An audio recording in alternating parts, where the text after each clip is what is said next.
My microphone wasn't selected. I hate it when OBS does that. What's up, gamers? It's time for gaming. Today's gaming day. Today is like gamer Christmas, but if you only got like, I don't want to say socks, because getting socks for Christmas is fucking awesome when you're like above the age of 18.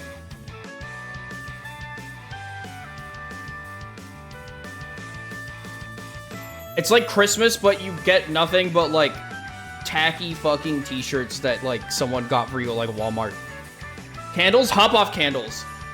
I fuck with candles. Don't ever slander candles ever again. Dude, Splee, last year my sister literally fucking got that for me. Like that exact shirt. I had to be like, "Oh, thanks. Wow, I really love it." Oh. How we doing, everyone? Are we ready for the most important show in gaming? Of course, I'm referring to Reviews on the Run. And not the Game Awards. Is his name Peter Pippins or something now? What up, Tyler? I think it's Savvy Salazar at the moment, but you know, that could change whenever. Guys, am I the asshole for dead naming Tommy Tallarico?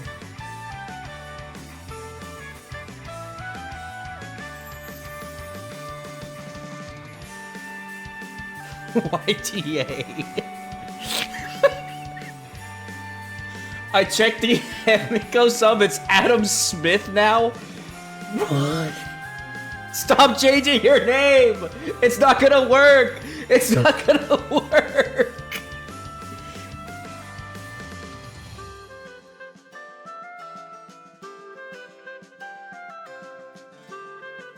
Chat room. It's time.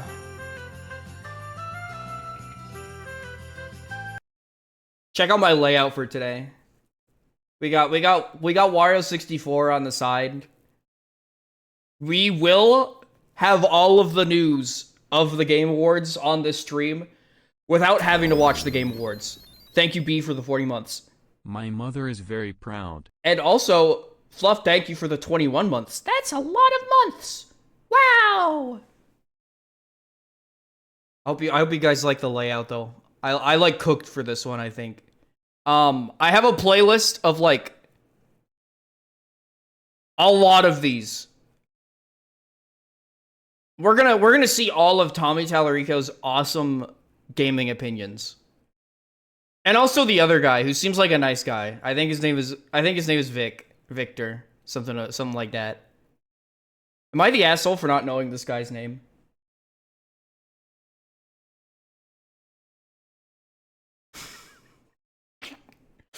Maybe. Everyone sucks here. I think that's fair. Mr. Streamer, it's time to drink some that's a water. fair assessment. Hydro homies, rise up. But we're starting off strong with this episode. They're reviewing Batman Begins, Fantastic Four, Hulk, and Mad Catz controllers. And you know what? Let's just get right into it. We're reviewing another Batman game. Uh-oh. Could it break the curse? I hope so. There's rumors out there. I hope so. Today on the show, Tommy and I take a look at Batman Begins, The Incredible Hulk Ultimate Destruction, Okay. Fantastic Four, and we also check out Fantastic Four and Batman Begins Wow, controllers. those controllers look so epic.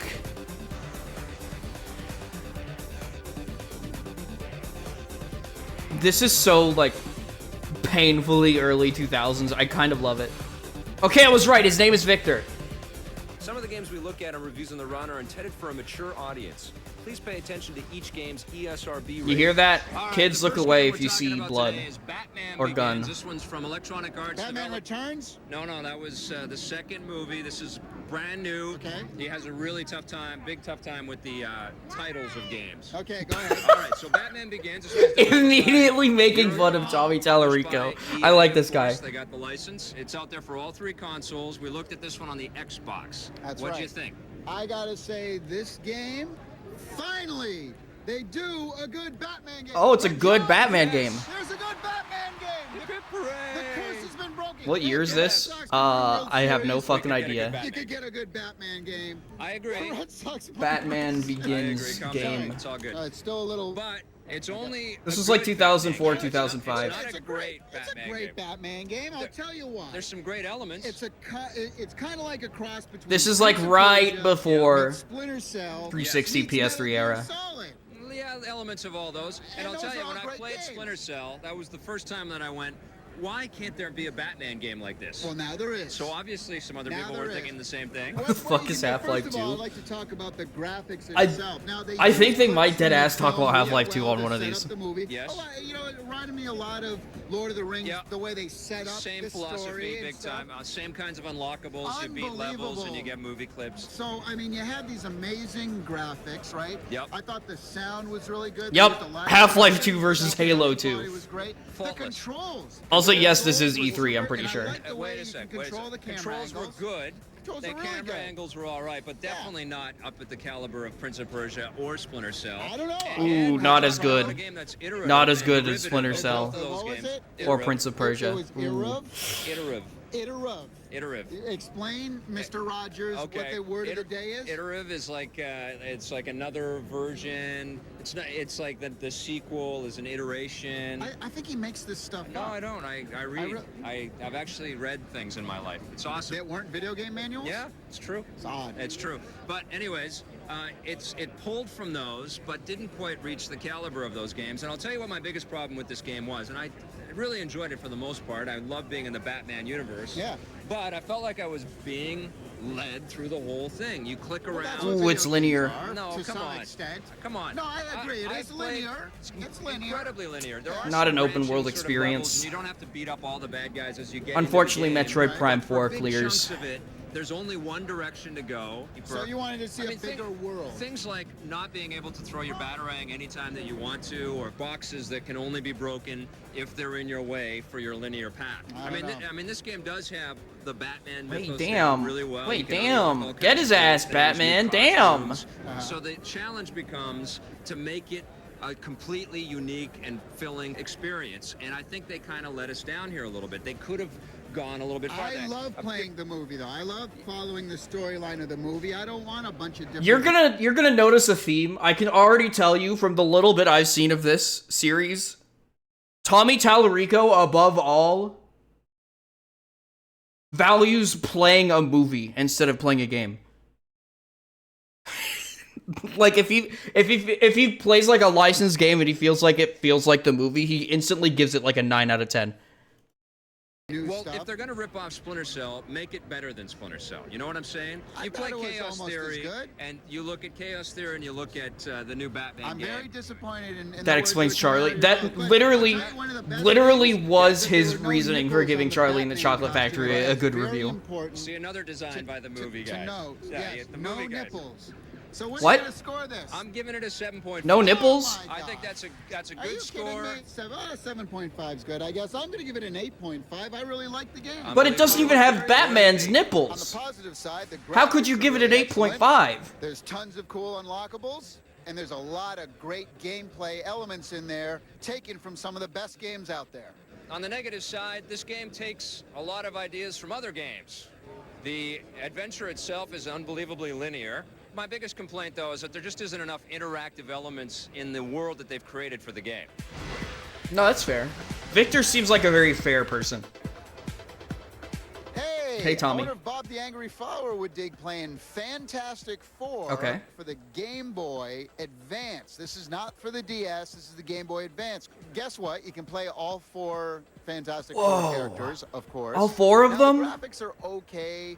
The animations are okay. You know, they got the "it's clobbering time" voiceover stuff in there as well from the film and stuff. You know, it is kind of a fun hack and slash beat 'em up kind of thing. But you know, the problem is that now that the PSP out and the DS is out, there's so many more. The way, hold on. The way that this guy looked at the camera in the background. You know, it is kind of a fun hack and slash beat 'em up kind of thing. But you know, the problem is that now that the PSP out and the DS is out, This guy. there's so many more kind of cooler, better 3D things I don't know out why there, that it's fucking kinda made me hard to laugh so kinda hard. come back now You look so and play a flabbergasted. game like this, but it is fun.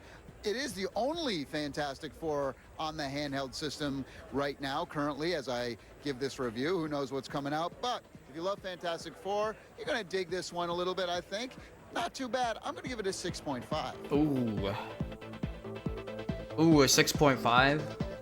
All right, stick Guess around, I'm not comic buying book fans. We're Fantastic coming Four. Right back with a brand new Incredible Hulk game. And the Incredible Hulk will not be coming out of my pants. That's What? a guarantee. TV games. We take games seriously. What did he mean by this? Although the very first Legacy of Kain game is still my favorite, that was published on the PlayStation 1 years What ago. did he It was a mean by fantastic game. this? You definitely should check it out. I Signaling still the really love Context Legacy of Squad. Kain Defiance, which was the most recent of the Kain games. And there's Dude, been a I'm bunch gonna of be them. real. really I don't love this give a one. shit about like any of these games. I kind of just want to see what they have to say about the Mad Catz controllers. Like low key. One's coming out. Absolutely. Best is yet to Wait, come. General Grievous! General Grievous! Time. We've got something a bit different this time in hardware. Look at Pikachu's ass. That's All right, man. You'd never think you'd see that at Comic-Con. That's Pikachu's Okay, this is Comic-Con, not buns. E3. Craziness. I can smell it from here. Controllers, Where- Batman. What? I And can't even. we got- I can't even follow we you. got- I don't understand you. Batman Many are and saying this about Tommy. controllers Yes. Done by the same company. Mad Cats. Now, the interesting thing about these controllers, I thought, Yeah.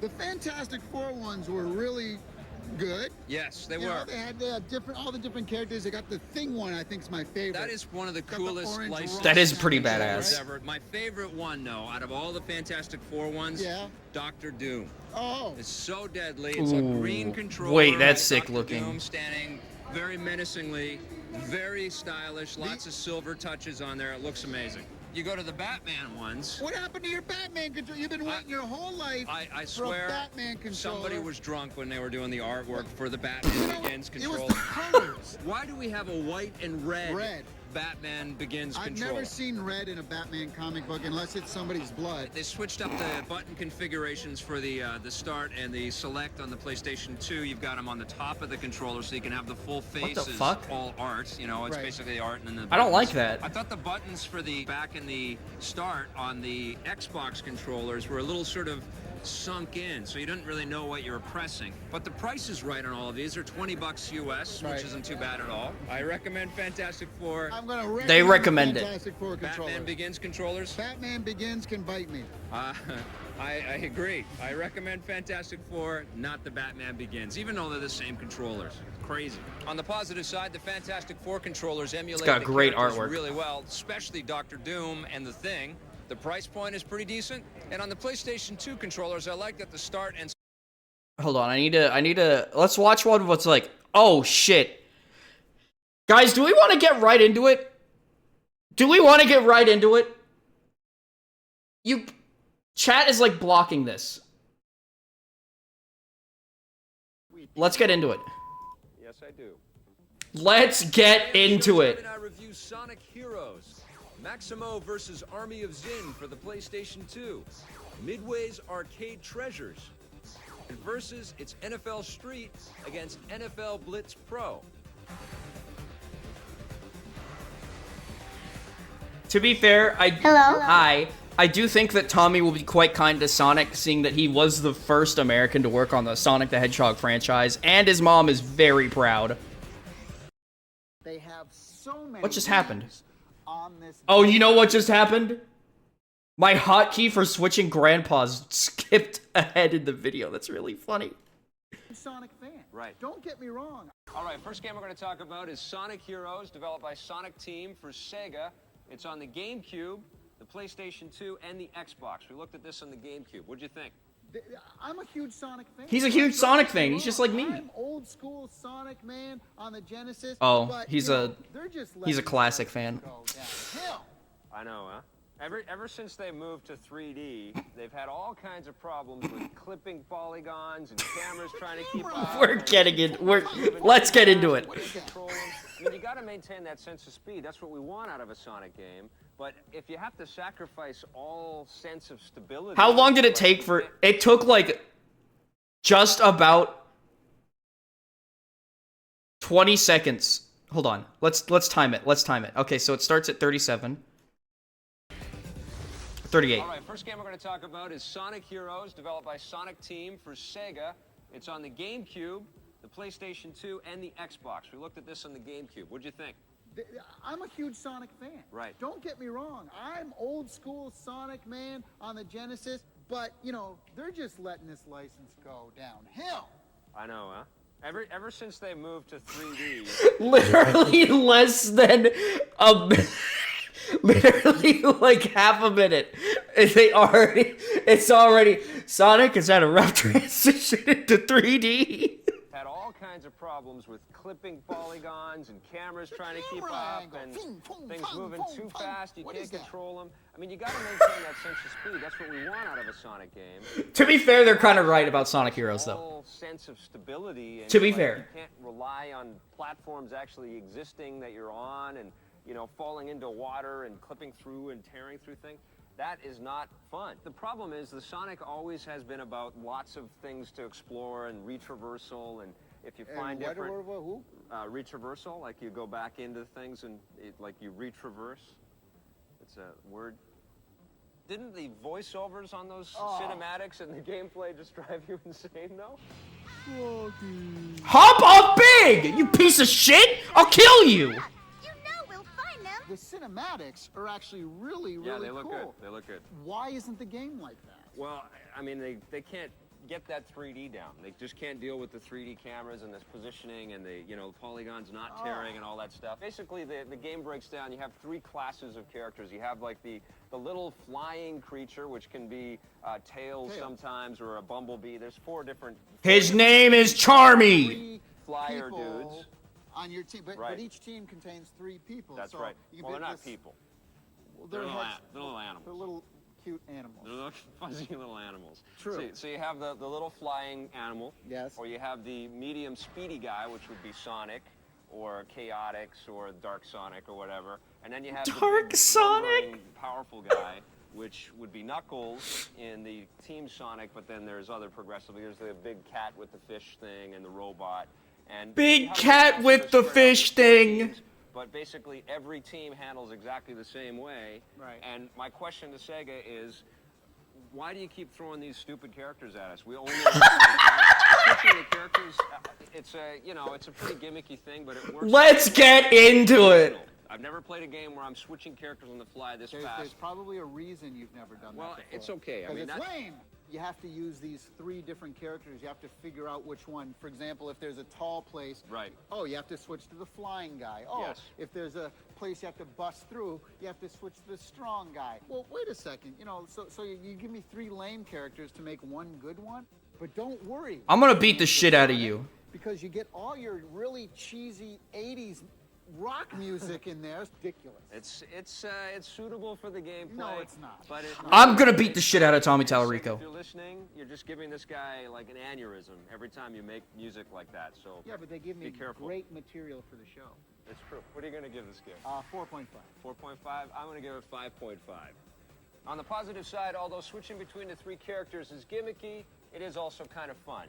There's a great sense of speed in this game. And if you love all those cheesy Sonic 80s rock tunes and cheesy sound effects, they're in here too. So go comb your mullet and get ready for a new Sonic game. On the negative side, the camera angles here are absolutely atrocious. 5.5 out of 5. Voiceovers Yup. are not that well done. And a lot of times, the game takes control right out of your hands. See, the problem is I can't even say that they're wrong about Sonic Heroes. It's just that they're complaining about the wrong things. Midway Arcade Treasures. It's for the Xbox or PlayStation 2, developed by Digital Eclipse. Now, what do you think of this one? This is a game that just blew my mind because they have so many games on this disc. Usually you get these. Look at all these games. Arcade classics, or they put out 3, 4, maybe 5 games. This has got them all. I'm talking about Satan's Hollow, Sinistar, Joust, Defender. Does anyone give a shit about Smash this? TV, Spy Hunter, and Road Blaster. some games that I even forgot about, like Joust 2. Right. How about Rampart? Yes. Which was a great game. Awesome puzzler. Now, they also, for every game, they have added to the Retro disc, like slop. interviews with the creators. You play this for Sox Fest? Old I didn't. style sheets. Sometimes you have like the old arcade sort of cabinet art. I do remember Beepers having to The ads, wrap his head the around Xbox controllers. version, Yes. You can go Xbox Live and upload all your scores and compete against people all over the world. Tell them what you did. And I want Tell everyone. them what I want He's been waiting everyone. all show for this. Freaky mofo with PH instead of F is the most like 2005 username I think I've ever seen in my life. I want people to go online. I want you to go to Satan's Hollow Extreme Right. and see who the number 2 player in the Whoa, world is. Tommy Tallarico, you're number 2 on Satan's Hollow Extreme. Marble Madness, which was Man, I bet your mom is really proud of you. Went on to do stuff on Ratchet and Clank and the Jack series. Crash Bandicoot. And Marble Madness was his first game. He was like 2 years old when he made this game. Very young. Now, not all the games are great on this thing, though. I'm not a big fan of Rally X? Root Beer Tapper. Oh, Tapper! Are you kidding me? Root Beer Tapper! I Tapper. totally forgot about Tapper. It's one of the best games on the disc. That's a yawner for Are me. you kidding me? Enjoy it.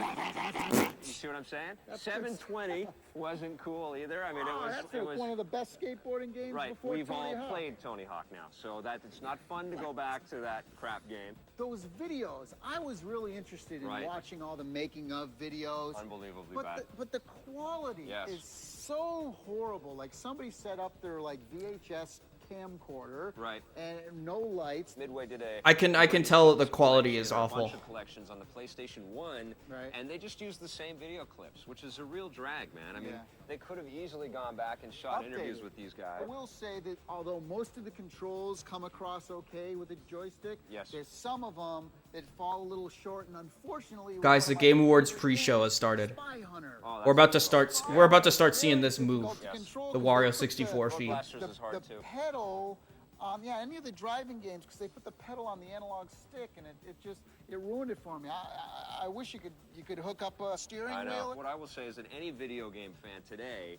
owes it to themselves to go check this thing out because this is the roots of this business. Every video game fan. You hear that? Everyone go out and purchase a copy of Midway Arcade Collection or whatever it's called. Back then, it wasn't all about graphics. It wasn't all about sound. It was strictly about control and gameplay. Right. And that's all these guys had to work with. So that it forced them to be creative. And you play these games and you really kind of see that whole thing. And the other thing you got to consider too is that you can get this disc for a discounted price. It's not that expensive. It's not the price of a regular game. Unbelievable. I mean, you have to get this one. 9.5 out of 10. Damn! 9.5. Wow, I'm giving it an 8. Oh wow, it really was Digital Eclipse. That's crazy that they're still at it. I respect the fuck out of that. In the 80s. A lot of cool historical information is included in the disc, and it's got a great price point. On the negative side, although the making of videos are super cool, they look like they were recorded on somebody's webcam. And although the controls are great for most of the games, the driving games get a little too touchy. Speaking of updates to classic games, stick around. After this, it's Maximo versus Army of Zin. Boring. What do I have to say about The Simpsons? The Simpsons Hit and Run. Ratchet and Clank Going Commando for PlayStation 2. Robin Hood Defender of the Crown. And Homeworld 2 for the PC.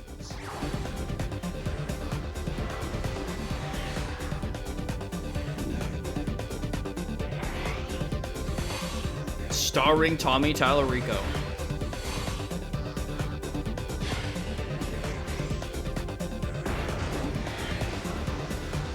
Wanted to see them compare NFL Blitz Pro and NFL Street. You know what? We think I'm an Yes, I do. We'll take a look. We'll take a look.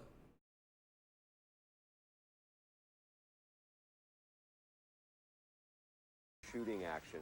Because it's got this cartoony take to it, it hasn't dated like some of the earlier light gun games. It's called Point Blank from Namco, and it came out for the PlayStation 1. All right, let's see it. NFL Blitz Pro versus NFL Street. Versus, we've got two arcade football games for you this time. NFL Blitz Pro from Midway and NFL Street from Electronic Arts, EA Sports Big. Both of these games are available for all three consoles. here. What did you think of the graphics for these two games? Well, I tell you what, both games have amazing visuals for what they are. Yes. I am, though, however, going to give the edge to Blitz, and I'll What? tell you why. What? Because graphically, Give me a break. the players look a heck of a lot better. Yeah. And the Whoa, no animations law are announced a by lot Neon better and more Giant. defined. The hits are a Whoa. lot bigger.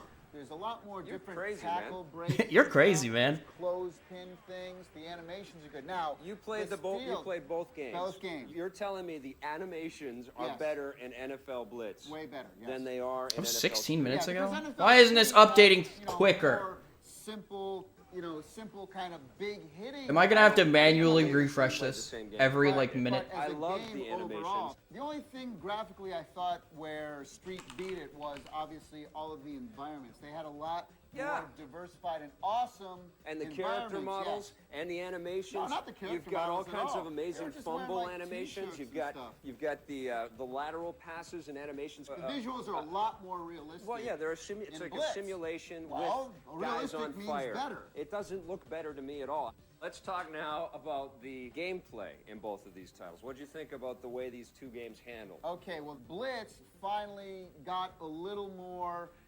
sim-oriented. And the reason that's better is because Blitz has been around for the last Right. Hold on, let me try I know. something. And now NFL Street comes along and rips off the old give Blitz games, which were used Wait, to Donkey in the Kong last Bonanza, few years, best but they're family doing game? Something a little NFL different now. Blitz has had the lock on arcade football for so long. Right. It's like the developers And, said, and after wait a last second. year, it got tired. Yeah, we We're can't sick of sell it. any more It's of like this Tony game Hawk because games. people It's aren't like, oh. buying it anymore because it's the same game every Exactly, year. right. Let's just try to do something like everybody else is doing out there. Let's create a sim football game. That's not why people ever looked not- at NFL Blitz in the it's- first it's place. not- I found Well, the I- gameplay incredibly rewarding, much more enjoyable. I tell you what I can- liked on Street is that it's a lot easier to get into and pick And up. faster, so more it's fun. It's a faster game. Blitz is definitely a slower game. Blitz is Di- slow. didn't- So we're going to agree to disagree on the gameplay then. Let's talk about the audio for these two games. What did you think of the audio?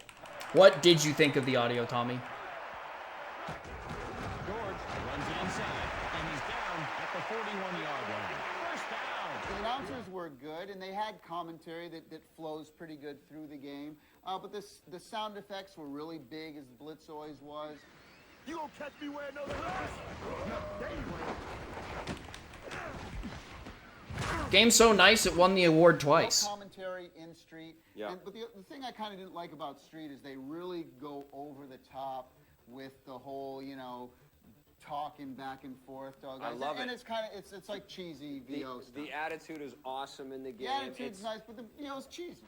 Yeah, it's game time. I'm ready. I'm ready for this. Let's do this. Come on, let's do this. Okay, now overall, Mm-hmm. I think this is pretty obvious. Which game did you enjoy more? Well, to be honest with you, I give them a tie. They're tied for me. I don't think. But you liked every element better on Blitz. I thought that Street was a lot more fun to play and easier to play. Yeah. I got sick of Street very quick, whereas Blitz, although not maybe as fun initially, has a lot more staying power to me. And for those reasons, I kind of score them just about even. Listen, if you're a football fan, there are two games you want, especially on the PlayStation 2. You want NFL Street and Madden NFL. You're going to get everything that you want out of EA it. fanboy. No, it's not about that. You want Man, sim, this you want feed arcade, sucks. There's your experience. It's So what would you score these it's two? behind a little I bit. give them both the 7.5. Wow. I'm going to give NFL Blitz Pro 6.5 out of 10, and I loved NFL Street 9 out of 10.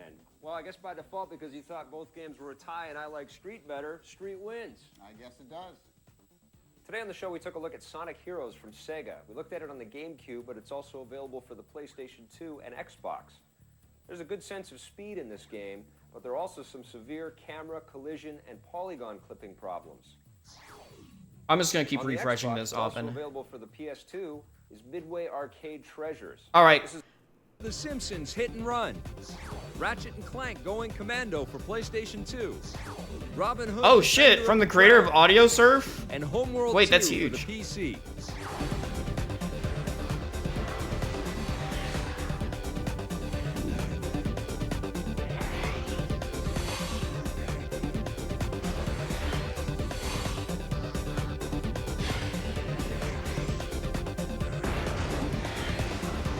You know what? Let's cut the bullshit.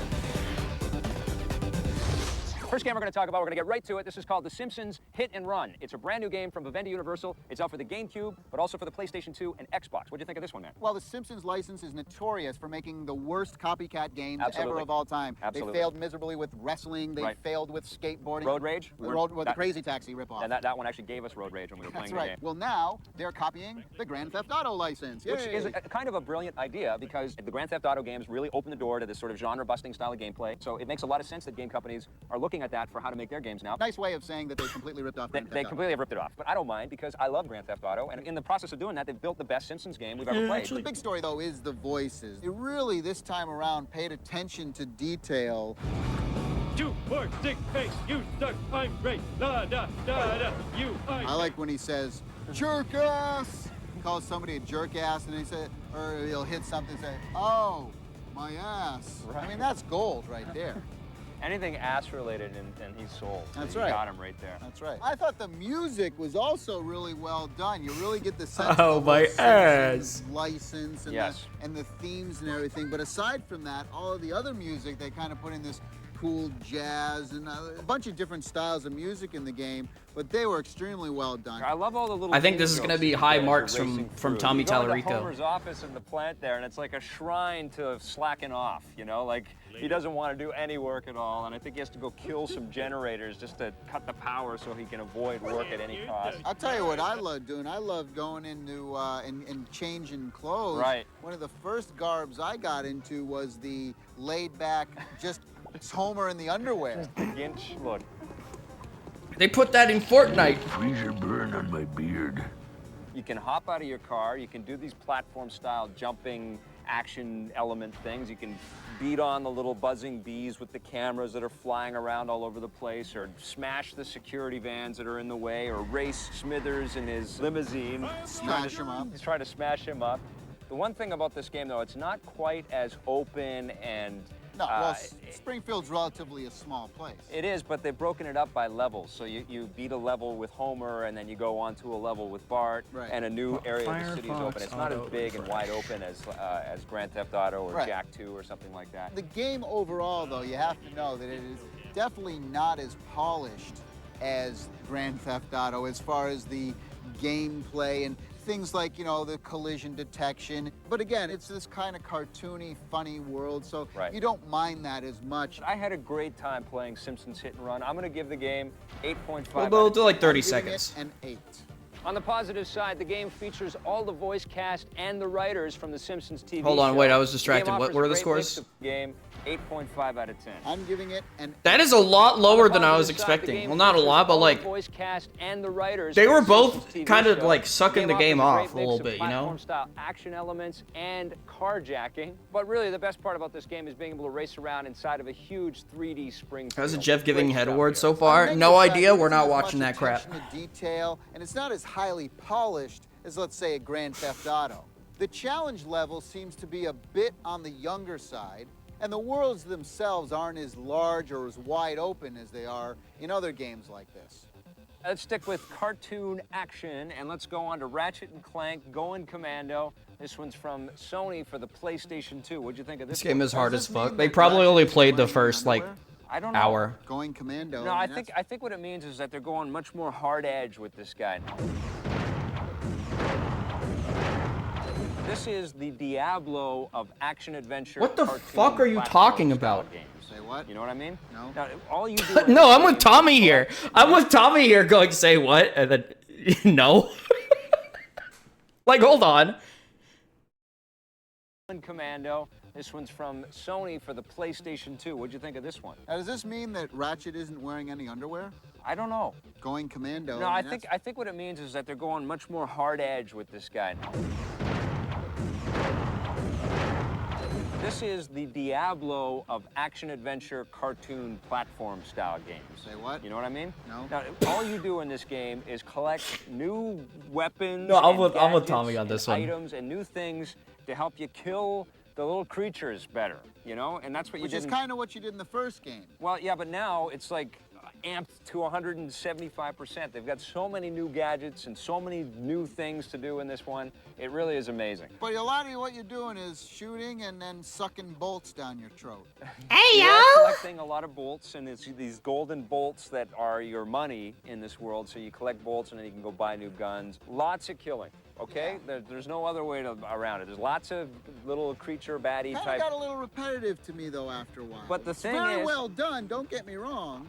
Ooh, it's repetitive. I played Boring a little bit. I would say that at the beginning of the game, it does get boring. repetitive. The threshold that I crossed was when my gun suddenly morphed. The more you use your weapons in this game, they upgrade. And it changes the appearance, it changes the ability, you can have more ammo in it. Well, I guess for me, I really got to be in love with the character, you know? Right. Like, are you going to go out and buy the Ratchet toy?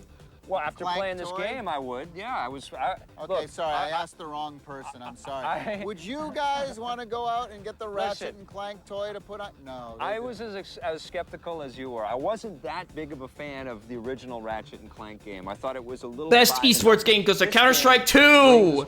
Best athlete goes to Chovy, and best team goes to Team Vitality. They Woohoo! had with the first game. There's more mini games. They call them maxi games in this one. Clank is actually really cool in this game. He's always been my favorite sidekick, and the reason why he's got all these different abilities. He can No, go up he's and cooking, mind though. Clank is control these awesome. Little tiny microbots. Clank is a great character. But don't you think that the whole bolt collecting thing gets a little tired and old? I mean, every single thing you hit or kill, I'll say this. bolts Can you fly expand out the and CS2 you one suck so that in people the can bolt. see I its think it's sponsor? really weird that Presented these by- little cute rat-like creatures. You kill them and bolts. Hold on, fly out. it's like...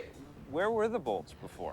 Oops. They're like little. They were stuck in their ass. Well, something. Presented by I do have some complaints. Game. One of them is the What? level design. It's the same team that made Spyro Okay. this game. Insomniac. Right. The levels are all very similar to the way they designed the Spyro levels. It was a circuitous, large environment. Circuitous, like a big circle type area. Circuitous?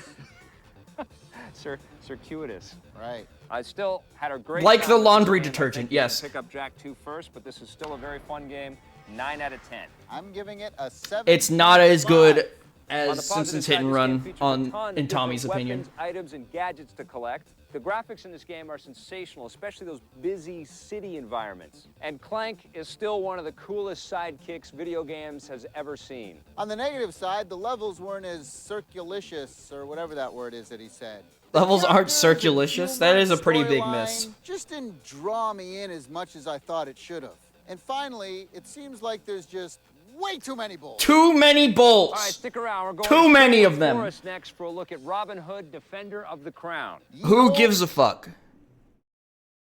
Put on Voodoo Vince. NFL 2004, ESPN NFL football, NFL Game Day 2000. I'm just gonna be sifting through a lot of these, because there's no way that we're watching every single fucking one.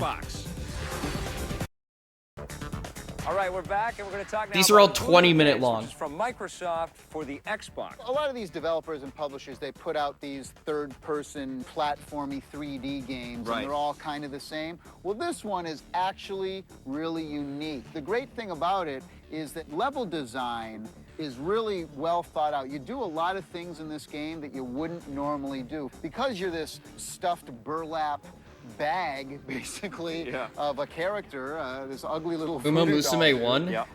You actually can like destroy yourself. Shoutouts you're to not a horses. living person, so your thinking kind of has to be like a little whack. I was impressed by the imaginative kind of approach that everybody took. I think Yeah. people think that making these character action adventure games is really simple because there's so many of them, but it's very hard to get it right. It's very hard to make something distinctive that stands apart from the competitors that are out there, but also gives you all the control and camera stuff that you Oh want. man, yeah, that means Very Sonic sort Rumble of, didn't win. mature Fuck. type humor in this game. Creator Code Yokao in the shop, by the Very way. twisted, very weird-looking bad guys. You got mutant frogs with wings. You've got beetle bugs that are dropping bombs and stuff all over the place. You've got this giant sleeping pig that you have to wake up with cymbals.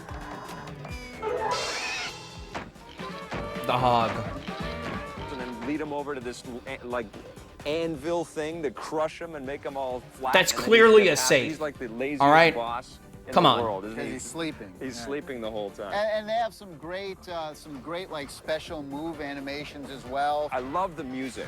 The music was one of the best parts of this I thing. mean, you get this whole kind of Southern Cajun, Jazz, Creole jazz thing going on. But you're in for a song. A song? Isn't this a science museum? That is not what I thought Voodoo Vince would sound like. Come on. I just want somebody to jam with. The cinematics are really Not at well all done. what I thought he The would sound problem like. Yeah. is that you can't click through Can't click through the cinematics.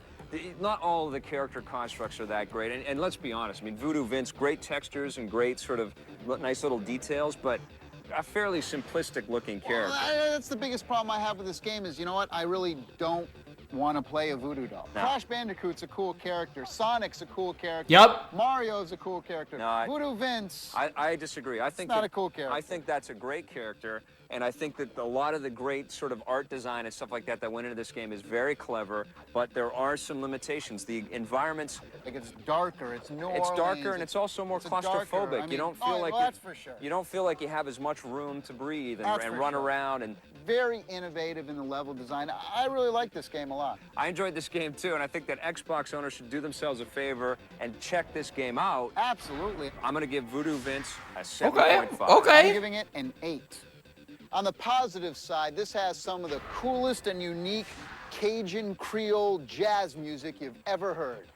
The graphics and cinematics overall are very well done, but most of all, it's the unique level design and the character Vince himself which really shines. On the negative side, the environments feel a little bit Whoa, guys, so claustrophobic. lost There's a just 2 not enough on March areas to 12th. explore in each of these levels. Whoa. You can't click through the cinematics. Bad move there. And as innovative as Voodoo Vince is, it doesn't rank with the Banjo-Kazooies, the Mario Sunshines, or the Jak 2s of this world.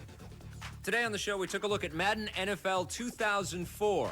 This is an incredible Put sports Billy game Hatcher with on the tons phone. of detail. Rip We off love the Band-Aid. playmaker Rip off the Band-Aid. and skies, high road There's to no revenge way for that the these guys Xbox. have good opinions about Billy Hatcher.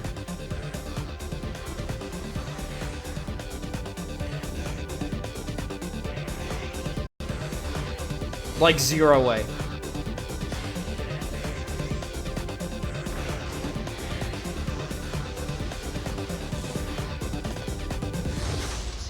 All right, first game we're going to talk about is Billy Hatcher and the Giant Egg. This one's from Sega, and it's for the GameCube. It's a GameCube exclusive. What do you think about little Billy Hatcher, my friend? Why do you make me play these games? I'm gonna beat the fuck out of you. Perfectly suited for you, isn't it? No. You've been waiting for this one for a long time, I can tell. For me, to get into a game, you know, I need to be into the content. I need to be into the story. I need to be, you know, I want it to draw me in as a big I dramatic play Billy experience. Hatcher for the idea behind story. The gameplay is that you play this kid in a chicken suit, and you're trying to save these chickens who've been captured by crows. You meet Meanie Weenie, whatever his name is, who's the king of the chicken gods. Right. And he tells you you get this super chicken suit. The chicken and, suit, he puts I mean, the I- chicken you know, suit on, he's 5 got the minutes big- in, I got a problem. You know what I'm saying? Got the big rooster head going on. He has control of these giant eggs, and he runs around and he grabs the eggs and then he rolls them over bad guys and stuff, and then they leave little pieces of fruit, and then you roll your egg over the fruit and feed your egg. It gets bigger, and then you can hatch your egg. See where I'm going with this? And then you have a little creature that can help you. So you have like a penguin that turns into like a water bomb, and he can put out fires, or you have like this flying monkey, Out your butt. and then he can Shut the fuck up, zap Tommy. everybody with lightning. I mean, it's amazing. Well, it's unique. It It's is very unique. Amazing might be going too far. It's unique in that it's a game where you're rolling big eggs over stuff. You're doing I've that. never done that before. You know, you don't get a chance to do that in Grand Theft Auto. No. They don't have egg rolling mode in Madden. Yes. So, you know, this is a unique video game It experience. absolutely is. So then you actually get into the game and you don't know what you're supposed to do. You're just thrown into this game. Are to kind of you figure out that you have stupid? to roll eggs around. You know what though? It's Billy Hatcher. What do you mean you don't know what to do? Why? Well, it's a weird video game, but it's refreshing that it doesn't aspire to be another kind of story. It's Absolutely true. it's I a mean, it gets video points game. for that. But the problem I had is, don't you think that the enemies in the game could have at least be a little bit challenging. All they do is they stand there and you just roll your egg over them. That's it. They don't attack. I like the multiplayer gaming. Well, let's explain The what multiplayer is really good. There's 2 players. Or 4. Or 4. Right. And you all have to roll your egg over each That's other. right. You beat them up with the eggs. You can roll, or you can kick them at the people, and then you can hatch the eggs and then throw your flying monkeys or your penguins at the people. Does this sound fun to anyone else? Yes! And the music in this game is so childlike. on. I mean, it gives video game music a bad I- rap. the This music the is kind of fun. stuff. What did you just say about Billy Hatcher's music? What did you just say? What did you just say about Giant Egg? Sorry, what did you just say about GIANTEGG? You piece of shit? Fuck you. I'm gonna beat the fuck out of you. The music This is- fits the if you mood of went this to a game. movie and you would sit in a movie, you This would isn't never, a movie. you would never This is a hear video something like game. that. I'm talking about production quality. It's a though. video game Talking about that production quality. If you went to see a kids movie, you wouldn't have this. Mario style of Rabbids is a music. director as a game being announced. Oh, fuck. I think It's the terrible. style of music fits It really gives perfectly. video game music a Absolutely bad name. wrong. Now, it looks the like other it thing- sounds. This is a good. Yeah, it looks like it sounds like crap. No, it looks Now, fine. I fucking what I'm hate about you. Is that there's no dialogue as well in the cinematic, so Right. it's all reading. It's all Hey, I don't care. This is the 21st century. These are the Right. next generation Right. platforms. We don't want to read. We don't want want to read the chicken. chickens and the crows. No. We want to hear them. I want to read them! The voiceovers, though, I like the little cock-a-doodle-doos that the chicken creatures do. That's pretty cute. I like that stuff. You would. Cock-a-doodle-doo. I like Well, that. well, what about when the kid's pushing the eggs? It sounds like he's taking a dump. I had a good time with Billy Hatcher. Kids are gonna have fun with it, and adults are gonna have fun with it. Fans of Sonic are gonna have fun with it. Listen, it's not as good as Sonic. It's not as good as Knights, but it's still fun. It's not as good as most games out there. 7 out of 10. Oh, What do you give gee, it? I'm gonna lay. I want to beat the because shit out of that. Tommy yeah. Tallarico. I'd like to see I that. want to beat the shit out of this guy. We obviously are gonna have to agree to disagree. I'm full of on this rage. one, but on the positive side, I thought the music was really cute and fit the game perfectly. I like the look of the game with the chicken suit on the character. Very cool stuff there. And I enjoyed the multiplayer gameplay in this thing as well. On the negative side, every single thing he just said. All right, now let's move from Morningland and cute and colorful graphics to a Nazi. Fuck this guy. Fuck this guy and everything that he stands for.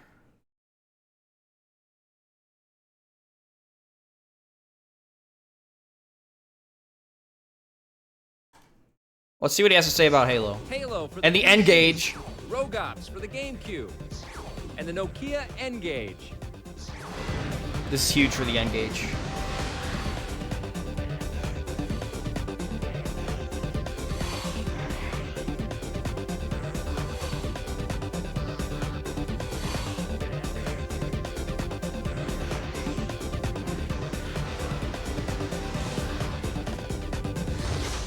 All right, the first game we're going to talk about is Tom Clancy's Rainbow Six 3. Excuse me?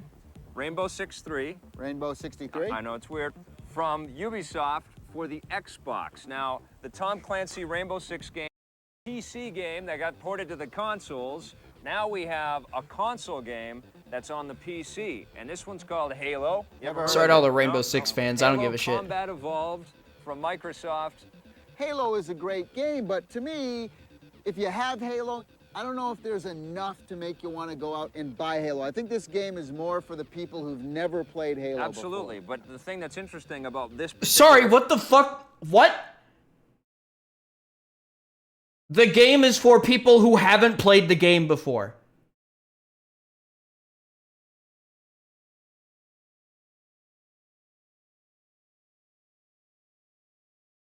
What? I've meant like double dipping? This is the PC port specifically? Okay. game. I was gonna It be like, what the started out fuck are as you a talking PC about? game. It really deserved to be a part of the PC world and be given to that audience as well. And Upon launch. upon launch, 2 but years have passed. isn't Halo 2 Right. at all. You get the single-player game. It's pretty much. Well, if they're not talking about, like, exactly actual the same Halo, then I as don't the really give a Xbox shit. game. So if you've played single-player Xbox, the only thing that's different here now is you'll be able to use the mouse and keyboard. Put on the N-Gage. Great games like Splinter Cell and Metal Gear. For a long time, and we're going to tell you exactly what we think about the Nokia N-Gage. It does play games. You can play MP3s on it. You can listen to the radio on it. This thing's a real piece of junk. I gotta be honest with you. I mean, first of all, the screen is this way. Yeah, they blew it. Which, you know, how many games since, like, I don't know, Centipede maybe? The reality is that most cell phones. I know out that there, this doesn't you pretty happen much for get another, like, free 20 when you years, sign but up. I really You think sign that up he's for Plan throwing Agent stones from email glass and all houses. sorts of fun little With games and stuff. But Tommy being the guy who signed off on the Intellivision the Amico. crappiness that is the Nokia N-Gage is that this is a 300 US unit. The games come on these little SD cards. They're about this big. You're going to lose that. Mayday, alert, problem. In order to change your games, You have to press down on the button there. press down on this button. You have to take the back off. You But actually wait, have it gets better. You have to take it apart. Then you take out the battery. You have to pull the battery out. You have to take the battery out to put in a Research, game? obviously. So you pull the Spoke to a lot battery. of gamers. Yeah. Why did they make this? Then you take the cartridge out. The one cartridge. The battery life on the thing isn't very good, so if you're playing a game for a couple hours, you're going to have to charge it again, so no more phone calls. I mostly play my portable games Right. on the airplane Right. when I travel. However, I can't use this on a plane It's a cell phone, of because course. it's a cell phone. You can't Right. even turn it on. I will not recommend the N-Gage. Neither. On the positive side, Nokia has a very interesting idea here. There are quite a few Best games available adaptation for goes the to N-Gage The already. Last of And if you're Us not a Season super serious gamer, you 2! just want something in your pocket that you can play games Yay! sometimes and listen to music other times, you might want to check out the N-Gage. On the negative side, the fact that you have to take off the back and take out the battery to load in every game is completely ridiculous. The screen is more vertical than it is horizontal. I still The can't fucking worst, believe that worst, Sonic 2 was worst not on part that about list. The N-Gage is the extremely ridiculous price point. All right, so I guess I won't be giving you an N-Gage for Christmas this year then. Nope. Nope. You're probably giving it to me the Christmas after when they've hit the $9.99 price point. Okay, all right. We're going to be right back with a look at Ubisoft's 13. Stick around.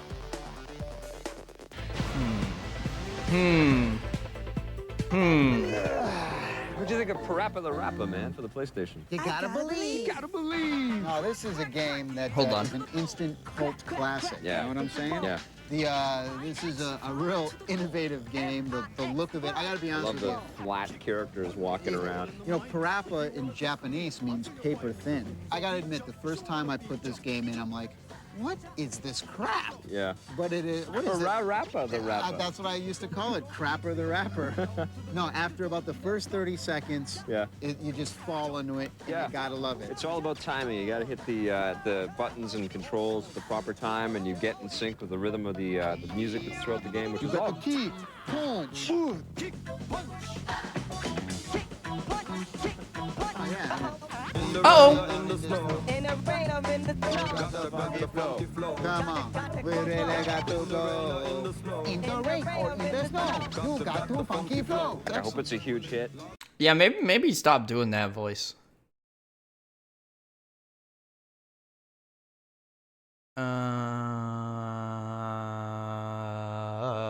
Let's see. WarioWare. WarioWare Mega Party games for the GameCube. And in Versus, it's Rally Sport Challenge 2. WarioWare. Rally 4.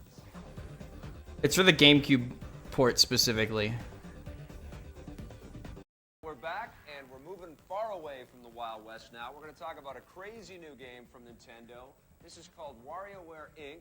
Mega Party Games for the GameCube. Is that what Wario, is that like his underpants? Wario No, he's like underwear? the software king now. So it's WarioWare, like Wario software. I gotta be honest with you, I got some issues. I got to be honest with you, I'm not surprised.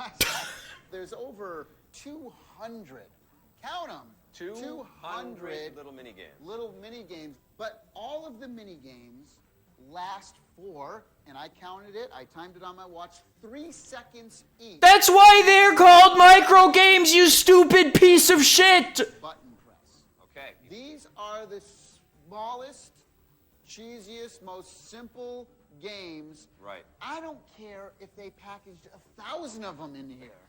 They still all suck. I think you missed the whole idea here. I think you missed the whole idea here. Yes. Is the collection of mini games. You're playing Right. a bigger master game over top of all of these little mini games. Yes. It's not the Yeah, the audio is a little fucked on this one. game interesting. It's all of it put together into one whole thing. So you pile a bunch of crap on top of each other, and you get a big mound of See, crap. that's the wrong way to look at things Oh. here. The games on their own, they aren't that cool. They're ugly. They're ugly. They're old, graphic style. They're taken Why right do out they of. last 3 seconds? That's part of the game. Why not 7 seconds? Well, they started around 3 seconds. This game would be so much better if everything lasted 7 seconds instead of 3. You can't play it anymore. Well, it's an amazing challenge. It's really cool. Amazing challenge. Pressing one button is an amazing challenge. Well, because for it's you. all about timing, and it's all about what's coming up next and what you got to do. I mean, it's really very innovative. I was really, really blown Innovative. away. This whole game Yes. is on the GBA. It's exactly the same game. So why would I buy it on the GameCube? Well, what they've done is they've made it more of a party game now. You've got multiplayer games in there, so you can play with other people. so They've you got can play all these great, crappy 3-second games and ruin your friends' good times as well. I'm telling you, this is a lot. Wait, of fun. Game Awards sale on Amazon Prime! Slap in Open this my thing. mind. Open your mind to How- a new game design. How You're going to new enjoy game this. design? Absolutely. I mean, these are game designs that go back 20, 30 I know, years. but incorporating them all into one game experience is really amazing. But I love Mario Party. I love these style of games. I just didn't particularly care for this one at all. I mean, Count that's this. the Watch, deal. watch this. Watch it. Okay, game's Done. over. Oh, game's over. See, I mean, I think it's awesome, though, man. Yeah. What I also like about this game is they've thrown in a lot of old Nintendo references. So you have like the old 2D scrolling Mario games and Metroid and F-Zero's in there. I thought you'd really like the nose picking game where you have to get the finger right up the nose. I mean, that's said Tommy. Fire. All the way. no, No, didn't like that one. Didn't like virtual nose picking. I'm giving WarioWare Inc. Mega Party Games 8.5 out of 10. This is crazy. This is crazy. 4.5.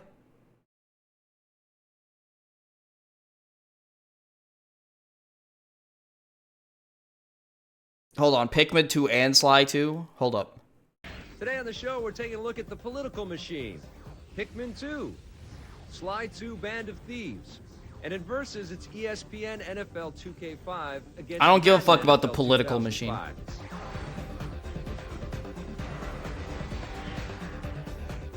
Good time with Pikmin 2. I was addicted about Pikmin 2. This one's from Nintendo for the GameCube. Miyamoto, I gotta tell, I had a blast with this game. I had a Yeah? really good time with Pikmin 2. I was addicted to the gameplay, and the new additions in this game really drew me in. I think they've done a phenomenal job with Well, Pikmin 2. they certainly upgrade the production values, Yes. which is great to see. They Loved it. upgraded the cinematics and the graphics overall in the game Yeah. are a huge Phenomenal. upgrade. I mean, the environments are really excellent. I love Graphics, the that's creature. really what Look this is at. all I about, think and the real innovation that they've you can done buy this it at year is they've given GameStop. two characters to Right. play at the same time. So now you have to switch back and forth between people, which, you know, it gets you thinking. Yeah, it does. I mean, now you can actually go off on two separate kind of quests for Right. the little treasures or to take Oh, care what of up, bad guys, Matto? and Or you could bounce between them. the Duracell batteries, which I got to be honest with you, Lots of blatant product placement propaganda in this game. and I was very surprised because Yeah. you never see this kind of stuff in Nintendo games. okay, but hear me out. It's really funny in this specific circumstance. Which is fine. And that's definitely a part of this thing here, which is Right. cool. If you're a Nintendo fan, you get to see like Nintendo playing cards, But- and an old Game & Watch, and the thumb pad off of a broken NES controller. That stuff. How terrible has old Sammy Salazar's opinions been? He just gave WarioWare a 4.5 out of 10. RTS, Yep. And like Vikings, if you remember that Lost old game on Vikings. the, I was on the gonna Super say that. Nintendo. And in Lost fact, I did Vikings. say that earlier to you, and you just ripped And off my. I stole yeah, his line. I love when you do that. But don't tell anyone. Yes. No, it's exactly that's what it is. It's Yes. the perfect analogy. You combine Lemmings, Lost Vikings, add some RTS style challenges in Right. there. Resource management almost it becomes A little tiny but bit. this time, in this version of the game, though, in the sequel, it felt more like an adventure. You know, it didn't feel so much like object gathering. Oh, yeah, and he hated from Billy pushing Hatcher. the mission all the way through. This time, it felt like a fuller, more detailed, more involved game. I also really liked the little encyclopedia kind of stuff where you could collect all this stuff and then take a look at it. Like, look at the monsters, look at all the little creatures that were chasing the Pikmin. Now, I thought the best part of this game that they added this year, though, was the split screen multiplayer, which is exactly what a game like this needed, because now it becomes a whole new experience when you can play with someone else and you're working together or against each other, whatever. Now you've introduced a whole new element of fun. Yeah. It's Miyamoto game, but I honestly feel that we've seen better from Miyamoto. Okay, understood. I mean, I would probably tend to agree with you. I think his other games I enjoy more as well. So much more in depth. I believe that as well. Deep. But there is so much fun to be had in this thing, and lots of really cool experiences to have out there. If you're a GameCube fan, if you're a Miyamoto fan, this is definitely one to pick up for your cube. I'm giving Pikmin 2 8.5 out of 10. I'm giving it a 10. No, I'm just kidding. I'm giving it a 7.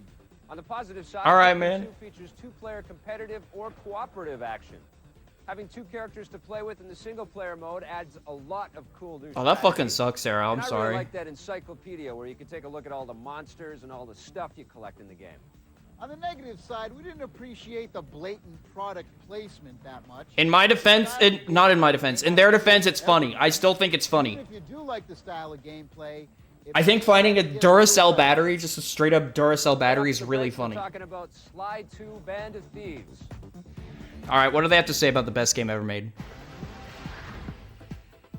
I have got Madden NFL Not this one. 2005 for the GBA, and I have to say, love the first Sly Cooper. I thought it had very good game. Amazing art style and graphic style. Yep. And I gotta tell you, it's like they built on that. It's similar to what they did in Pikmin 2. It really does feel like an awesome upgrade to the original game. I mean, the style in this game is just unbelievable. I feel like I'm playing a cartoon. What they did do this time is that they expanded your environment substantially. In the first It is game, really I got quiet. the It's kind of just like that. Yeah, a little bit on the rails. The old Crash sometimes. Bandicoot Exactly. games. You couldn't go everywhere. This one, you get to go on the rooftops. you get a little more sort Up, of spread out. down, and different then levels. The world's connected. You go Is to that better? places like in Paris and India and into the jungle and stuff like that, and you'll have giant elephants with searchlights on them follow you around. You'll see the sky, like the clouds are all moving in the sky, and you'll see helicopters floating around in the distance, and searchlights everywhere. Yep. And you can bust open and change like some of these searchlights to like Sly Cooper beacons, like the bat signal, but it's the Sly signal. The controls are extremely simple to get into right off the top. The combat system's great. There's first-person modes where you have to crawl under tables or crawl through vents. Everything in the environment is completely destructible. Yeah. You know, and to get health and power-ups and earning the coins. Gotta get the coins. Gotta get the coins. Now, Gotta get the they're not coins. floating in the air for no reason. Right. You actually bust stuff and then they There's bottles barf floating out in the at air. you. There's bottles floating in the air, and you got to collect it. They give you The the clues. right? Collect 30 of those, and you can unlock the vault and collect the secret little thing, and then leave a little Sly note there. It's very cool. Now, what I about like the that. music and the audio? music. Is Yup. unbelievable. Love the It's this music. whole bloom, bloom, bloom, bloom, bloom. Yep. You know, very Spy Caper-like. This game has style to burn, really. I mean, Unbelievable. the guys. Well, at this guy are doing fucking a sucks at phenomenal Sly. job at really making a cohesive. Dimitri narrative mentioned! games. They're really setting the bar. I mean, these Totally. guys are right up par with the Naughty Dog team and the Insomniac guys. And so you talk about a triple threat there. Sony's publishing Ratchet and Clank, Jack, and this game in the same year. It's pretty insane. I man. tell you, I like this game and this franchise better than Jack and Ratchet and Clank personally, because of the style, because of the story. You Really, can take really fun game. pictures, you know, You take pictures. you take pictures and get reconnaissance back and stuff. Yep. I mean, it almost felt like a Beyond Good and Evil in a Yes. way, because you could do so many different things. You could go kind of Chat, if you haven't played the Sly Cooper games, I very highly cool, fucking fun recommend game them. when it came out, but this is the real deal. Sly This 2 a is like one of the massive best games I ever improvement. played. I'm giving Sly 2 Band of Thieves 9.5 out of 10. I'm giving it, wait for it, Damn! Oh, man. On the Damn! positive side, the intriguing storyline, the amazing style, and the incredible production values are top-notch. All right, all The right. controls, the action sequences, the help system, and the overall map is really fun and easy to get into. Still And not finally, forgiving you for what you there's did just a about lot Billy of Hatcher and different things WarioWare, to do but in this okay, game. I see. I see On the you. negative side, couldn't really find anything that I could pinpoint that I had a problem with. It just didn't feel perfect to me, but obviously it felt perfect to Tommy. You know, some might question that Today in hardware, that like reasoning for giving it a 9.5, but like I get that. Type 2? I think that's The completely product is called reasonable. iType 2. You Type 2. Yes, for the PlayStation 2. And what it is, it's a joystick keyboard combination for all you people that like to play role-playing games and games that require you to type in some text while you're playing your games. Why would anyone want to do that? Well, if you're playing Final Oh God, what Fantasy does he 11, have to say for about example, Katamari? And in Versus, it's NBA Live 2005. Oh It's God. ESPN NBA 2K5. Best action game goes to Hades 2, by the way.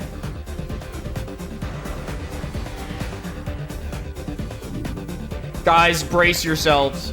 Brace for impact.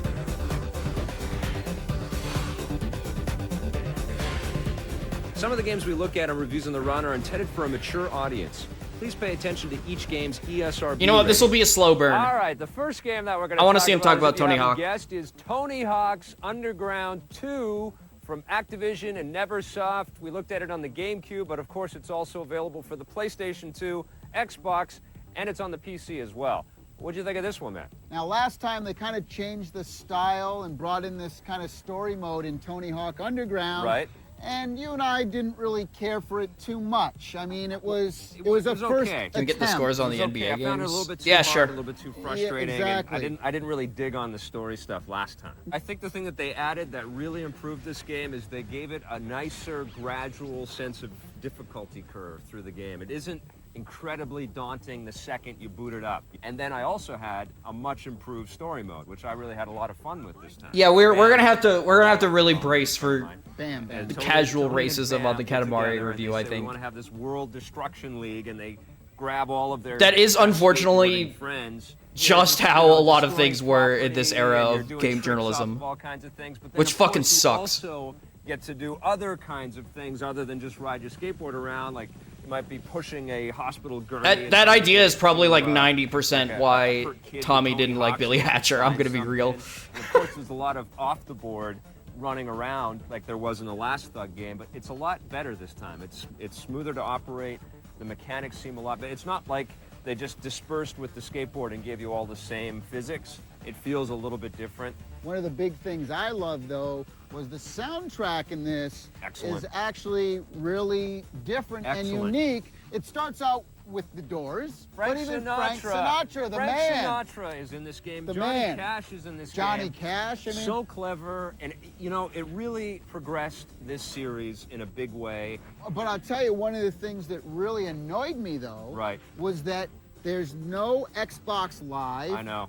Obviously, there's nothing on the GameCube for online. Fuck, but- there's no Xbox but Live. for PC and PlayStation 2, there is. Now, Sony's paying for it. I don't. Well, you know what? They're I paying don't. for it. I think that's unfair to gamers. Because there are great modes in online. You've got like a scavenger hunt game. You've Well, got an elimination skate type game. Fuck, I wanna the get Thug scavenger Pro hunt set up game is again. cool, because what you have to do is the first part of it is you have 5 coins and you have to drop them. Then you start to go into scavenger hunt and Yep. try to collect the coins, and whoever gets the most coins wins. That's really cool. That's unique. I also like what they've done with the art style this time. It's a little bit more Well, the stylized. graphics are a lot better than I thought last year's version. Absolutely. You The know? visuals are amazing. Miss Piggy The- just the showed up. frame rate's incredible. The size and scope of the environments is really cool. Busting through glass and doing all these crazy stunts off of the environment. But at the end of the day, after playing this game for a while, you're still Nah. just skateboarding. They I found know. Ben I Franklin. think And it's after, definitely the best this is Tony what, the Hawk game. 6th one now. Yeah. It's starting Now, listen, to get. it was fresh for me again. Do we need 6 skateboarding games? I is all I'm agree. saying. I agree that there was too many of them, and I got kind of bored. The last one kind of was like pulling me out of the experience. Right. But they did it this year. This is a great game. It stands alone as the best Tony. A line Hawk for game thugs so who had a far. glitch where you I'm can giving it easily crash 9.5 lobbies by out just of typing in I'm giving it exclamation an marks. 8. That sounds about right. On the positive side, this game Miss is Piggy's loaded flirting with lots Jeff of Keighley. stuff to unlock. No, The she wouldn't. environments are massive and very fun. She to would not skate. do that. And on the PlayStation 2, we really enjoyed the online. She would play. beat the fuck out of On him. the negative side, it's only available online for the PS2 and PC. What happened to the other guys? The story mode, although Hi, very Ree. deep, is kind of Uh, short. And if Tommy you're like me, Tallarico's I've about to played a talk lot of about skateboarding Katamari. games over the years. So brace Starting to yourself. get a little burned Also, out. he didn't like Billy Stick Hatcher. around, we're gonna roll right into another. And he didn't like review after the WarioWare. break. You know something I always wanted to do? What's I wanted that? to do the Sonic the Hedgehog thing in one of these skate parks. Check this out. All right. While he's doing that, I'll tell you, come back after the break. We're doing Katamari Damacy after this. Oh God! Everyone, brace yourselves! Brace yourselves! They had big old boxes like this, and this game actually shipped when the PlayStation 1 launched its ESPs. And really, I just thought it was a well-designed game that should be revisited. It's ESPN Extreme Games, and it is definitely a buried treasure. I'm nauseous. All right, we're back. I'm nauseous. We're rolling, and we're going to be talking about the craziest rolling type game I've ever played. This is Katamari Damacy, and it's published by Namco on the PlayStation 2. What did you think of this game? It's really, really fun and interesting and different and unique. Yep. For about 10 to 15 minutes. Oh, come on. And then, No way. And the style of this game is so strange and so out there. The story part is that the big god in the game has popped out all the stars in the sky, and the reason why you're collecting all this stuff is so he can throw it back into the sky. It's very and, odd. And put all the stars back in the universe, which is trippy. And the music, unbelievable. I love the music. Okay, Victor knows ball. Victor knows ball. Literally, and I'm saying. Let him cook. Honestly, it was scaring me.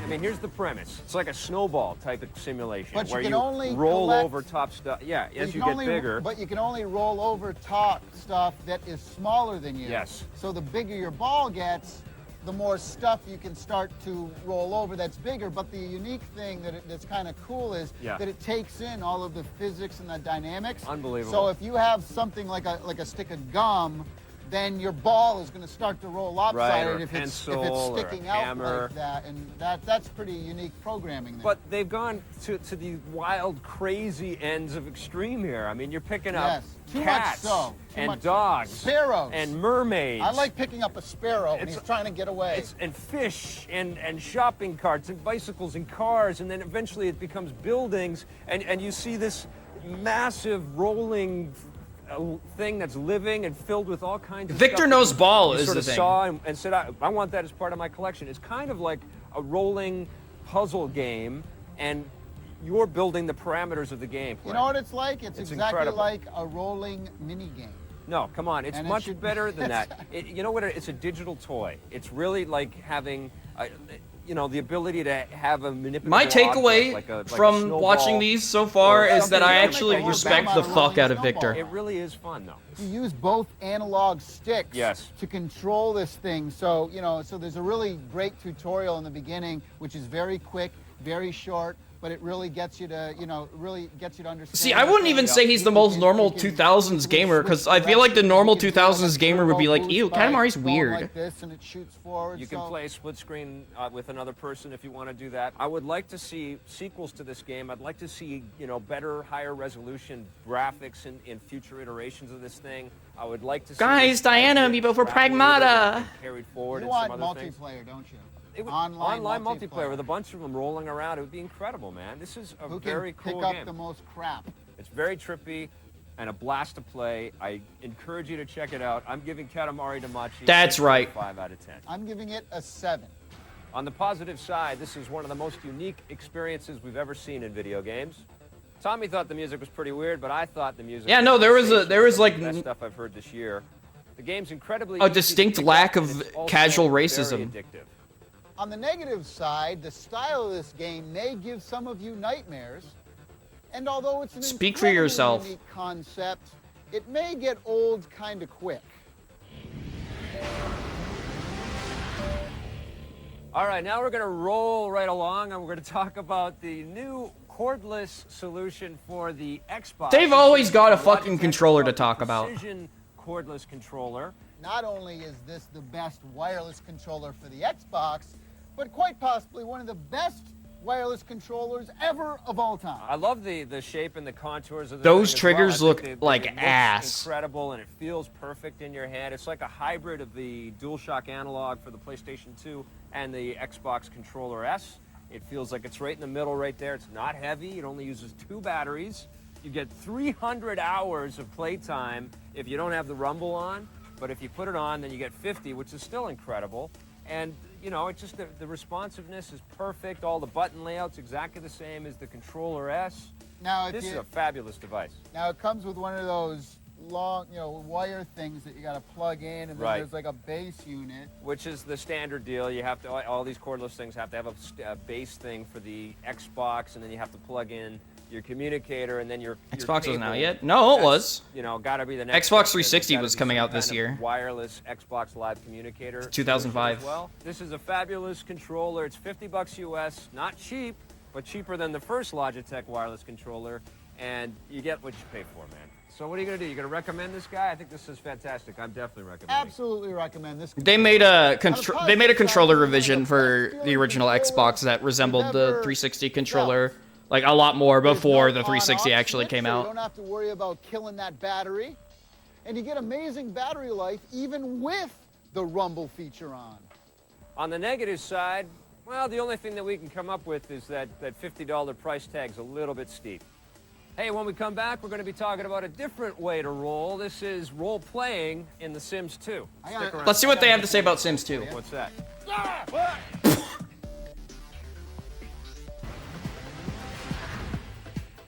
All right, now that might look like a very cool building to you, but in fact, for our purposes, we're going to say it's the world's largest pinball bumper, because I'm going to talk to you guys about Mario fuck! Land.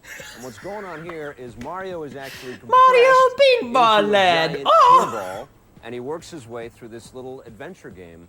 Tommy's gonna love this. I don't think Tommy's part of this segment. There's actually I think this is kind just of Victor. Exploratory elements to the game as well, where you have, you know, areas that you have to keep your little Mario ball balanced on, or bad guys that you can only hit in specific areas on the screen. Lots of cool art in the game. I was very impressed with the way the game actually looks. It's got a pseudo 3D kind of sheen to it. The sound effects are all exactly what you'd expect out of a Mario game. Very innovative, very unique. You'll see a lot of familiar Mario-styled landscapes and characters in the game. And for me, one of the things that I like the most about this game is that it's got a save anywhere feature. I'm going to give Mario Pinball Land an 8 out of 10. You know, it really Oh shit, I forgot about the grandpa randomization But I'll tell you, hotkeys messing with really annoyed me, though, with the video. There's no Xbox.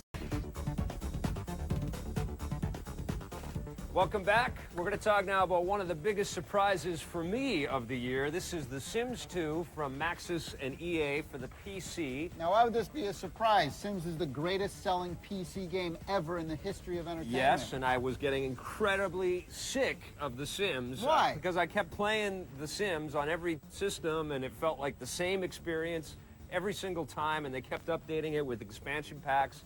Blah, I'd had enough. Really? And then this game comes out, and it completely blew me away. The thing that impressed me, I think, the most about The Sims 2 was that I was very accurately able to create myself and my wife in the game. And it was very spooky to build character models that looked so much like like us. And then we got to have our little home. And then what they've added to this game is the ability to have children. So, of course, my family grew some children. Well, you could have children in the other game, but not to the extent as you can here. They incorporate the DNA of your little characters, exactly, man, which is incredible. One of the big things in this game is that characters now have memories. Yes. New layer in game is cool. I haven't played any of their stuff, but I've heard great things about Baldur's Gate 3. Throughout the game. You play this game for a long time. I mean, let's face it, it's a massive, huge game. And it'll take you a long time to really appreciate all the finer details throughout the thing. The bigger news is that the graphics visually. have really, that was the one thing that the Sims, agreed, you know, it was a great game, a great experience. I love the first Sims. Well, every time we but talked to Will, were always... Yeah, I know. Every time we talked to Will Wright about the game, he would talk about all of the intricacies and the details. That's true, I am right. But you never really got to see all of the details, you know? You never now you do. I did notice there were problems, though. I mean, like, you want to have your characters read newspapers and books and things like that so that they can get smarter and get jobs and things. But they can't do simple stuff like have a dinner at the table and be reading a magazine at the same time, or sitting in front of the television and eating at the same time. And there's really frustrating elements in there too. Like I had a little baby in the game, and the baby kept falling asleep before I could change its diapers, and it would just crash on the floor, and it would become a blockade that my characters couldn't walk around, though. Now, from the audio standpoint, you do have the whole Simlish speaking Yes. thing. Blah, blah, blah, That gets blah, annoying. They blah. gotta, It's different, they though. gotta There's move no- it to English, though, man. But No, they There's can't. so many No. things. It's impossible. Well, Uncommon, things they do. uncommon Victor L. They Put can't abandon aspirations, Simlish. rewards Yes. in the game, and what these are is, you don't have to just play the game as you would normally like the first one, but like some of the console games that they did, you actually have a set of missions and tasks that you can go on. Now you still have. I think Victor was all the impressed needs. by You The still have Sims 3. Hunger and the sleep and Don't forget peeing. and going to the bathroom. Don't forget peeing. I'm sorry. I was gonna respond to that chat message, and my whole fucking train of thought was just ruined by "don't forget peeing." Girls you can juggle at once, and in the same room with each different other this time. without getting them all jealous. It's different this time because the AI is sharper. They'll punch you. New raid phrase, if I It remember. breaks your heart to Don't see your forget Sim peeing. wife Your heart. crying and freaking out, and she'll slap you and walk away. funny. Oh, it ain't funny anymore. It's funny. I'll tell you, man. You played this game squeaky clean, didn't you? I played it as my little family, and my Yes, and you kids played got it like taken yourself. away by social services. I was completely distraught. My baby girl wasn't doing her homework, and they took her away, and then I died. My tombstone came up, and then my wife hooked up with another guy like 5 seconds later. I couldn't. I was. Welcome to real life, my friend. I had to stop playing the game. It Welcome to broke real my life. heart. All right, so what are you going to give The Sims 2? I'm giving The Sims 2 a 9.5. Yeah, that's Exactly fair. what I give it, 9.5 as well. On the positive side, the graphics and animation engine has been completely rehauled, and it's really good stuff. Things like aspirations and wants bring a whole new style of gameplay into this. And this time around, your Sims have things like memories, and they can pass on their genetics. The raid phrase is "don't forget On the negative side, peeing." there's still some frustrating habits and inabilities that the AI has. And even though it'd be incredibly difficult to add actual languages to the game, it'd be nice to get away from Simlish. After the break, it's Versus with basketball going head-to-head. Once again, All right, it's you guys wanted to ESPN see this. against EA Sports. Here are 5 of our favorite extreme sports games. You know what? Number I actually 1 is do Downhill need to pee. Domination. Number 2, Amp So I'll leave 2. you guys with this for a Number second. 3, Splashdown. Number 4, I'm gonna pee and I'm gonna get a SSX3. Baja Blast. And number 5, Aggressive Inline.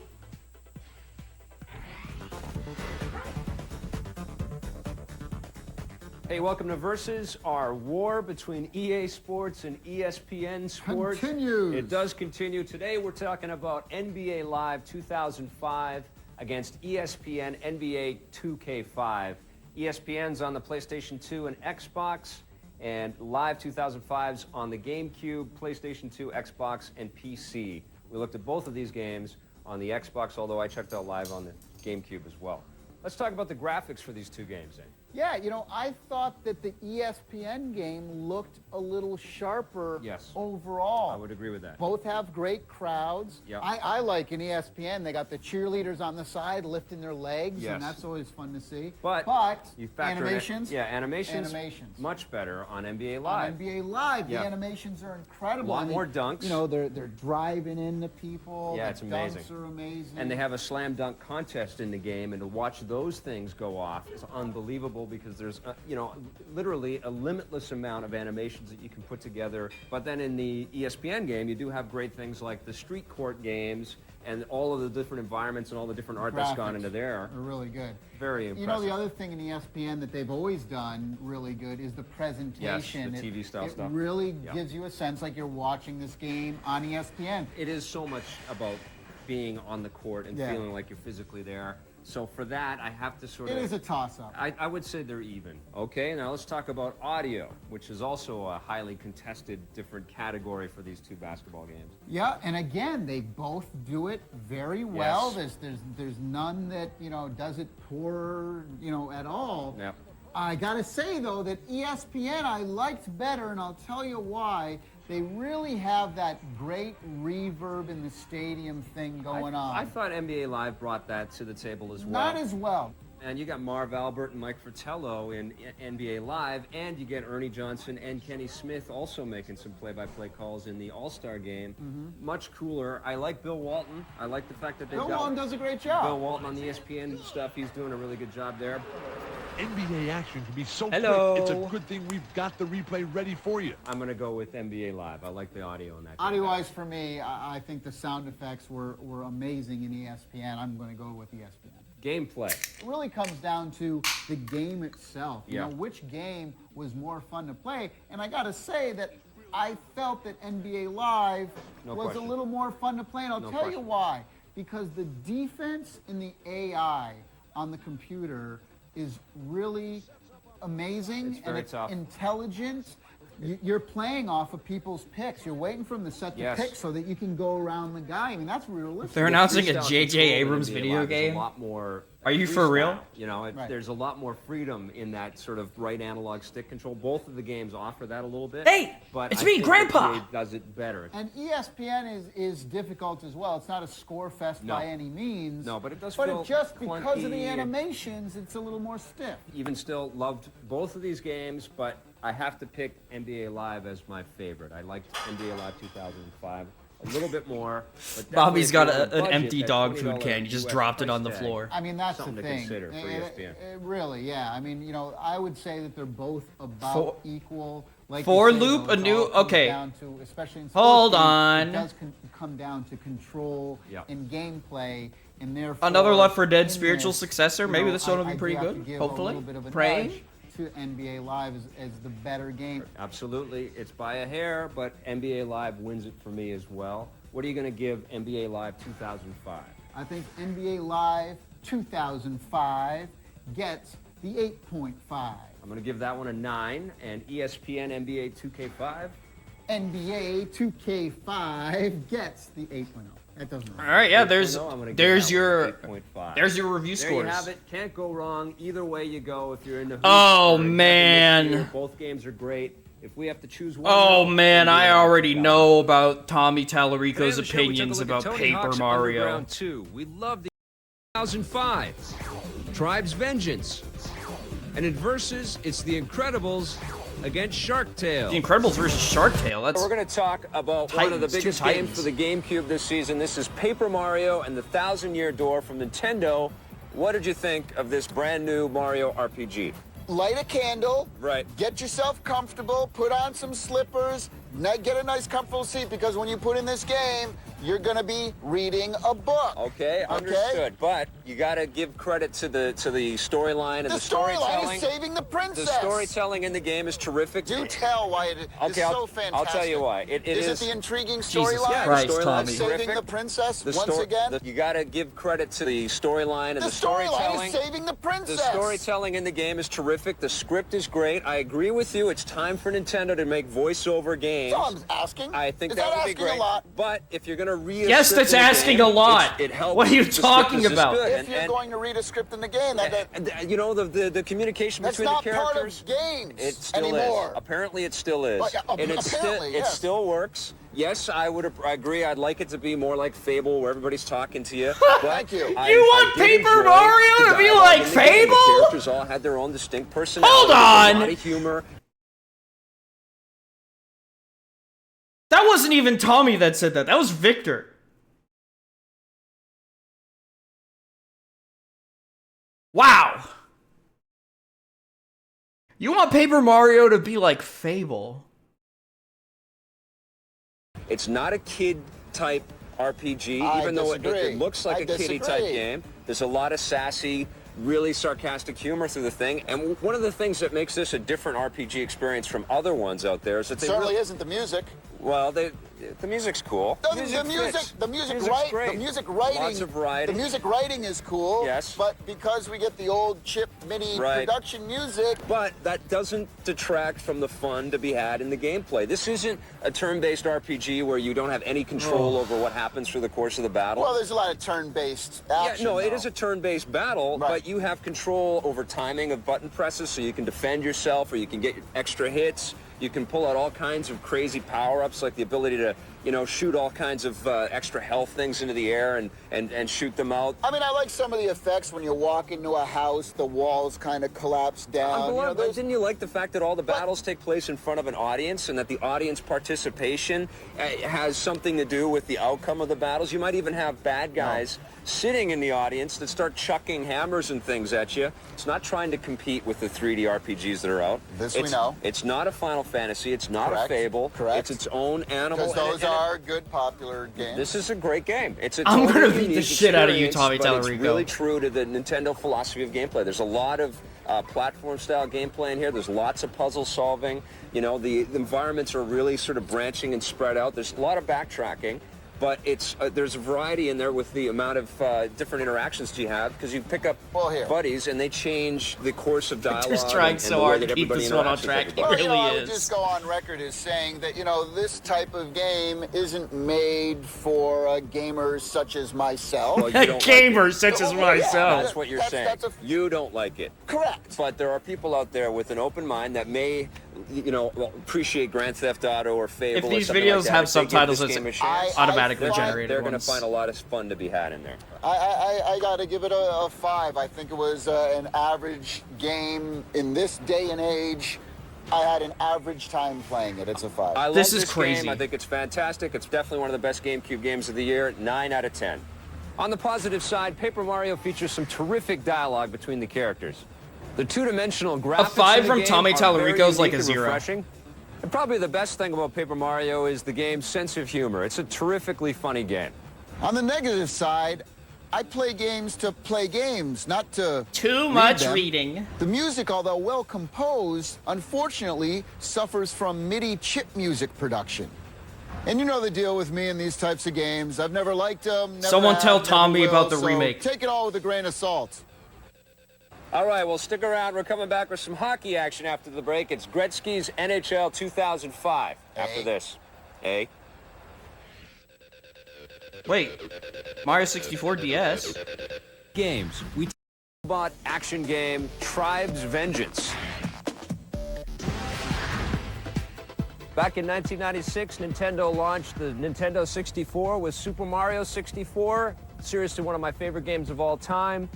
The DS gets Super Mario 64, a brand new version of a classic game that I've always loved. The DS's stylus is used to full effect here. They've got all kinds of great little mini games, and then you could also use this thing to control your characters when you're actually in the adventure game. That's what's so great about this. It's not just the traditional Mario 64 adventure. You get that with new characters to play, but you get these mini games, and you also get an additional multiplayer game where you actually have everybody racing and beating up each other, trying to I gotta get as say, many coins as they can. These segments where it's just Victor talking about a handheld game, simultaneously, like, it's sad because I want to hear Tommy Tallarico's dog shit opinions, but also it's like great to be able to hear this guy get to talk about video games without Tommy Tallarico trying to butt in every 5 seconds. In various Mario 64 environments. I'm loving this. I'm just barely scratching the surface. This is a terrific cartridge and definitely a must-buy for this system. Dude, 2x KO on consoles. 10 out of 10. Yay! What else did I give it? 10 out of 10 for Super Mario 64 DS. That's kind of badass. We are back, and we're going to start talking now about one of the most interesting and enjoyable games I've played in a long time. This is Tribes Vengeance. It was developed by Irrational Games. Sorry, I only care about published Shark by Tale. Vivendi Universal for the PC. I had so much fun. At number 5, NBA Ballers. I need a fucking screenshot All of right, that. welcome to Versus. It is the battle of the giant CG-rendered films turned to games. This is Shark Tale from Activision against The Incredibles from THQ, and both games are available for pretty much every platform you can imagine. We looked at both of them on the GameCube.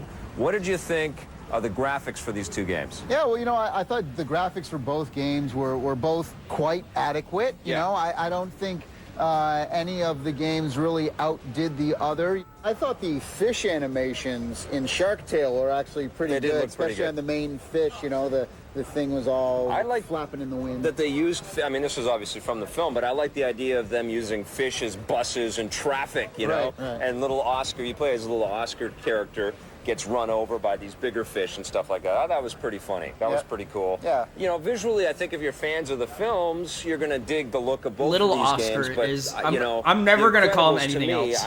I'm more into His name is now superheroes Little than I am Oscar character to me. fish. Well, you know? that's a given. But Yeah. yeah, I would have to give the small edge to Incredibles, but they were both adequately well done. Audio-wise, how do you think Shark Tale did against The Incredibles? Yeah, well, you know, the music from The Incredibles was written by a good friend of mine, Michael Giacchino, Right. who, oddly enough, was a video game composer. Yes. Who went on to do music for television, like Finding Alias Nemo on and GameCube. Lost. I'm pretty sure they It's do like the talk about first that at one point. major motion picture Right. that a video game composer worked on. So all the music's, I think, is really excellent. Well, I mean, what's cool they had about a it- whole spy big band vibe going It's on. very you know? 60s. I was surprised that it went that way, but it seems to fit the style of the film and the game really well. It's Right. very kind of It's 60s different. spy kind of thing. Now, Shark Tale, what they've done with that is they got all these licensed Licensed tunes, disco music. Which was pretty funny as well. I mean, Absolutely. it was pretty cute. And you Don't know, worry, we'll you get know, to they- Dog's they Life. put We'll that, get you to know, Dog's Life. Jamaican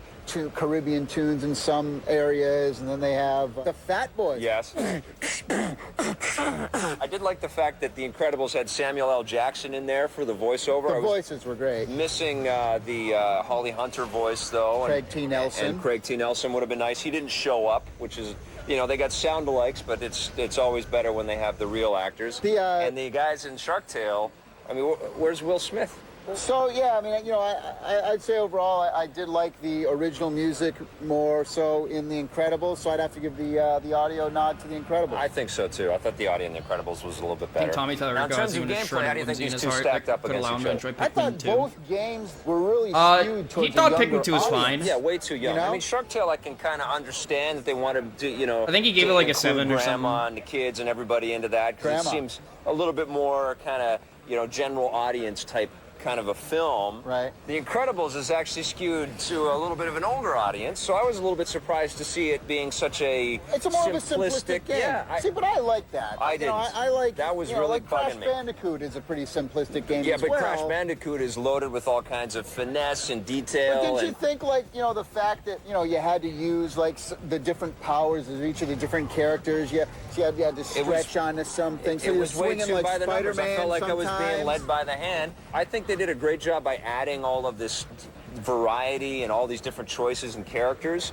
It's just not finessed as much as I thought it should be. I didn't mind the gameplay in The Incredibles. And I didn't mind it. It wasn't good enough for me, though. I didn't mind the gameplay in Shark Tale either. I have to say I was more pleasantly surprised by the stuff in Shark Tale, although I didn't enjoy the content nearly as much as The Incredibles. So who would you give the nod in gameplay to? Yeah, I would say it's probably a tie. I think that they both did some things well in the gameplay department for both games. I was really expecting to like The Incredibles a lot more than I did. So what do you give overall? Overall, I would play The Incredibles more. Okay. But I don't necessarily think it's that much of a better game. I like The Incredibles, you know, slightly over Shark Tale. I thought they're both well put together games. They are Right. what they are. I would prefer to play The Incredibles more than Shark Tales. I'm giving The Incredibles a 7.5. 7.5? Yeah, I thought it was good, simple fun. I think that's too high. I'm giving The Incredibles 6.5, and I'm going to give Shark Tale a 5.5. I'm giving Shark Tale a 7. So there you have it. Two 7? giant CG movies square off against each other in the video game world, and we both like The Incredibles. Dog's Life. And in Versus, And it's here Spyro we Hero's Tale go. against Crash Twin Sanity. And here we go.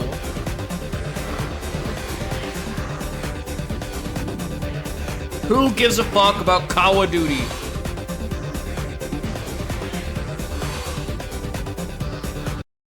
Games I think we're playing this year. This is Evil Genius, and it's from Vivendi Universal. And this fuck is game this? puts you in the role of a bad guy, like a James Bond type villain, and your goal is to try to take over the world. I didn't like this game. You didn't like it? Nope. I'm surprised. Put Dog's Tell you Life on why. the phone. I don't like any game that is like a spoof of a spoof. Right. We are back, and we are going to talk about a great little budget game. It's called A Fish Life.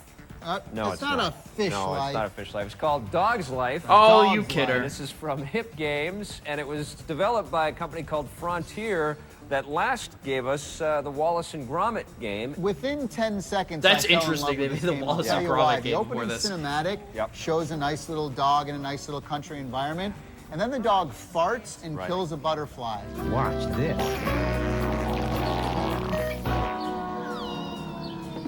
He's low From key that the point goat on, of I was farting and hooked. killing butterflies. That's all it takes. A little farting and a little killing. And Tommy's like, This is whoa, beautiful. this It's is a beautiful fantastic. What I'm surprised about is, why hasn't somebody done this before? I have no idea. Why hasn't anybody made a little dog simulation type game? Even I don't in know. 2D, it would have been fun. And can I but tell this you is such a cool that idea. even though the rating on this is teen, Yeah. don't be fooled. This is definitely a game for everyone. It is. I That being said, almost there is streamed this poo and game. pee I think in the game I think it because was we're a- talking about a dog. Okay? It was a Dogs vote are between fascinating. this and Willy Wonka and the Chocolate Factory, specifically because they were both rated high by Tommy Tallarico.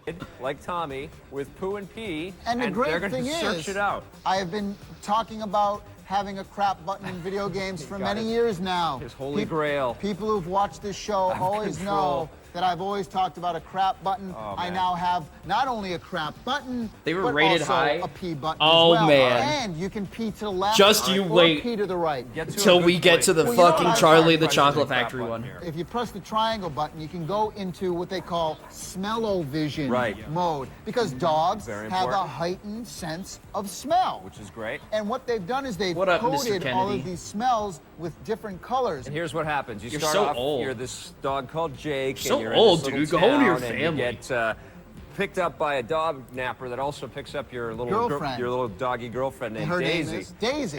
And they get carted away, and then but somehow you get to fall off the back of the truck, and now your mission is to go and try to save Daisy. It's like so you run 37, bro. around Go- and you collect go home to all your these little family. smells, and you meet up with all these other little dogs. And you get into these competitions. The more of a certain smell that you might get into this kind of tic-tac-toe, but it's a peeing game where you pee. It's a your peeing territory and game. Try to, The P marking game. the pee marking game. Who can pee the most? And you try to mark your territory through the You thing. see where I'm you, coming You might have from a here? doggy tug of war. It's a beautiful There's thing. lots of races where you have to pick up doggy snacks along you have the to way. try to get bones. And the bones are what sort of stacks you up. It's like your doggy ranking system. Whenever I There's stream this, I'm definitely getting Ryan on some for it.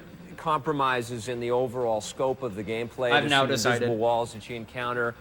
One thing that bugged me about Dog's Life, though, man, is the constant voiceover stuff that you're hearing in there. It started to It's not bad. not only was some of the writing kind of lame, but the actual recording quality was tinny and sharp and strident. It started wasn't to that bug bad. me. It's strident. Yes, there's a word It for you. was strident. Explain to the rest of the world what strident Just really means. high-pitched and tinny and thin and So if I look up scratchy. strident in the dictionary, that's what it's going to tell me. Should be something like that. I think he makes this stuff up. Sometimes. I love this game a lot. It's a great anyone game wanna to Google the play with definition of your strident? parents or a little brother or cousin or something like that.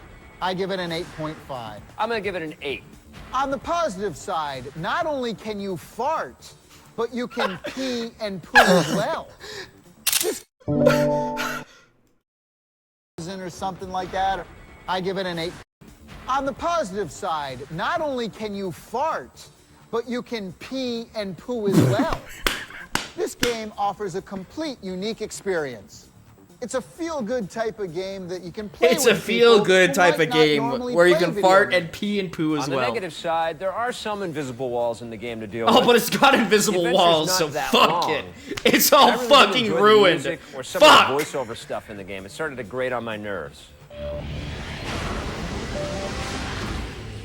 All right, we're going to move from dogs and pooing and peeing and all that stuff that Tommy loves to talk about, and we are going to hit on a brand new cordless controller for the PlayStation 2. I could poo and pee on that. You could. And All I right, wouldn't man. Be surprised if you did. But this is called the Precision Controller for the PlayStation 2. It's a fantastic wireless device. Well, the great thing about this is that you don't have that on and off switch like a lot of the wireless great thing about controllers this do, is you because can I always pee and forget poo and leave the fart. thing on and It has kill an the batteries. auto-off built right into it. I like the way it sits in your hand. Yeah, as the well. ergonomics are It's fantastic. very smooth. It doesn't feel that much heavier. It is a little heavier than It's a little the heavier. DualShock analog controller, but it has all the functionality and it gives you all of that freedom. You're removing that equation of having another cable in your house, which is great. And how about the little tiny, it's almost the size of a memory card. I love that. That plugs in The to little the receptor, the little receiver. It has a rumble feature in it. It only takes 2 AA batteries. When you shove this controller down your pants, Right.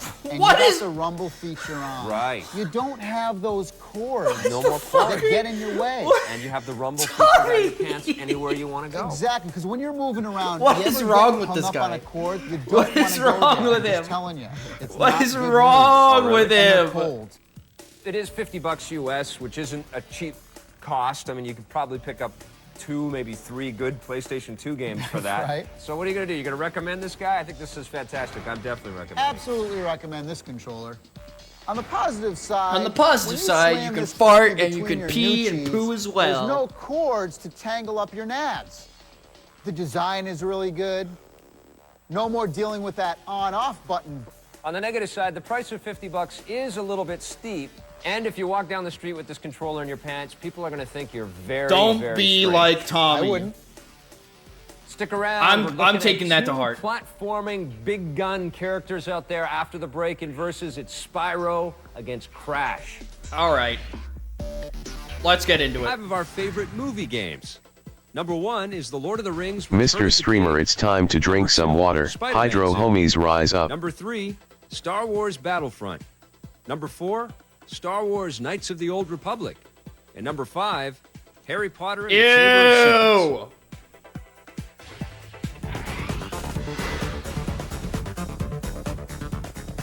All right, welcome to Versus. We have a very interesting matchup today. These are 2 giants in the video game universe, and now they're squaring off head-to-head. We've got Spyro, A Hero's Tale, going up against Crash, Twinsanity. Now, what'd you think of the visuals for these 2 titles? Well, I gotta be honest with you, with games like Jack 3 out there and Right. Sly 2 and Ratch 3, Okay. you look at those visuals for the PlayStation and Ratch you go, 3. wow. Yeah. And you know, I'm looking at both Crash and Spyro and saying to myself, it seems like other games are doing this a lot better. And Yes. it's the same genre. There's some really nice colored lighting in Spyro. I like the darker, moodier environments that Eurocom, the developer, put into that game. And when you put purple in a game, you're pretty much saying You're in a good mood. this is a good mood game. Right. I'm having fun But because it- I'm seeing purple. What? And I also like that they mixed What are up you some of the talking character stuff in about? here. Now you're not just playing as What? Spyro, you get 5 different characters that you get to play as. That's right. My favorite character that they introduced in the new Spyro game is a penguin, and I love penguins. so- Dude, penguins are almost as fun as purple. Let me tell you this though. Purple penguins, Oh, huh? yeah. Well, anyway, Ooh, Sergeant purple Bird, penguins, cool. though. He gets a jetpack, a rocket pack, flies around, blasts bad guys with rockets, and drops bombs. Crash, on the other hand, I think what they've done this time with Crash that I really enjoyed is they've amped up the comedy and the animation, the facial animations and stuff. It's almost a little bit more cartoony as well. It is a lot more cartoony. And Yup. there's definitely a lot better looking character action adventure stuff out there. If I had to pick visuals, I'd give it to Spyro. I give it to Spyro as well. Audio-wise, how do you think these guys stand up? Well, audio-wise, I really liked the voiceovers in Spyro. Hey there, Spyro. When I zap you with my wand like this, your current position and progress is saved.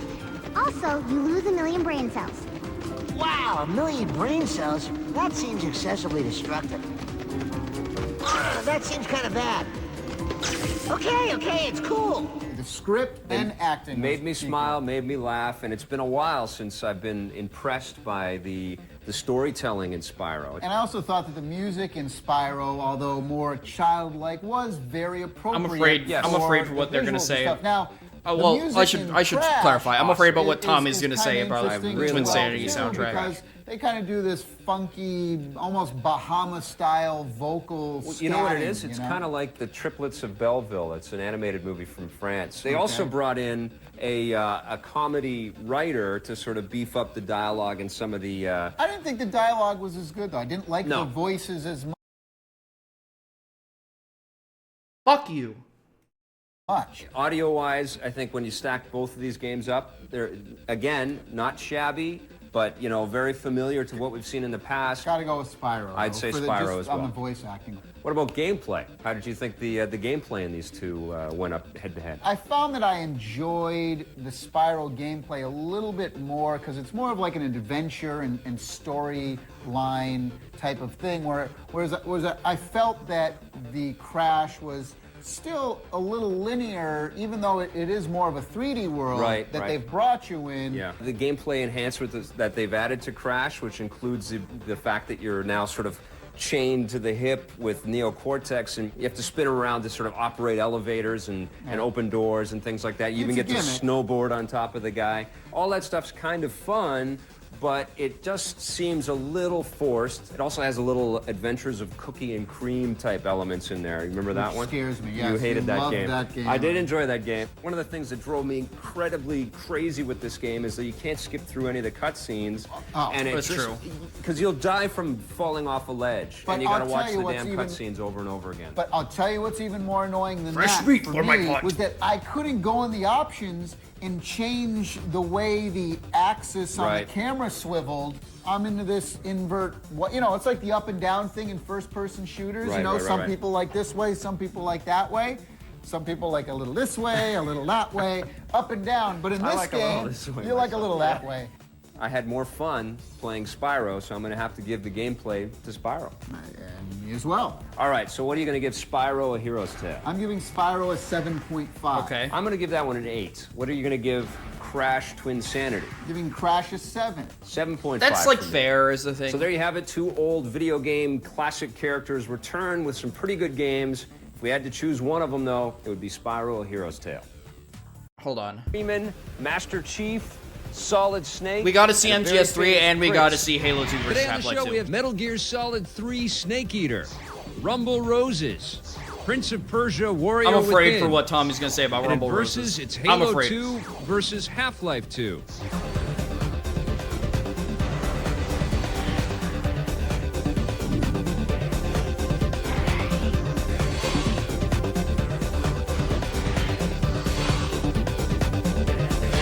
It's about to get bad. Some of the games we look at and reviews on the run are intended for a mature audience. Please pay attention to each game's ESRB rating. We're here in the jungle for a very specific reason. We're talking Metal Gear Solid 3 Snake Eater from Konami for the PlayStation 2. This is Hideo Kojima's latest Solid Snake. This is actually happens before all of them. Yeah, not Solid Snake. In the height of the Cold War, this is right around the Victor, time I'm sorry, that's not Solid Snake. They went Rambo on us. Assassination, and Snake is a younger fellow, and he meets a younger Revolver Ocelot, as well as some other kind of allusions to things that will happen in the future of Solid Snake's life. I felt that some Nope, of the controls not true. were Not true, starting Victor. to get a little old now. You No know, kidding. I was hoping that we could see more of the camera angles, control more of the camera angles. They took the radar off.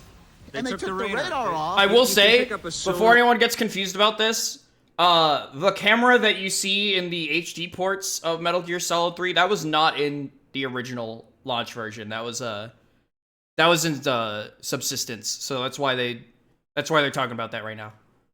Thing or a motion detector thing that will vibrate, and you can pick up some devices that act as sort of the radar thing that you used to have in the Metal Gear games. And I understand that it doesn't work within the time frame and the storyline and all that, but so what? That was the really cool part about Metal Gear is you could see the cones of the people coming at you. Yeah, you can see the bad guys coming. Well, I'll tell you what doesn't work is not knowing where the bad guys are. Right. That really sucks Exactly. because they can hear you off screen. Yes. They know where you are. They're shooting you with AK-47. It's crazy how pretty much all of this was One addressed of my by the new biggest camera. complaints, though, with the game Yeah. is the fact that the script writing in this game is so bad. The head of the CIA. What the fuck are you talking about?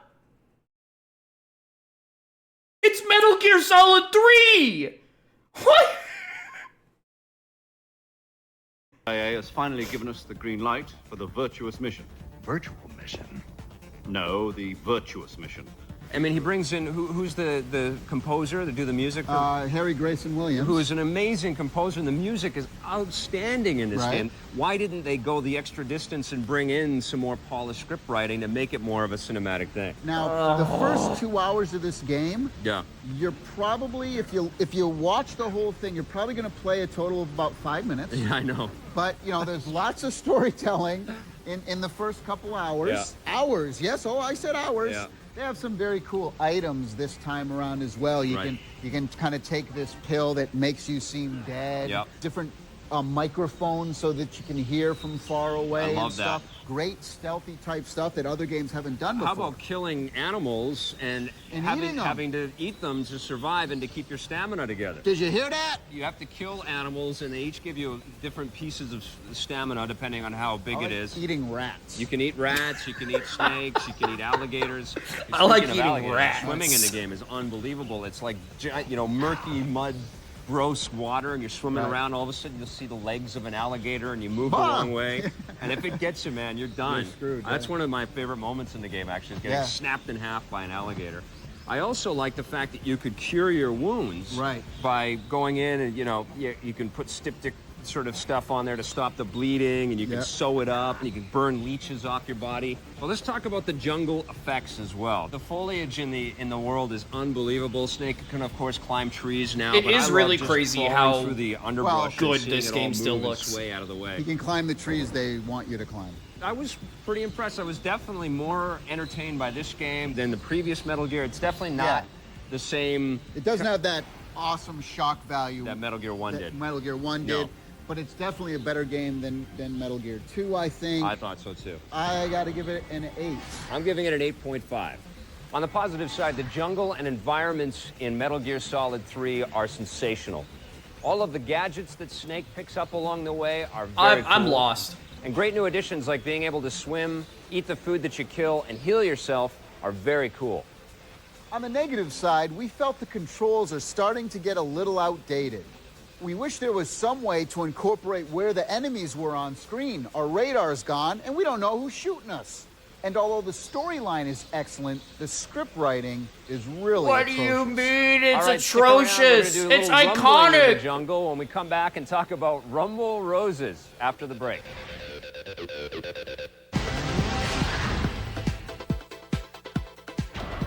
Oh, hi. I'm just playing my Spider-Man game on the Nintendo DS. That's great, Tommy. I'm a bit of a Spidey freak, I guess you could say. And let me tell you something, this game does not disappoint. I mean, basically the game is pretty much 2D in that you're pretty much on, you know, one rail running around and stuff, although the images and graphics are in 3D, but it really gives you a great sense of 3D because you're, you know, turning corners and doing all sorts of stuff. I love the web slinging in this, you know, the actual, you know, going across. They did a really good job. This is a unique game. It's not like the other handheld games. It's not like the console games, of course. It's a unique Spider-Man game. Lots of great fighting, lots of things to collect. Putting a Spider-Man game on the DS really made my day. I love it a lot. It's a decent game. I'm giving it an 8.5. I love it a lot. It's a decent game. 8.5. That's the most Tommy Tallarico sentence I think I've ever We are heard. back in the jungle, and we've got to sit down for this one. This is Rumble Roses from Konami, also for the PlayStation 2. Oh, God. Look, it's Paco from the game Amazon from back in the 80s. You remember that one? That's a very inside joke right there, man. That's good. I never even played that game before. 5 people are going, yeah! So what did you think of Rumble Roses? They're like a beautiful Well, you know, couple. I thought I was going to really love this game, you know? I thought you were going to really love this game. Here's a game where there's 10 different females. Yep. And there's also... I'm sorry, but I feel like him saying females really says it all. Not a fan. No. Not a fan. I agree with the freaking bird. You must have played the story mode. Yeah, exactly. So you play one of 10 girls, or there's 10 other alter ego characters, which is basically their way of saying... It's the Bizarro version of the same girls. We're going to use the same character models because we can't afford to come up with 10 other characters. Now, the bodies on the girls were really well done and looked great, but the heads and the faces look so stiff and mannequin-like They look like separate elements, like they just popped them all together kind of thing. That's right. You know, and in spite of all of the issues that the game has, it's still a playable experience. You know, you still have a pretty solid wrestling it's still engine playable. underneath it. It was developed by Ukes. They did some of the SmackDown games in the past, and they've done a pretty good job here. I mean, you could do some killer moves, some intimidation style moves. But you know what I didn't like is I didn't like the fact that, like, you know, when your opponent gets you in a lock or holds I think you, they're showing a new you can't do Yakuza. anything to get out of That's it. wrestling, though. Just, For no, real? because you could do counter moves and everything in some of these games. Well, You're it's just no sitting no there. Def Jam, I'll tell you that. It's not Yeah. as fun as Def Jam. I felt like I was not just as fun as Day of Reckoning, and it's not as fun as Absolutely. the SmackDown versus Raw game that's out there. I felt that I was just sitting there watching attacks. And I'll tell you, the worst part about the game is the story mode. It's like they went out and purposely tried to find the worst voice actors they could find. It's really bad. It's horrible. It's stereotypical. There's going to be a lot of people offended by this game. There's Now, lots even- of really, But you know... see, but even the quality of this stuff, like, for example, they have a great thing. Okay, let's talk about mud wrestling. Yeah. Oh, it's cool. And then, you know, they do stuff where you get mud. The girls actually The get mud mud looks on them. ridiculous. But the mud looks It's looks from so Nagoshi Studios, stupid. so Even it the is from music, the right? creator of Like Yakuza. They did David Lee Roth's Yankee Rose. Right. They got Van Halen's Hot for Teacher. Yeah. But again, they redo it in this really cheesy kind of way. And it's just like, you know... And everything is themed to all the stereotypical sort of female creations. You've got the cowgirl, the teacher, the nurse. And talking about low production quality, even the subtitles and the voice acting doesn't match each other some of the times. Right. It's like they changed the script in the studio and then I just didn't feel like bother going back and changing the text. That would have been too difficult. Noticing that Victor's like Tommy It's all Duola exactly talking the here. same, That's and it's because he all has a bad. wife. I'm giving No, you're Rumble- probably right about that. I'm giving Rumble Roses. I'm giving Rumble Roses a 4 out of 10. I'm giving it a 3.5. On the positive side, Rumble Roses does have a pretty solid wrestling engine. If you're looking for it, there are lots of nearly naked women in the game, and there are lots of nearly naked women in the game. On the negative side, it's some of the worst voice acting. Okay, we've putting ever that had the twice is pleasure of really funny. I'm experiencing. not gonna lie. The story mode is ridiculous, and the characters are way too Like, that's a good bit. stereotypical. And what's up with the mud looking like chocolate milk? All right, you guys, stick around. When we come back, we're talking about Prince of Persia, Warrior Within. Boring. We take games seriously. All right, now here's a first-person Wait, hold shooter on. called X111. 13. I was gonna say X111.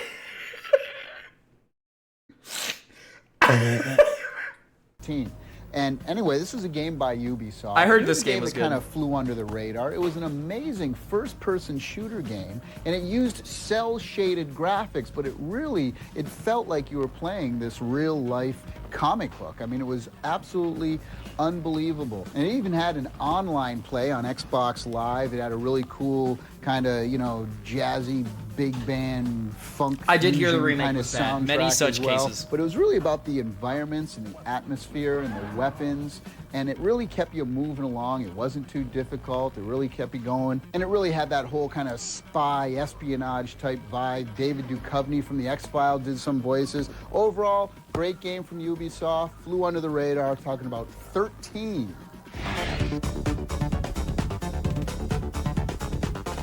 We are back, and we Oh, found they're talking this about a sort of headset. desert-like level with Halo 2, which is a game we're going to be talking about pretty soon. But this is Plantronics Gamecom Halo 2 branded headset for Xbox Live. It's ergonomically shaped to squeeze right into your brain pan. And basically, you put it on your head. Yeah. It's very light. It's definitely lighter than the traditional Xbox Live But it was hard headset. to get on, too, because you It's a got to little kind bit- of turn the nubby. You're into not an the AT&T operator, thing, and so then this you is a got- new thing for you. You got you the know? thing. But it didn't have the thingy to put into the other I thingy. think it's called the well, I call it Didn't the have puck. the And thingy to here put is in the the other worst thing. part about it all. Thank you, Tommy. Is the price on this thing $50 US. is, well, that's if you can find it at that. I was seeing it for even higher than that in some stores. Right. It's got the see-through green plastic, Yep. Halo plastic stuff. I'm sure Master Chief is wearing one underneath the helmet. No.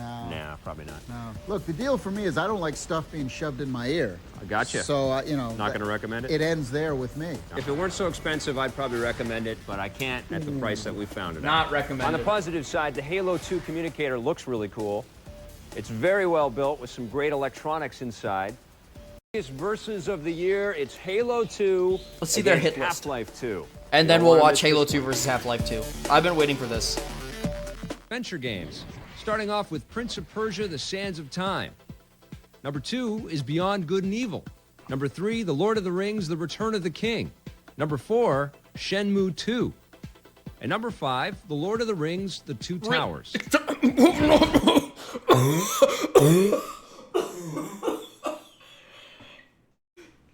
Sorry, what?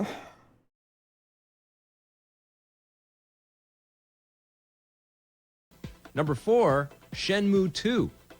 And number 5, The Lord of the Rings: The Two Towers.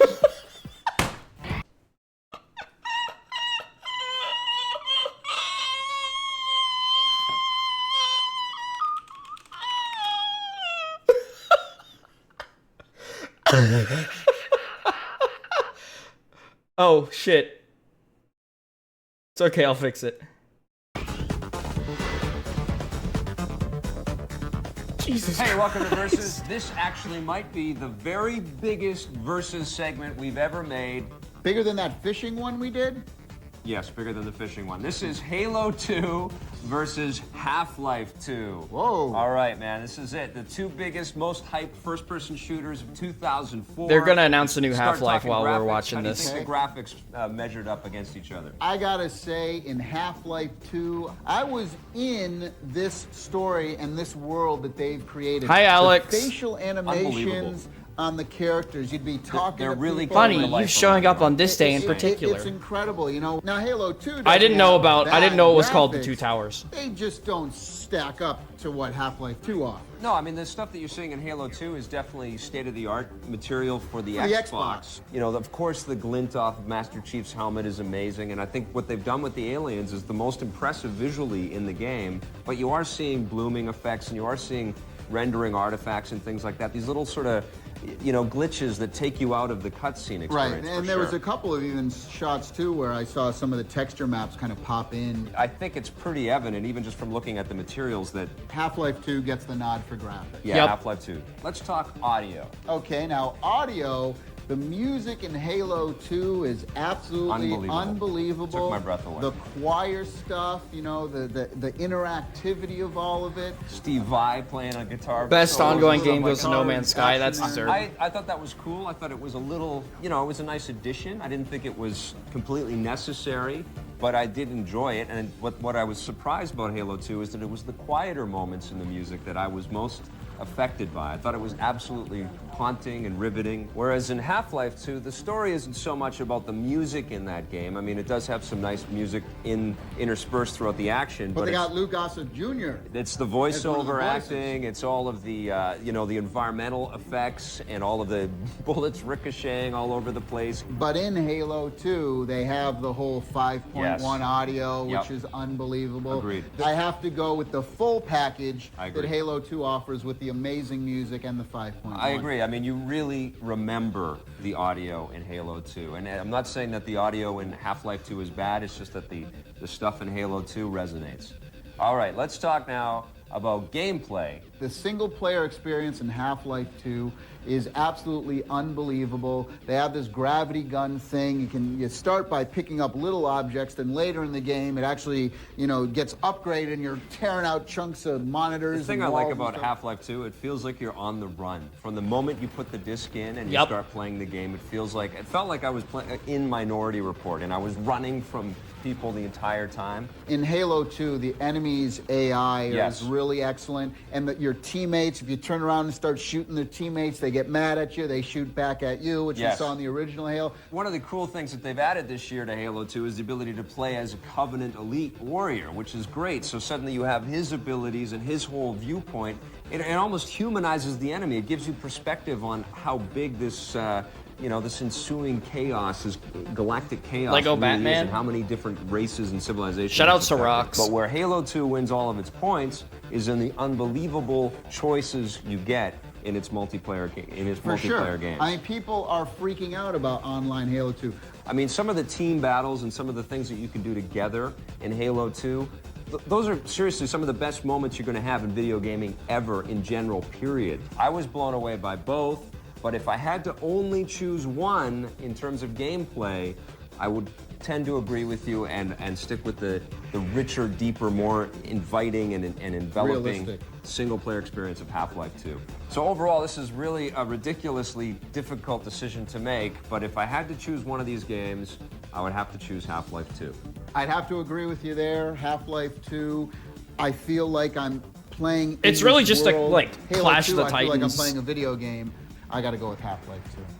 So what are you going to give Half-Life 2? Yup. I'm giving it a Yup. 9.5. That's right. I'm giving it a 10. What are you going to give Halo 2? I'm giving Halo a 9. I'm giving that a 10 as well, but I'd still choose Half-Life 2 if I could only have one. So the final verdict then is Half-Life 2 by Half-Life a 2 little wins it. hair.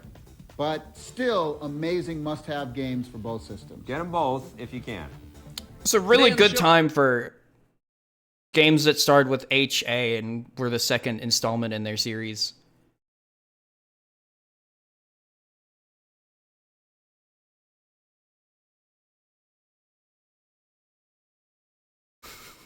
What do you guys think they feel like about Mario Party? Today on the show, we're taking a look at Outrun 2, Mario Party 6. Oh, this is the one I grew up with. I fucking love Mario Party 6. Now we're talking about Mario Party 6. This one was developed by Hudson Soft, published by Nintendo for the GameCube, and this is the 6th Mario Party game. Well, more importantly, it's the 6th Mario Party in the last 6 years. Yeah, they keep making them. Hudson's come It's out like the with new one Madden. every single year. And exactly, it's like Madden. And I've always been a big fan, in fact, of the Mario Party games. You know, I think of all the party type games out there, Mario Party has consistently done them the best. Yes, and consistently. I've tried some of the other ones, like what was that Namco one? I couldn't stand. Pac-Man. Yeah, I couldn't. I mean, some of the other party Crash games, Bash was good. I didn't like that Crash one. Bash was good. But Mario Party's been good. It's just that the question is, are they stretching this idea a little bit thin by this point? And the answer is yes. I've taken steps Yeah, we'll away check from out the series. I Outrun. haven't played the game for a few iterations. So getting back into Mario Party 6 was a little bit new for me. Okay. And I got to say that if you haven't played one for a while, this one isn't a bad one to jump into. One of the cool things that they've done this time, they've given you a microphone so you can have all of these different sort of voice-activated mini-type games. Well, it's not The all of fucking them. There's microphone two mini different games. styles that the microphone comes into play with. One of them, you're kind of controlling the character on screen, up, left, down, and they kind of react. Right. And the other one is... They nerfed Rick and Air you actually Riders? answer questions. Unlucky. It's like a quiz show kind of thing. Now, when I put the microphone in, I was trying to use it like I was in Lifeline. Remember that game for the Lifeline PlayStation? mentioned. Right. So I was talking to the princess going, close off, close Very funny, off." Tommy. But she wasn't listening. Very funny. You're a sad man. But the biggest thing that Mario Party Everyone laughed lacks, at that though, one. is the real originality from going from like Mario Party 4 or 5 Right. to 6. It's starting to get just a little drawn out. And I'll tell you something else, the presentation, again, Not that great. the characters, graphics. Look, I played Mario Power Tennis. Yeah, they look better in that. The characters Absolutely. look a lot better. So, it's time to update. If you're going to do another Come on. iteration, This is let's not update it. This is not one of those games that you scrutinize like every other kind of platform action. Content adventure creator type of the thing. year should have This been is me, a- honestly. No, you game want it that- to look better, though. It looks okay. It looks okay. I mean, you Looks get like your candy. family together. It looks let's, like let's candy. review this for what the audience that they're going to play it with. They're going to have a bunch of friends or Yo, Cow was family together. robbed. They're Get gonna it play this trending. thing. Everything is very easy to play. There's 80 different mini games, which are good. Yeah. There's 11 Should've been me over playable you. No, you're characters, right. Which is good. Yeah. There's 6 different worlds that you can. I love your Change streams. night to Go day. around. Different mini games start appearing based on the time of day. What I'm saying is that if you already own 4 or 5, Yeah, absolutely. the little microphone attachment Isn't enough of isn't enough an upgrade. of an upgrade. I did like the fact that unlike the earlier Mario Party games that I played, this one is a lot easier to play in We'll get- single we'll get to player. It's Outrun. not so We'll get to Outrun. laborious, You can zip through everything. You can take all the instructions out of the the factor so you don't have to, keep reading stuff as you're working your way through the game. I'm giving Mario Party 6 an 8 out of 10. I'm giving it. I think this is fair. On the positive side, there are 80 different mini games to enjoy in this one.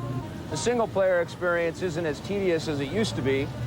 And if you're looking for something that you can play with your family, this is a great choice. On the negative side, I would have liked to have seen the production quality, like the music and graphics, be a little more updated. And although the microphone was a new addition, it didn't seem to warrant enough for a whole new version of the game. The run are intended for a mature audience. All right, let's look at Outrun. Please pay attention to each game's ESRB rating. All right, you guys, we're going to get started here with Outrun 2. This one is made by Sega and co-published by Sega and Microsoft for the Xbox. Well, I gotta say that the original Outrun game in the arcade was always one of my personal favorites here, Yeah. okay? Yeah, it was now, awesome. Outrun 2 came out in the arcades a couple years ago, right. Now we have an Xbox version here. That's correct. Okay? So far, you're right on every count here. Yes, now my problem is this, though. Dude, Rust is Mobile! that the graphics, Yay! the sound, everything about this game seems about 10 years old. Now we've put... Now, Not that's 10 okay. years old. Come on. It looks 9 like years maybe old. a first-generation 9 years old. PlayStation 2 game. is Not what- no. Come on. Are you yes, kidding yeah, me? it does. No. It does. Yes, it does. It's Not good. at all. This Nice looks car fine. renders, the backgrounds are colorful. I gotta judge this against other driving games. Burnout 3. And that is unquestionably Need for Speed 2 the best Underground. arcade racing game I've ever played. I, I mean, think you agree with look me. at the graphics Yeah. of that game. I know. The graphics in Outrun 2 aren't that bad. No, they are. I don't think they are. I think they're No, very I think cartoony. they are, mister. I think you're wrong. Very hyper-realistic, crazy, cartoony visuals. If you're not into the sort of weird, Having to argue with crazy Tommy Tallarico driving just seems style of this miserable. game, you're I'm not glad gonna enjoy that it. Victor doesn't have to deal with that Is anymore. Outrun in the arcades, going back long, and again, I love the old arcade game. Yeah. But Outrun, you're not even racing against each other. You're just trying to get You're from racing point A against to time. point B. Exactly. And It's that's outdated. point-to-point racing. I It's don't disagree with you. outdated. Okay.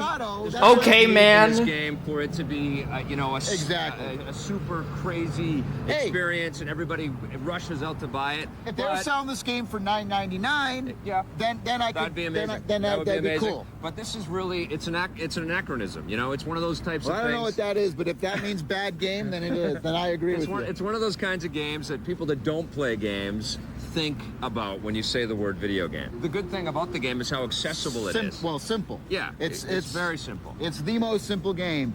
Get to point A to point B, Well, erase you have the a clock. bunch of It's branching. old school. You have It's a old bunch school. of branching paths, a bunch of pipes that you Pyramids. race by. I said the pyramids.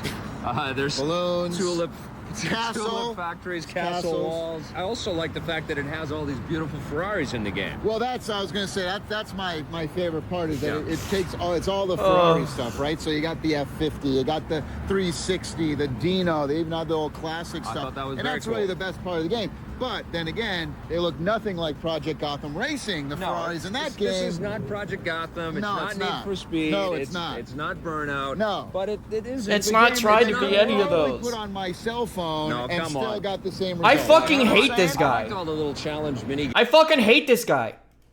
game things as well. You know, I like that kind of the stuff. thing is that there's no artificial intelligence on the cars either. The other cars that you're driving, they're just there on the road They're driving. obstacles. They don't try to speed up. They don't try Right. to slow down. They don't try to box you. They don't try to There sure piss are a you lot off of in any them. way. Now you do get to race. That's people not when you play the game on point of Xbox the Live, and that's pretty game. fun. What about heart attack mode or whatever the heck it's called, where you're trying to like get the girl in the car, Yeah, trying to get her heart like meter you, go up. to like you more, Right, by by doing- passing cars. No, she's telling you what to do driving wise, and if you do what she's asking, Just what you need. Some girl sitting next to you telling you how to drive. That's always Head in my hands right now. It's like, fuck. Head in my hands right now. fun. Yeah, put that in the game. Sure. Right. Where's the ejection seat? Where's the ejection So, seat? what are you going to give Outrun 2? I got to give this a 4.5. 4.5? Yeah, I mean, That's you know, upset- it's that's just crazy. the quality level is just too That's low way for too me. low. Why are we watching this again? Because I want to make fun of Tommy Tallarico. If you like the original Outrun game, you're going to dig this new version. Online play is pretty fun. And I think the best thing about Outrun 2 are all the mini games. On the negative Boo! side, in the single player mode, all you're doing is trying to get from point A to point B. Dude, no guys, artificial poop is intelligence on free any of on the other Epic vehicles. Games Store. And if you're looking for the latest, greatest driving game graphics, you might want to look somewhere else. Stick around, you guys. The constant stream of colors continues after the break. We're taking a look at Mario Party 6.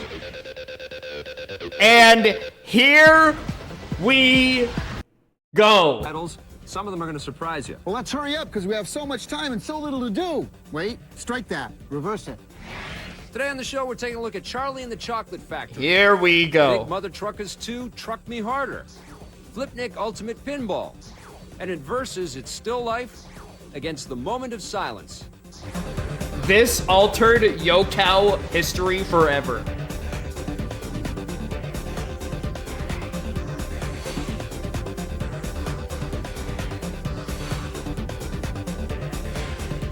Some of the games we look at on Reviews on the Run are intended for a mature audience. Please pay attention to each game's ESRB rating.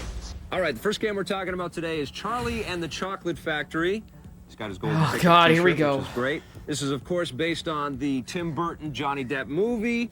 And the game's out on all the platforms. We looked at it on the GameCube. What'd you think of the Charlie? I hated this movie. I gotta tell you, All right, Tim you get Burton, 10 seconds to talk about the movie, and then we're talking about the game. Tim Burton murdered this film 10. just like he did with Planet of the Apes. It's a disgrace. Everyone who loves the original Willy Wonka is gonna hate this movie. All right, time's up. Okay. What'd you think about the game? The game I loved. You loved the game. I actually loved. Surprisingly hated the flick. I'll tell you what I loved about it.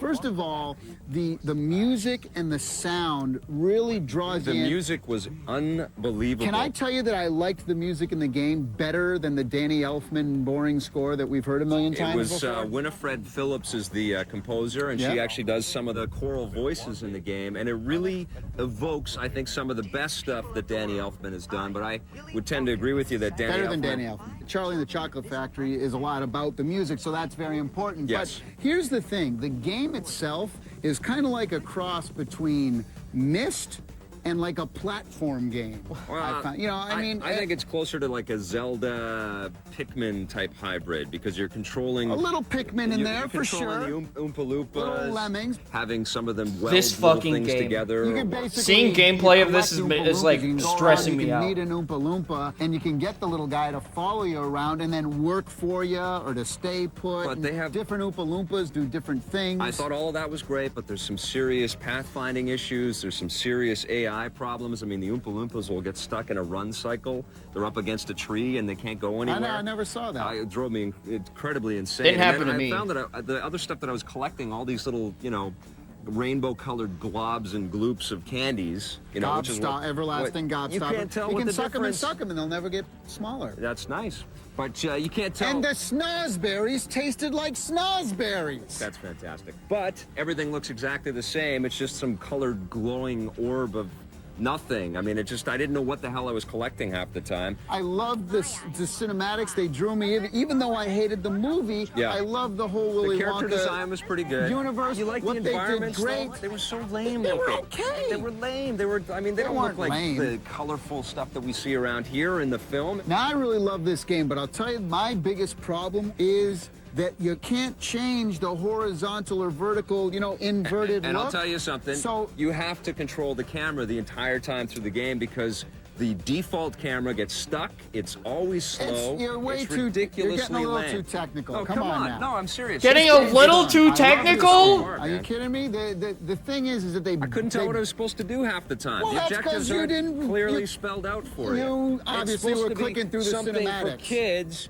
and I It's was not confused. something for kids. It's Willy supposed to Wonka be is not something for kids. Yes, seriously. No, you're wrong. You sound You get like a kid. nothing. All right. Good day, sir. Wait, I get the reference.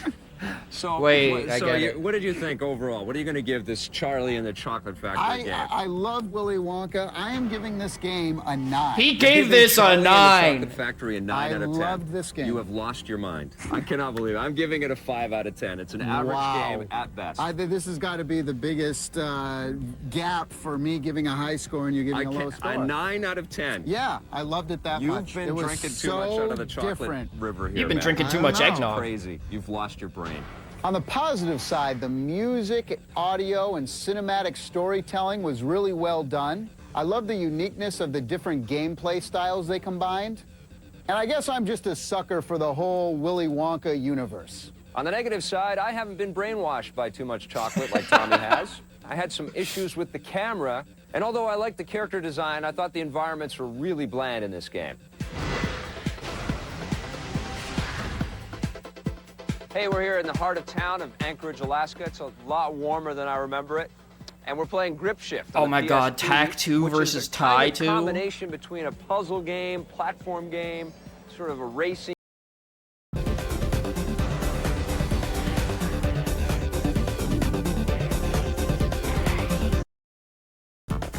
All right, today on Versus, we're going to take a look at a couple of action platformers that may have been forgotten. We're looking at TAC 2, The Staff of Dreams, against TIE, the Tasmanian Tiger 2, Bush Rescue. Oh, hold on.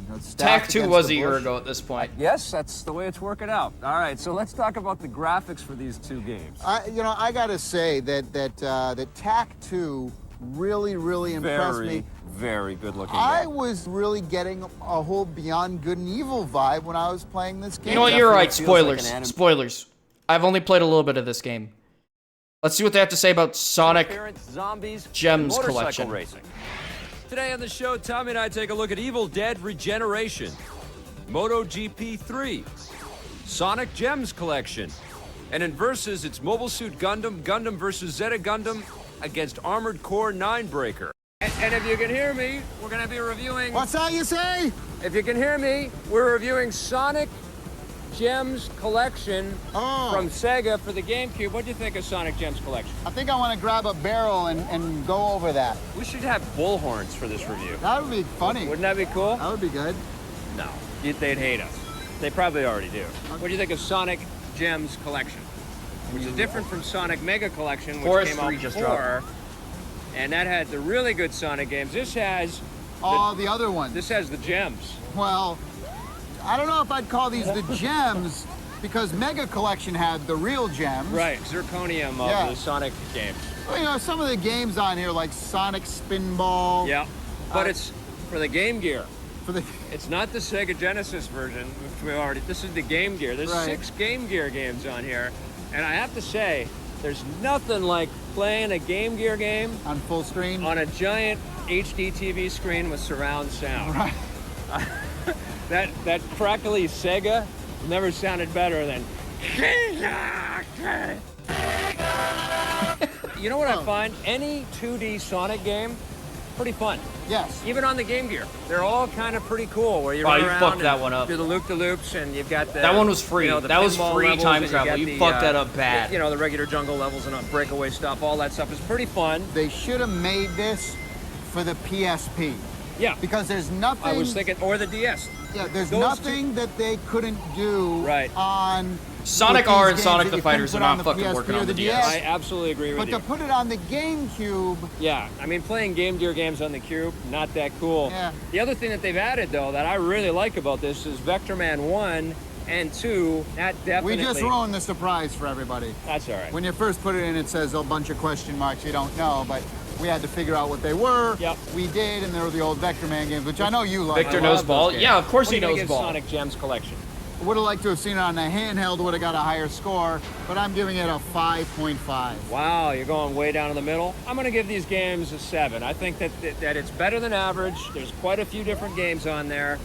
On the positive side, you get a bunch of games on a budget price disc. We like that.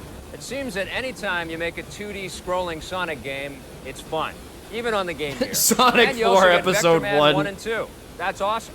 On the negative side, with Sonic Mega Collections already out on the market, this one seems a little subpar. A lot of the games on this disc are only going to appeal to the hardcore Sonic fans out there, and we just felt overall that this game would have been better suited for a handheld machine as opposed to the GameCube. Today in hardware, we have a new DS starter kit. This one's from Pelican. Of zombie Wait, guys, sidekicks. wait. There you go. And he's Cars, Fast Women. wrong show. We Today gotta on see the what they show, have to say about Nintendogs. Nintendogs.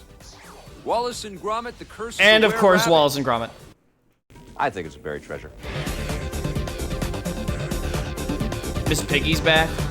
All right, we're back. We're doing something we've never done on the show before. We're gonna both review a handheld game as a solo review. We'll watch Ninja We've Gaiden, done don't worry. versus before, but never like this. This is Nintendogs for the DS. Obviously, it's a phenomenon that's sweeping the world, and we thought it was a big enough game that both of us should talk about this one. What do you think of Nintendogs? Well, Is this it just has been me or my has the most Game Awards been like anticipated games of the year, actually? Yep. a And lot what's less strange is you're eventful actually than sitting other there years? caring about a piece of plastic and I know. metal. And because it's the interactions are fantastic. They've really got a great art style with the character, with all the little puppies in there. They're so adorable and cute, and they respond to your voice. But the animations they do, like if you teach it how to shake a paw, it'll just put its little puppy paw up there, and you or can do how to all- break dance. Or I you mean, can teach your teach puppy you how It's to been break an dance. hour-ish. There's- It's like Progress is what an actual not puppy a can do. ton So in announced, fact, I think. Nintendogs is better than a real dog. and barely any That awards fighter. either. You're really trying to earn money in the game so that you can. Tommy's turned it into a business.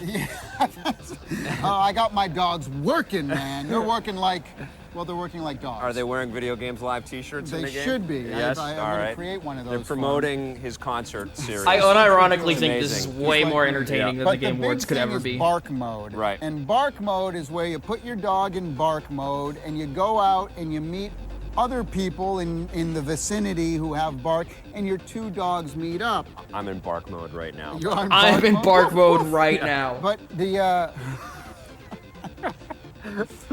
but one of the things that bothered me about bark mode No, is Miss this, Piggy, is that I you can fix that. only ever hook up with one other person. Right. I thought if there was going to be a group of 10 I know. people, we could all hook up. But I'll tell you the biggest problem in the game. Yeah.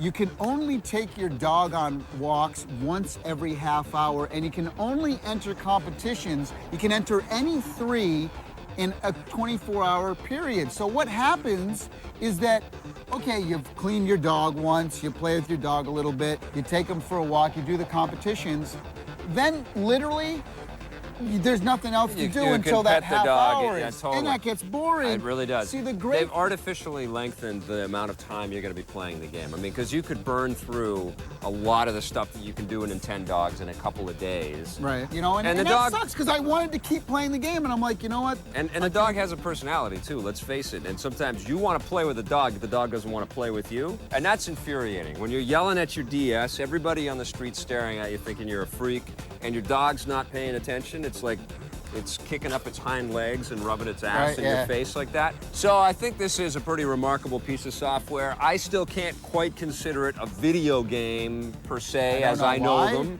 But it's a fun DS diversion. I've definitely been digging. More of a video game than that Kirby crap you like playing. Oh break. God, we haven't even seen I'm any of giving his that Kirby Nintendogs a reviews 9 yet. out of 10. It's a great game. I'm giving it a 9.5. On the positive side, this game really makes you care Yeah, for an inanimate object. Tommy Tallarico It fucking uses hates all Kirby. the functionality of the DS to its highest capability, and you can even go into bark mode and hook up with a bunch of new people. On the negative side, speaking of bark mode, we wish we could hook up with more than one puppy at a time. We wish there were more mini games and other things to do with your dog after the competitions were over. And be prepared to get some strange looks when you're telling your DS, Who's a good doggy? Who's a good boy? Sit, sit. all right, stick around. We've I'm got more enabling bark dogs mode. coming up after the break. Wallace and Gromit and the Curse of the Were-Rabbit after this. Hey, we're talking about Ghost in the Shell standalone complex for the PSP. This is different from the PlayStation 2 Ghost in the Shell game that Tommy and I reviewed a little while ago. This one's more of a first-person shooter, although it has some pretty interesting idiosyncrasies that sort of separate it from games like Coat & Arms. Yeah, it's the standard running through corridors and FPS rooms game and on blasting at PSP bad is guys, definitely but interesting. You've got different characters that you can choose from, each with their own abilities. And of course, the characters in Ghost in the Shell, some of them are kind of cyborg-type creations with all kinds of cyber, psychological, weird stuff going on. Now, once you get into the actual gameplay, it's a little bit tricky to get the controls down. You know, you need that dual analog thumbstick thing, but of course this doesn't have that, so you've got to use the buttons to kind of position your thing. So get prepared to shoot at the floor and then the ceiling and the walls, but then you'll finally target and hit the bad guy. I'm giving Ghost in the Shell standalone complex for the PSP 7.5 out of 10. All right, and it's time for Wallace and Gromit. All right, we're back. We're talking This about is a make or brand break. new action-adventure game from Konami and developed by Frontier. This is called Wallace and Gromit: The Curse of the Were-Rabbits, based on the new Wallace and Gromit movie. So it's good to see these characters sort of come to life in a game, and I think they've done a really good job. There's not a creating that single doubt in my claymation. mind that Creature Victor has played Comforts. Black Rock Shooter. That was his best work. Oh, Ever yes? see Creature No, Comforts? I never have. They should do a game on that. They probably will. Yeah, and what this game is it reminded me a lot of Luigi's Mansion, the first game out for the GameCube. There's a little hurdy-gurdy in there, too. A little hurdy-gurdy. Yeah. But, so basically you have this thing that sucks stuff. It's the bun New gun. power You like pick just up a dropped? soccer Oh, let's go. ball or a mushroom, and you just shoot them right in the head, and they react. Very handy device. You can actually open doors with it. It's a puzzle-solving element in the game, and that's what's cool about these guys is Wallace and Gromit always have all of these awesome gadgets. So not only do you have the bun gun, but you get this what bunny up, hopper Val? thing that allows you to bounce around. Wait, You get Val, this you're in danger. Umbrella device that allows you to float. You can create this. They're capturing all the rabbits and bunnies. Were-rabbit decoy thing to attract the were-rabbits to the thing. But It's pretty solid. But, you know, at the end of the day, there's lots of different mini missions. I mean, it's a huge city and a huge world. It's kind of got a Grand Theft Auto vibe. Summon an in terms actual of the, fucking demon you on know, the stage. openness Jeff of it. Keighley has Yeah, been I on like stage the really environment. often. One of That's the why I'm problems confused. I had, the city is so big You do get lost. that you get lost, and that's what pissed me off. The other thing too is there's lots of camera quirks with this thing as well. I mean, if one of the cool sort of things that you can do. Dude, with Gromit Gromit's the awesome dog wall is jump, you can though. actually jump up walls Right. and do these wall jump, you know, back and forth and sort of scale things. But if the camera is moving on you as you're trying to do that, it's so frustrating. And then you'll finally work it out, and you'll get to the top of a ledge, and then the camera will adjust, and you'll walk off the ledge again. Right. Drove me insane. It was totally crazy. I tell you, a lot of the game is based around the whole greenhouse thing. You have a greenhouse. Yeah. and These you're supposed visuals to are be, really you know, nice, though. growing Captured certain Wallace plants and things Gromit like that. very, very well. Who thought this was fun? You know, I thought it was very fun, and I'm looking forward to the film. I love who thought this was fun into I thought it was really fun. Wallace and Gromit are going to be very surprised. I think this was a good effort. It was a good from game. Frontier. Yeah. These are the guys that brought us Dog's Life too. So you know. Oh, yeah? Yeah, they're very talented out there. So definitely, if you're fans of this game or this genre, you should go check it out. It's called Wallace and Gromit's Curse of the Neo Metal Were-Rabbit. Sonic plush I'm gonna announced give for it a pre-order? 7.5. Oh, I'm fuck. giving it a 7. On the positive side, the game has a very Like, oh, quirky and fuck. fun sense of humor. The graphics and cutscenes are very true to the source. And there's a good diversity in the kinds of things you can do and the kinds of gadgets you get to use in the different missions. On the negative side, there are some camera problems in certain areas, and the whole greenhouse aspect of this game didn't hold my attention for very long. All right, today in hardware, we're talking about another PlayStation 2 wireless controller. This is called the Predator Man, that S-Type. plush looks It's so from our good good. friends at Pelican. And this is a solid designed wireless controller. They're really getting this down, this 2.4 This gigahertz controller thing with the rumble, looks the long interesting. battery life. And wireless. And it's wireless, and it's got a pearlescent kind of shading to it. I kinda It's fuck I with think, the marketed to color all of palette. The Need for Speed It looks like Underground guys that wanna retro-futuristic color a and little paint bit. their cars and all that stuff. This is the controller you're supposed to use for those games. Well, I'll tell you what, I really like this controller because it feels a lot like the PlayStation 2 controller I thought it was. as far as in your hand. I thought I right? forgot that I was using a Yeah, wireless I controller, mean, which this is the is- best thing you can say about You know, like the Wavebird is to the GameCube, Yeah. this controller almost is to the PlayStation 2. About the only thing that I didn't like about this thing was the, it has a kind of a cheap plastic sort of stuck on. Them's the breaks. D-pad. Yeah, the D-pad just felt really flimsy and not responsive at all. But some of them are metallic silver. It's $30 US, which I think is a very reasonable price for a wireless For controller. a wireless controller with Yep. rumble, that's a great design. I'm liking it. Yep, solidly built Pelican controller. I'm definitely recommending it. Me too. Love the colors, love the chrome. On the positive side, the pearlescent finish on all these controllers is awesome. Not only is it wireless, but it also has the rumble pack in there as well. And for all that stuff, a $30 price point is pretty good. Oh, damn, On the $30 negative ain't side, bad. We pretty much really dug this controller. The only thing we didn't like that much was the cheap D-pad thing it has on there. Stick around, we're coming right back with Versus. It's Ninja Gaiden Black against Genji, Dawn of the Samurai. All right, this one's for A Chuck. ninja guy in black? A Ninja Guy in Black against Genji, Dawn of the Samurai. Welcome to the hit list. Here are 5 of our favorite games where you can play as a dog. Number 1 is Dog's Life. Yup. Number 2, Parappa the Rapper. Number 3, Jet Force Gemini. Number 4, MDK2. And number 5, Dead to Rights.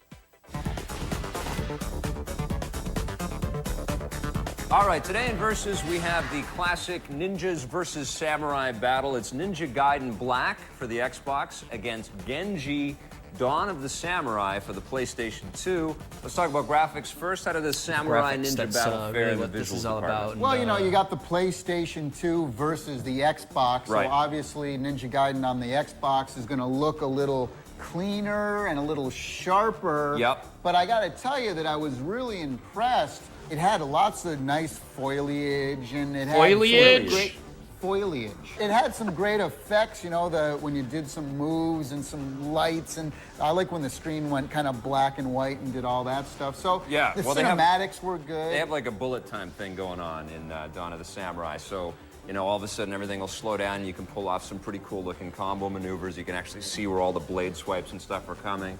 But, you know, the thing, you are bringing up a good point there comparing the Xbox to the PlayStation 2. But the deal is Ninja Gaiden Black is really just an update of an early 2004 game. Way they're back putting in Deadpool in the 2004. Marvel But it was at the beginning Overwatch. of last year, and this is at the tail end of this year.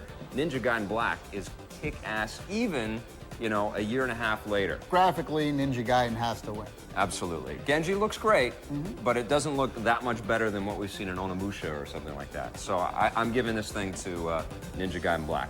Graphics as well. All right, okay, now what about in the audio department? Well, in this one, you know, this Ganji game really does it excellent because of all the live, authentic instruments.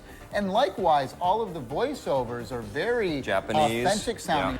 神がかった驚異的な力を発揮した数人の武将の活躍だ。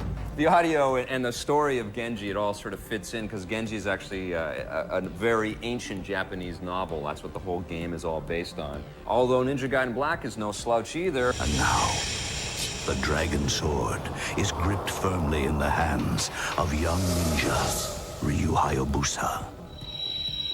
But for the audio, I got to give it to Jumanji. I agree with you that Genji sounds authentic and cool. Okay, man. But I just like the diversity and depth of audio in Ninja Gaiden Black.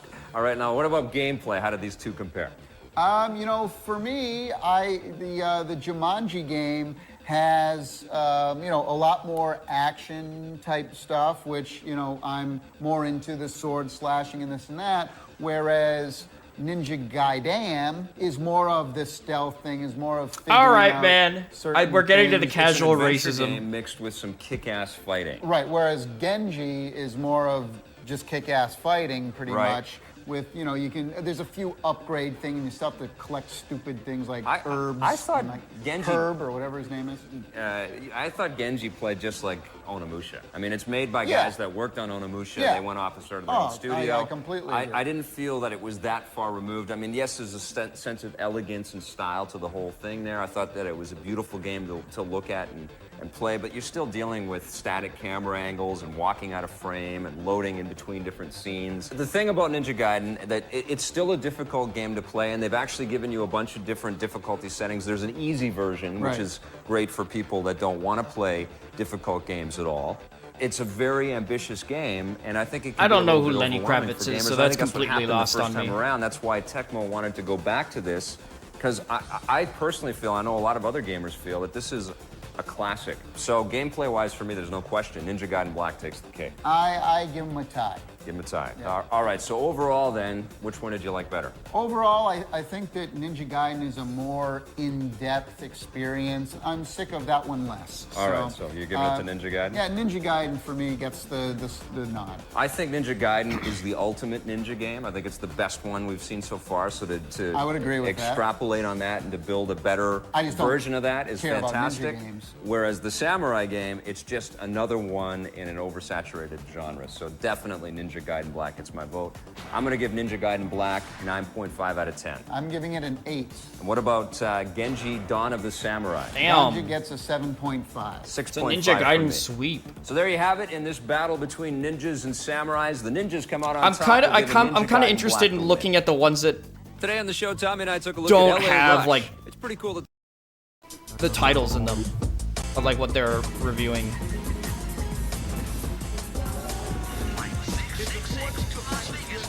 In the game POW for the PS2, you'll have to find a way to escape from a German... All right, here we go. I did see Beavis and Butthead for a second. Oh, Simpsons skateboarding? Hey, welcome to Judgment Day. We're ringside because we're going to be talking about Rocky boxing. I want you to hit that back. People will walk like this. I sure do. We're talking about the Simpsons skateboarding Oh, yeah, for the that game PlayStation blew. 2 Bart. from EA. You didn't like it. Oh my God. Well, it was from Fox Interactive and EA. Right. I don't know what happened with this game. Are the Simpsons games cursed, do you think? Well, the do you think Simpsons they'll ever make a games- good one? The Simpsons games are like the Army Men games. They'll never be good. Right. They never were good. Right. And this one is absolutely no exception. Well, you're entering into dangerous territory when you're trying to take on Tony Hawk's Pro So Skater. this is pre-hit and run. I'm comfortable. I really This think- is pre-hit and run. I need some of that going on that's- there. I will okay, say. now I'm Need gonna some of I'm gonna that. be out of breath.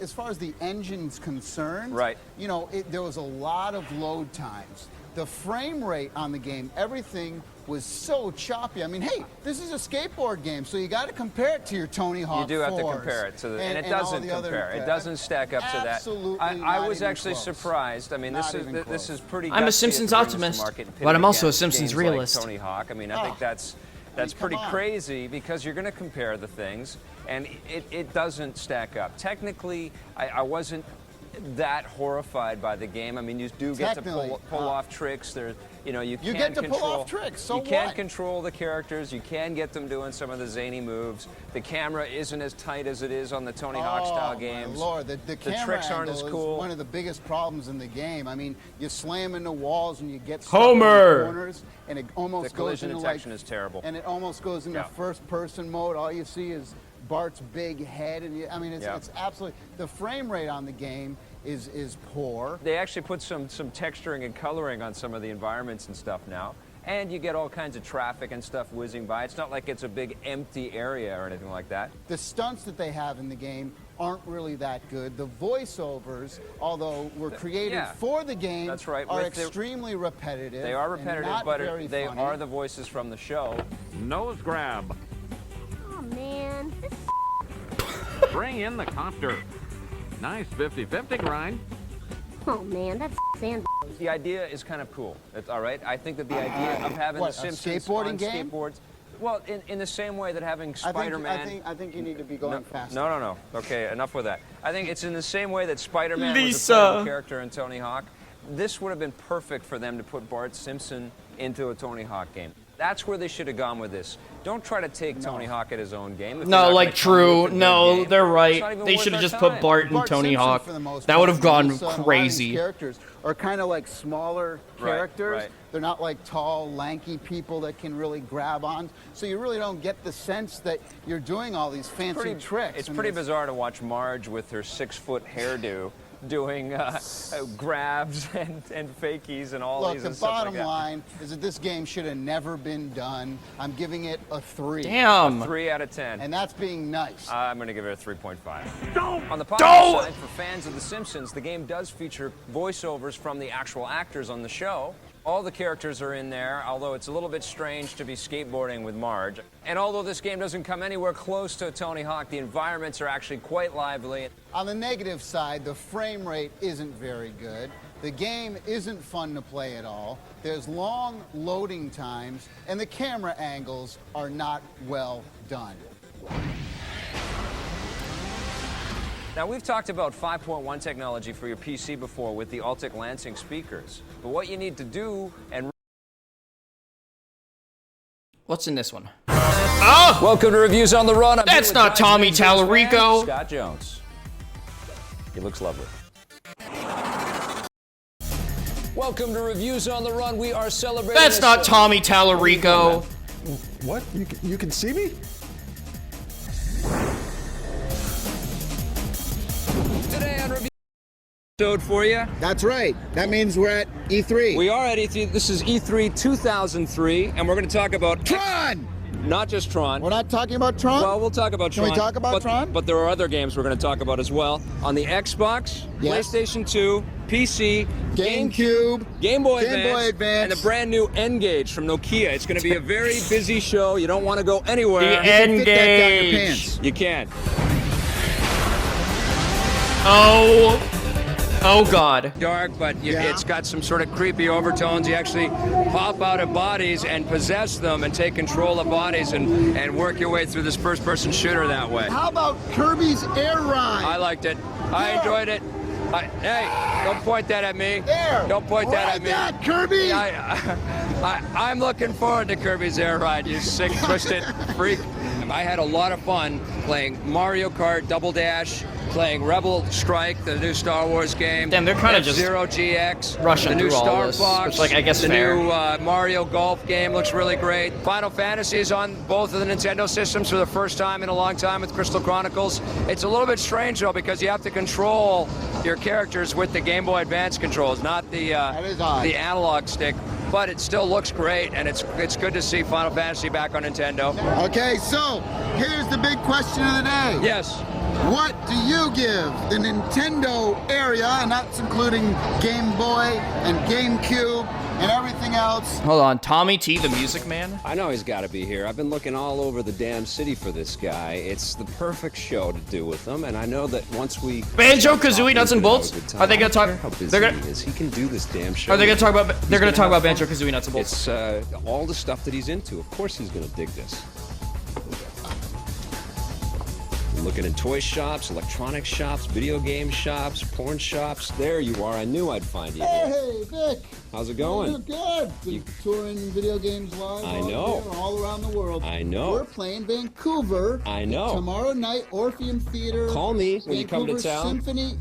Did you want to call me? You're in Vancouver. That's right. Yeah, we're in Vancouver. Did you want to do some reviews? Forgot about that. Reviews on the Run. Remember the old show that you used to do? Silver Surfer. We're doing a bunch of music video games. Want to review some music video games? I don't have a microphone. There you go. We're gonna do some music video games today on Reviews on the Run with Tommy Tallarico. Damn, the production Today values. on Reviews on the Run, Tom and I are taking a look at Wii Music, Banjo-Kazooie Nuts and Bolts, SingStar Volume 2, and in Versus, it's Guitar Hero World Tour against Rock Band 2. All right, we're going to get started with talking about Wii Music, but first question is, how do you say your last name? Tallarico. Tallarico. Tallarico. Right on, man. Why do you have shades inside? Future's so bright, I gotta wear shades. You know what I'm saying? Play that funky music, man. Deja vu. All right. All right, okay, let's talk about Wii Music. Yes. And from Nintendo, from the mind of Shigeru Oh, Miyamoto man. himself. And heavily hyped at E3 this year. Now, Heavily you know- derided. A lot of skepticism about this title. Well, What'd you think about Wii Music? Well, here's the thing. I mean, I remember when they first debuted, way back in the last E3 they ever did, when they first debuted the Wii, this was one of the demos. Yes. So I've been looking forward to this game for over 3 years now. For sure. Okay, so here's the thing. The Yep. first part of the game is a whole tutorial. Now, there's 4 different ways, styles, of playing the instruments. There's the piano style, where you take both controls like this. I've never played a piano that way, by the way. Me either, but it works for drums with too. Two hammers. And then you have the horn style or trumpet style, which Yeah. is where you take the controller and you have to push the 2 buttons. Yeah. And what's cool about that is when Actually, you go up and down, it controls volume. I preferred the trumpet over all the other instruments. I don't know about you. Okay. And then the third one is the violin style, where Yep. you take the thing and you can go like that. Mhm. And then the fourth one, of course, is the strumming guitar thing. Yeah. Well, it is a great concept in the fact that you don't have to invest in any other instruments. You can Right. play 4 players with the Wiimotes and nunchucks that you currently have in your house. You don't have to buy the Guitar Hero guitar.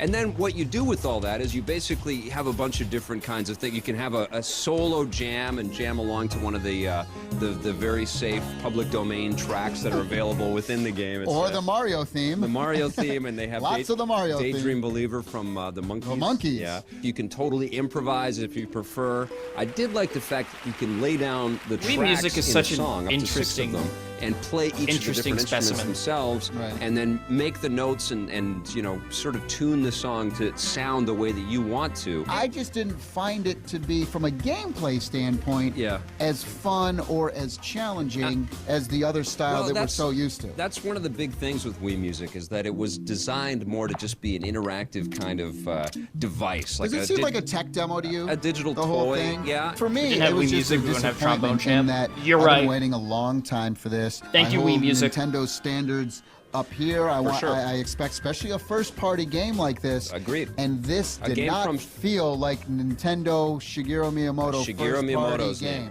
And still, they rest on their laurels, and everything is in MIDI, and honestly, everything sounds like a Super Nintendo. And this is Nintendo we're talking about, the company right now that is printing money. Mario Kart World 1 every- racing I mean, over they're Sonic. success, Yeah, so that sounds high in about profit, right. And they can't keep the Wii on shelves.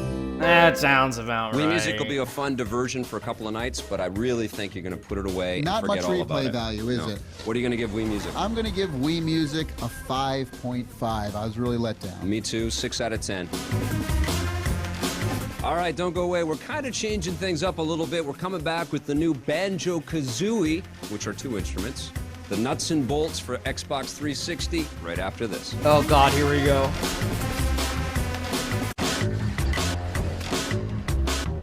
Hey, happy holidays. I've got a treat of a game here for the iPhone and iPhone gamers out there. It is called Rolando, published by NG Moko, which is the company that former Electronic Arts executive Neil Young founded not too long ago. And this is the game that everybody's been hyping up on the iPhone. And I'll tell you what, it lives up to expectations. Rolando is a real treat. You're basically controlling a bunch of little circular beings. And We got they're Loco Roco separated, at and There's a home. whole bunch of little ones all are clambering around. Feels a little bit like the play mechanic of Loco Roco, in that you kind of tilt the world for them so that they can kind of slide and jump and bounce and sort of collect and get to the exit point. There are lots of cool little physics-based problems and things to. Welcome back. Tommy's going to be buying up everything in the store. I hope Long and McQuaid knows that. He's going to buy one of everything. We're talking about Banjo-Kazooie. And here we Nuts go. And bolts for the Xbox 360. Bolts. This is from Rare, and of course Rare was the highly publicized acquisition from Microsoft a few years ago. Named good, Rare, because it's rare that they come out with a good game since they've been bought by Microsoft. Hey, this is nasty. That's true though. Well, this is the same team that made GoldenEye. I thought Donkey they were the Kong best Country, developer in the world back then. Banjo-Kazooie. Yeah, Jet Force Gemini. I still can't forgive you about that one. Yes. All right, so Banjo-Kazooie was a terrific platform action adventure series, and one of the cool things is that you can actually buy the original Banjo-Kazooie on Xbox Live Arcade and play that game and sort of get acquainted with these characters. Isn't it weird seeing it on Xbox? It's so, you know what is weird is when you play the game, and it goes back to the original one. Yeah. And it shows it in like black and white grainy stuff. Thought that was cool, but yeah. they also have like Microsoft branded discs of all of their catalog in certain levels, and you walk over them and they'll be grabbed by the Ghoulies disc. But I got to be honest, I mean this game I actually had a lot of fun with, and it's very evocative of the old classic platforming stuff. But they've obviously taken Common games like Victor Grand Theft Auto, W. even I think games like Little Big Planet and The Sims and things like that, where you can customize and build your own stuff. That was a core key design bullet point for this game. You can build tons of stuff. I didn't really like it. No, not your. Well, I mean, you weren't a big fan of these big games back then. I mean, you didn't like Banjo-Kazooie back then. Banjo-Kazooie. Yeah, I just remember playing the original games and how empty and devoid of life a lot of the worlds, like the overworld, would be. In this one, you build your vehicles and you're basically running over citizens all the time. These little animals will be walking by and you'll run them over. And that's basically the best part of the game. It is pretty fun bit. I really like the the implications of that. When this was like a couple of fatties at least 4 years before John Trot. Been chilling for the last 10 years. Yeah. And then you get to go into the garage and build What, a vehicle. Tommy? And Don't along want the to way, make you his can, own stuff. pick up all kinds of different parts. So you got wheels. Yeah. Which the wheels make you go faster. Yes. Different grip stuff so that you can hug. I mean, it's all the standard stuff that you'd see. Helicopter blades. You Well, get to go out that's on pretty the standard. water. And then on top of all that, too, they've added the ability to play all kinds of multiplayer games. There's like 27. I fucked heavy with the there's like multiplayer 25 or in this, 26, by the way. 27 different multiplayer games. 28? Maybe. Do I get a 29? Was it, dude, can I get a 29 over here? There's like 30. No, there's like, 20 something. Victor still makes Electric Yeah, Playground lots of episodes. different Non-zero multiplayer chance you can games. collab with And him. one of the most Yo, popular Victor, ones, if you're I think, is the watching, football one, not if you're American, watching, the soccer, Which match takes game. advantage of the whole physics thing where you get me on for whatever mascot horror slop is hey, coming with out big that cars. month. I mean, I'll be there no matter what. Balls around. It's a drinking game. The stopwatch started at the beginning of the It's a show. drinking game. And we got about 15 minutes in, he said balls. When balls, oop, take a shot. Okay. What are you going to give Banjo-Kazooie Nuts and Bolts? I didn't love it so much. I'm going to give it a 5. I think it's an average game. This is a solid title, and I had fun. I'm giving it an 8. Oh, wow. I respect Victor so fucking much. Like, all right, stick around. We're coming right back. Tommy Tallarico is, don't get me wrong, he's the main character of this stream, but over the past 3 hours, I have gained an insane amount of respect for Victor. Like, it's insane. Like, he has not missed very often. Like, there have been misses, but like most of the time, it's like very like reasonable, good takes about video games. Back with another traditional music game. It's SingStar Volume 2 for the PS3 after this. Not too long ago... Hold on. Hey, welcome to Reviews on the Run. We're looking at one of the hottest games for the Xbox 360, one of the hottest for the PlayStation 3, and the Sonic still suck. Today on Reviews on the Run, Tommy and I are taking a look at... I'm gonna have to take back everything I said about Victor. No, I'm just kidding. This was Dark Era Sonic. Crackdown. Sonic and the Secret Rings versus its Wii Play against Fusion Frenzy 2.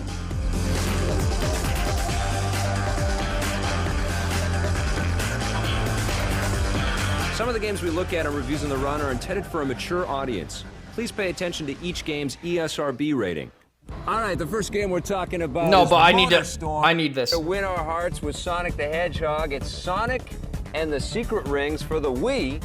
And this is very different from the Sonic the Hedgehog game that crashed and burned on the PlayStation 3 at Xbox 360. This is, it feels to me like it's some kind of weird arcade kind of game from like the 80s or something. Like somebody walked up to a machine and... Including the graphics. I like the graphics. These felt more like Sonic the Hedgehog But it's not realistic. visuals to me than the trying to blend the real world like they did in the last Sonic game. It's not Those were cinematic. terrible. Yeah, but Sonic looks a lot better in the other one. I like the visuals. I don't I'm even not gonna agree. fault I think you. Sonic You looks like like the visuals. shit in I 06. I didn't mind the level design. The rails, you love those I rails. didn't mind it. I thought it was okay, but the controls are a pain in the ass. Well, I'm not gonna lie, it's very tricky to try to get all the different moves. Basically, you tilt the Wii remote, you spin it sideways, and then you tilt the Wii remote to sort of get Sonic to do the different things. You can even go backwards, but for the most part, you're on a rail, you're constantly going forward, and you're there's only doing like things. 10 feet of track. Yeah, there's lots of invisible walls, so it's not like go anywhere 3D type of thing. But you know, most of the Sonic games aren't like that. It's like they took the bits in Sonic in the 3D games where he goes super fast, and he kind of feels like he's on rails, and made a full game out of it. I love the mini game. But you would have liked it better, I bet, if you had a normal controller. I would have liked it better if I didn't grapple with the controls. I don't know if that means a normal quote-unquote controller, or if I just got this better, like if it worked easier for me. Did the comic intros bug the hell out of you? See, here we go again. There's no place, no reason why Sonic the Hedgehog should have 2D comic book cinematics. I'm gonna beat the fuck out of you. To be safe from these things. What you're saying? No. Can we stop getting the 80s cheese hairband music for Sonic? God, no. You like that? It's gotta be the music. Victor is so fucking based. Just going like, no, it's important. Like, I need to hear that again. I need to hear that again. I need to hear that visceral reaction again. Got this better, like if it worked easier for me. Did the comic intros bug the hell out of you? See, here we go again. There's no place, no reason why Sonic the Hedgehog should have 2D comic book cinematics. There's no place for us to be safe from these things. What you're saying? No. Can we stop getting the 80s cheese hairband music for Sonic? God, no. You like that? It's gotta be the music for Sonic the Hedgehog. This music would make Dawkins proud. Ah, I love the Dawkins. You like Dawkins? What I liked is they attempted to do something different. So I like that. I like the thinking here is... I had more fun playing this, I'll tell you right now. I had more fun playing this than the Sonic on 360. I agree as well. Of course, you gave that one a 0.5. Yeah. So it was hard not to have more fun than that. You're only playing as Sonic, thank God. I'm so sick of playing as the other characters. There are other characters in the game, and there, of course, are big boss fights and things like that to deal with. How many games have we played over our career of reviewing games together where the control ruined it for us? Yeah. And that's not going to be any different on the Wii. If it can't consistently deliver fun controls, then it's, I can't blame Victor for that. That was, like, unfortunately... So what are you going to give Sonic and the Secret Rings? That was unfortunately the status quo. It's a 4.5. I liked it more than that. I did like this game. I'm going to give it a 6. On the positive side, the visuals are solid, the mini games are pretty fun for the Wii Remote, and you only play as Sonic the Hedgehog this time. Thank you. On the negative side, the 80s cheesy hairband music is getting pretty tired. Shut the fuck up! Pet peeve. Tired of those 2D comic book cinematics. Sonic's voice is very annoying, but the worst Shut the fuck up! The controls were just too challenging.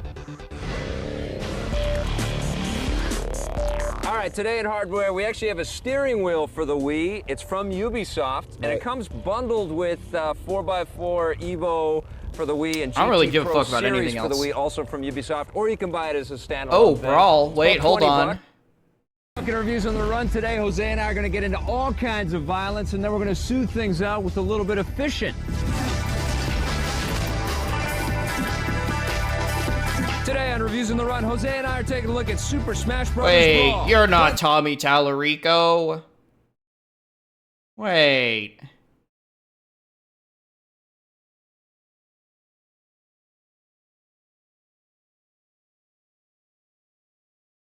Oh, hey, Finding Nemo. Hey, welcome to Judgment Day. It's a super summer blockbuster. Oh God, the extravaganza. fucking We're AI talking about upscaling all the here is video awful. games based on the summer blockbusters. And action. Today on Judgment Day, we're taking a look at X2 Wolverine's Revenge for the PlayStation 2, Finding Nemo for the GameCube, Enter the Matrix for the Xbox, and we're looking at the games based on The Incredible Hulk.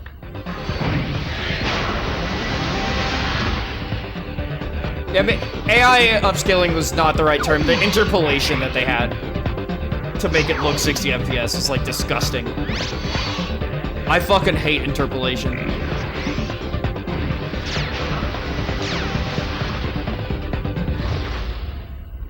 Well, all right, we can't talk about summer blockbusters without talking about the enormous movie game integrated project called Finding Nemo. Time for school, time for school, time for school, time for school. All right, I'm up. It's time for school. Whoa! The Pixar movies, and Finding Nemo is definitely, you know, one of the best. They always appeal to an older audience as well because there's lots of levels of comedy and there's lots of really amazing artwork and design that goes into these movies. It's one of those games where you just get in, it's simple to control. Right. You're not doing the same thing over and over again, you know? You got these little different missions. Sometimes you're following fish, sometimes you're in a race, other times you're bouncing on sponges and things. They've done some interesting things with the perspectives on the game. It's more of a 2D game than anything else, a 2D with 3D objects all over the place. But there are places in the game where you're swimming into the world or swimming towards the screen or towards the audience this way. There are some places where it does feel like an Echo the Dolphin style 3D kind Echo of the Dolphin explore mentioned. type game. Right. But there are also lots of little puzzle challenges, and you'll find that the fish have to grab little colored rocks and drop them onto you know, appropriate little puzzle pads, or give a pearl to a clam or something like that. The lighting is cool. The lighting is really nice. The surface comes through and it lights up the coral. You don't get all of the actor voices from the film in the game voices, but they sound close enough. They sound pretty similar. See, I suffer from short-term memory loss. Short-term memory loss. I don't believe this. No, it's true. I forget things almost instantly. It runs in my family. Well, I mean, at least I think it does. Where are they?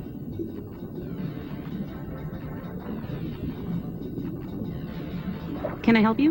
What was up with those loading screens, though? That's what I want to know. That's the biggest problem with this game. 3-minute loading screen. You know what would have made the loading screens better? What's that? Nemo's on the screen when it's loading.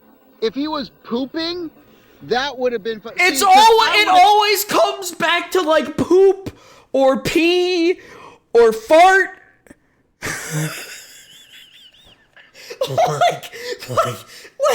this was so out of nowhere.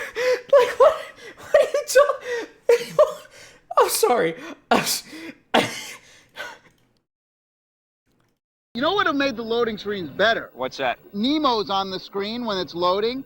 If he was pooping, that would have been fun. See, because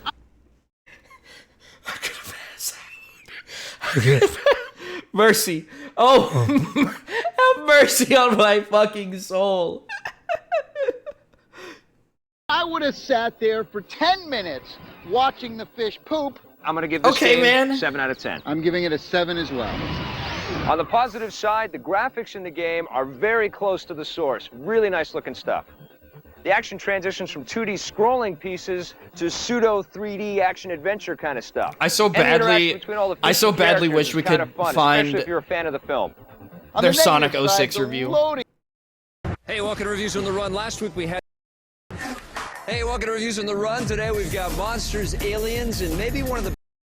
Hey, welcome to the show. As you can tell, Tommy's away Jeff on Keighley? Video Games Live Tour, but our good friend Jeff Keighley is back. We can't escape him! Thanks for coming. Yeah. Lots of cool games, lots of mechs, lots of cartoons. And some crappy games. And some crappy games. But there's some good ones. What?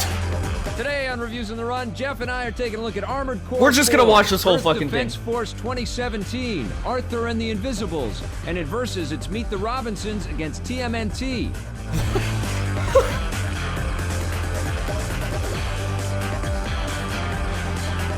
Some of the games we look at on Reviews on the Run are intended for a mature audience.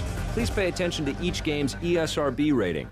All right, the first game we're going to talk about is from Sega. It's out there for the PlayStation 3 and also for the Xbox 360. It's Armored Core 4. That's right. And I don't... Is this really the fourth one? Because it apparently, well, From Software, the guys who developed this, they they did Chrome Hounds, Armored Core. They do all these kind of mech games. And I gotta say, I'm just so sick of these mech games. I used to love Armored Core. I used to love it on the older consoles. I thought It's it was a crazy great hearing game. I people love talk giant about robot FromSoft games, and pre-Dark yes, Souls. As we've entered Or I guess into this pre-Demon next Souls. generation, I've been continually let down. That Mobile Suit Gundam, what a piece of crap that The only was. thing is, part of me, it's like now you see these games and you can just have, regular characters causing all this destruction. And part of the fun of these mech games is just, I would think on the next one they just blow you away with the destruction. Well, they give you this amazing intro in this game as well. It's just incredible what they sort of allude to. No, but you get into this, and Chrome Hounds, I was disappointed because there was so much strategy on top of it. Yes. So slow paced. And the single players sucked. Yeah, these vast rolling fields where there's nothing to do. This one at least is a little faster paced. Yes. You got your boosters. You can Phasmophobia is coming to Switch It is a too. little more action packed, but holy, it's so short too. I feel like they're just like a minute or two and boring. There's no structure to the story really. I mean, you don't really get a sense that you're progressing two warring through it. factions though, Vic, and it's the future where no one knows what's going on. I know.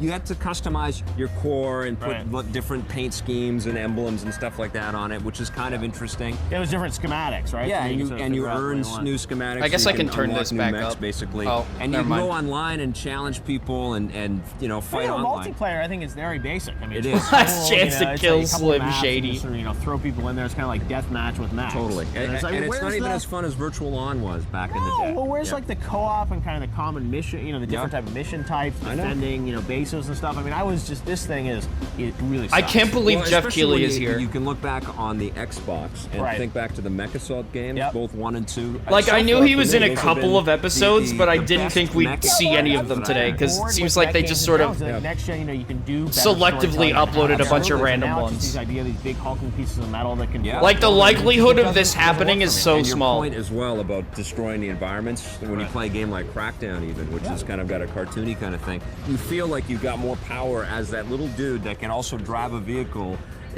just jumping around from building in this giant, enormous robot. Where's I want the big mushroom cloud, and I want to feel like you're just, ripping through buildings. The streets and stuff like that too, like the cities. But will he talk about poop? You're doing all of this death and destruction in. They're deserted. There's no real sense of like they've got lots of people running around. I had more fun with a game like War of the Monsters on the PS. Jeff, I need you to talk about the robots taking a poop right now. And you want to be mech that's picking up cars, and you want to be like that Transformers movie. You see some of the CG that shots Transformers of game better be good. Yeah, I gotta that's tell like you. that's what you want. Is you want that Yeah. Transformers? I have some hope because that could be a great mech game if they really blow that out. But this thing, I mean, it is one of the worst games I've played so far this year. I get the sense that you're writing off the whole giant robot mech kind of genre. I'm not. I still have faith. I still have hope. Mobile Suit Gundam almost destroyed me. This game isn't much better. It's a little bit more fun than that game. It's kind of bombed out, a little bit like this building. Yeah, it is a little bit like this. Actually looks like a set piece right from the game. That's why we chose it. But honestly, Armored Core, it literally put me to sleep. I fell asleep playing this game, but I didn't hate the game. It was definitely a step up from Mobile Suit Gundam, but it's definitely not as good as previous Armored Core games. I'm going to give it a 6 out of 10. You got to be below 5 on something like this. I was really disappointed. Damn, I'm gonna give it a 4, Jeff? 4 out of 10. Yeah, exactly. All right. Wait, a 4 for Armored Core 4. The game does feature some online play. You can customize your mechs in millions of different ways. And the action is much more fast-paced than See, some this of is those crazy because I didn't plotting know that robot Jeff games Keighley we was played even like On the negative capable of side, having there opinions. is online play, but I don't know who'd want to play it. There's not much in the way of modes, and there weren't many people playing online when we checked. The actual single-player missions are really short, and there's not a big sense of destruction in the environment. And the gameplay doesn't really have much next-gen to it. I mean, there's really nothing that you're doing here that you couldn't have done on a previous system. Someone's got to shake up the next-gen mech combat genre. All right, so first-person shooters on the PSP, not always a very enjoyable experience. No dual analog thumbstick, always a drag to have to deal with aiming and pointing and running in the right direction and taking care of bad guys. But Call of Duty Roads to Victory actually does things pretty well. It's actually pretty decent playing up after. And it also features environments just like this. Buried Treasure is brought to you by Rogers Video. The experience starts here. One of the most popular genres from a while ago were the adventure games that LucasArts put out. They were a big manufacturer of great adventure games. Well, that genre has kind of died over the years. No, I skipped Call of Duty, One don't company worry. that's still making great I would ones never is skip Funcom. Earth Defense Force. Their latest was Dreamfall: The Longest Journey, and this is a true classic. It's a sequel to the original Longest Journey, which came out many years ago. The game stars Zoe Castillo to begin with, and you follow her adventure as she travels through this futuristic Casablanca, complete with robotic monkeys that she has as a little friend, kind of like Teddy from AI. It's the same guy that did the voice, by the way, little known fact there. Anyways, the gameplay is just great, and it's mostly because of the storytelling. The interactive fiction in this game is something to be seen. It is really, really good. Some of the action is a little bit dry. It's definitely not as fun and pick up and play as something like Beyond Good and Evil or Legend of Zelda or anything like that.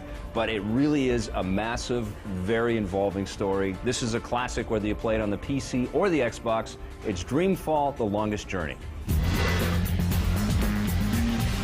Hey, welcome back. We've got another giant robot mechanization, lots of destruction type game. It's Earth Defense Force. Is it Earth Defense Forces? Earth Defense Force, Earth 2017. Defense Force 2017. Exactly. I love that year. It's a great year. EDF. It's lots of crazy Great action year. in this. This is sort of like, to me, it's kind of like Starship Troopers meets Yes. like Lost Planet. I mean, Yes. it's got, third-person action game. It's all about destruction. It's very wanton destruction. It's very everywhere. much an arcade game too. Yeah. I mean, I honestly felt like I was playing an Xbox Live arcade game, and that's where I think this game should have been sold. It's only $40. Well, there you go. It's cheaper. It's So, a little I'm bit saying cheaper. this, they realize that it's not a lot of depth to it. And I think there's something to be said for not trying to add a lot of artifice around it. It's just straight action. Just blast everything. And that it's you Uncommon it's Jeff a little W? mindless in that way. It's like 150 weapons, and Yeah. so they all sort of do the same thing. They just blow stuff up, but there's pretty good destruction of the environment. There's so much You blow stuff. up a lot of stuff. Yeah, I mean the buildings fall, the people are the bugs, a lot of bugs, and you just blow the crap out of them. And then I actually was getting my mind was getting numbed by all of that. Right. It was just like, oh my god, I can't shoot one more of these giant ants. And then the robots came, and I was like, oh okay, well now it's getting More cool. to destroy. I like the Iron Giant-esque. No, that's the thing is, I mean, robot it's sort of stuff. it's That was over the cool. top. It's fun. Then they add in the vehicle stuff. I mean, Yeah, the vehicles and the don't co-op control mode. very well. No. I mean, I found that the helicopter doesn't really work that well. No, I was but kind of disappointed with you that. got them. They You threw do them get it. in. It's like That's a what I mean. grab bag of every type of tanks, action. helicopters. Thing. I mean, it's just total balls to the wall action. Yep. I think it does that well, and it's cheaper. So this is not a game I think is going to inspire a lot of other people. But I like that it's very pure. It knows what it is. Little split screen action as well, which we're not seeing too much of in multiplayer anymore. Everybody's just throwing in the single player screen and expecting people to go on. Mr. Streamer, it's time to drink some water. Hydro homies, rise up. A disappointing deal. Yeah, I guess, but it's like some games, every game doesn't need to have multiplayer, and I love that they're charging less for it. Yeah. As opposed to saying, oh, we're going to have multiplayer, and then we're going to charge $60 for this. True, It's like, and know all what you kinds of are. micro transactions Yeah, for it's levels crap. that should be It's like, I included love that anyways. people are experimenting with cheaper games that are simpler, and as you said, I mean, maybe it should have been $20 instead of $40. And I actually kind of dug the sense of humor around it all as well. I mean, it didn't take itself seriously. It plays like a Godzilla type movie almost, They're invading, they're coming. Yeah, lots of voices. The problem is this is way less entertaining Over the newscast. because Tommy Tallarico isn't here to fight about everything. I mean, it's so over the top and say like the dumbest shit possible. I can't believe my eyes! A huge spaceship is floating above the city. It looks like something out of a science fiction movie. Exactly. So I think this is a game, that's forgettable, but it's like if you're looking for something to play for a weekend, I think people actually might have fun with this. It was surprising, but this is not a game you were going to hate this very thing. well known. No. Yeah, I agree. I actually enjoyed the game. I thought it was quite satisfying in its cheesiness. So what are you going to give this one? I'm going to give it a 7 out of 10. I'm going to give it a 7 out of 10 as well. On the positive side, this game has a lot of balls-to-the-wall action. There's co-op play, something we don't see a lot in games these days. I love that this game is very focused. It knows what it is. It's all about action and destruction. And visually, the game actually looks pretty good, and I love the sense of destruction in the environment. On the negative side, the voiceovers might start to get a bit irritating for you. The vehicles are difficult to control, and I don't know, did you find there was like one too many ants in this sucker or what? Too many ants for Vic. Hey, a brand new game based on a movie from Luc Besson, the guy that made The Fifth Element, is coming up after the break. Oh man, I don't want to watch the rest of this. I mean, I guess I'll see them compare Meet the Robinsons and TMNT. CG animated movies. Wait, their 5's favorite Cars. licensed games? Number 4, Monster House. Number 3, Madagascar mentioned. Number 2, Ice Age 2, The Meltdown. And number 1, Tron 2.0. And yeah, we know that was kind of cheating. We just wanted to say, Tron!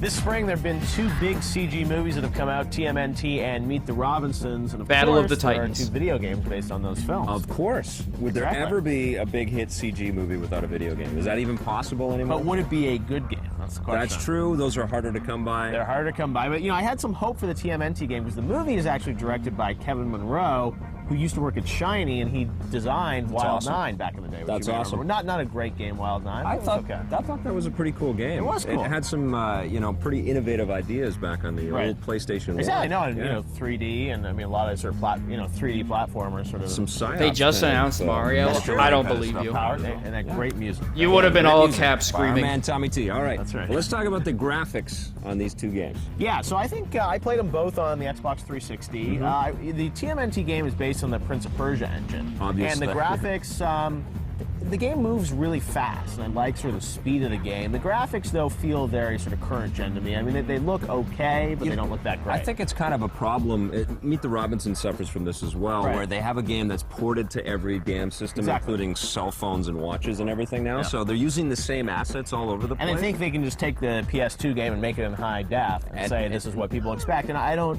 no. You can't do that, especially when you're going to charge $10 more. Because a square block cardboard box looks like a square cardboard blocks, even if it's rendered with more resolution. Not satisfactory at all. I did like some of the artistic touches that they did in Meet the Robinson, like Wilbur has like a star map underneath his floor, he can look through the glass. Stewie's here. Hi, Meet the Stewie. Robinsons, I mean, it matches the look of the film a little bit more, too. Technically, I'd actually sort of give the edge in the graphics to Meet the Robinsons, I think, on this one. I would, too, except for the fact that I like the animations and the fast and, the speed of turtles. visual design, not necessarily in visual fidelity. I would would give it to Okay, TMNT. but what about the audio? What do you think between the audio of the two? Audio, I think I like the turtle, the snappy little patter that the guys have, all the different turtle, comments and Master things like Splinter that. popping up. Yeah, I thought all that was pretty cool. The beat 'em up sound effects and like the inane things that the enemies all say. That's That's I mean, pretty for me, stupid. Turtles, I thought, It could have been better. Some of the voiceovers were really pretty terrible. And I thought, like, Ace a lot Combat. of They just dropped in every once in a while too. Yeah, I There's also had a no problem rhyme or with the reason. 360. It's like the voices were like a little softer than the music, and it was sort of like you'd hear these guys, and there was one level where sort of Michelangelo is walking around, he's got this sort of fake head piece on, and sort of there's supposed to be the sound like he's sort of speaking through this sort of mask, but it sounds like really, really dopey. And at least Meet the Robinsons, I thought, they got the real actors. They had Adam West, they had all those guys in there. You've met Adam West. I've met Adam West too. Yeah, Adam West is great. He's a hero. No time to talk. Star Wars I got a pod stack of racing? Hold PTs on. That have to make it to Andromeda. New pod racing game? Hold on. I have to give the edge again to Meet the Robinsons. Yeah, I think technically Meet the Robinsons has it, and there's a lot more, interesting characters. And one thing that I did find refreshing is I didn't recognize every single voice that was in there. Right. Now, what about the gameplay though between the two? Because I definitely for this one I absolutely have to give the edge to Turtles. Yeah, the Turtles was fun. I mean, there's definitely problems with it. The camera can't keep up with the action half the. I do have to see this. Lead your armies. Conquer worlds. Yes, that's right. Ace Combat is back in 2026, thanks to.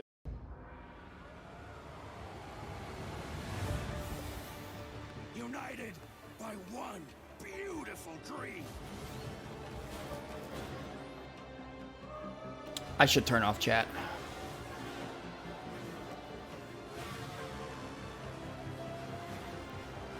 Holy fuck. The galaxy needs racing.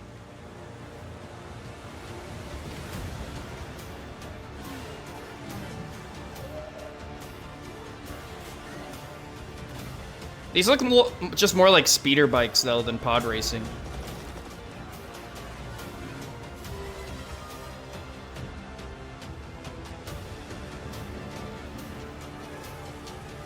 Where's the pods, bro?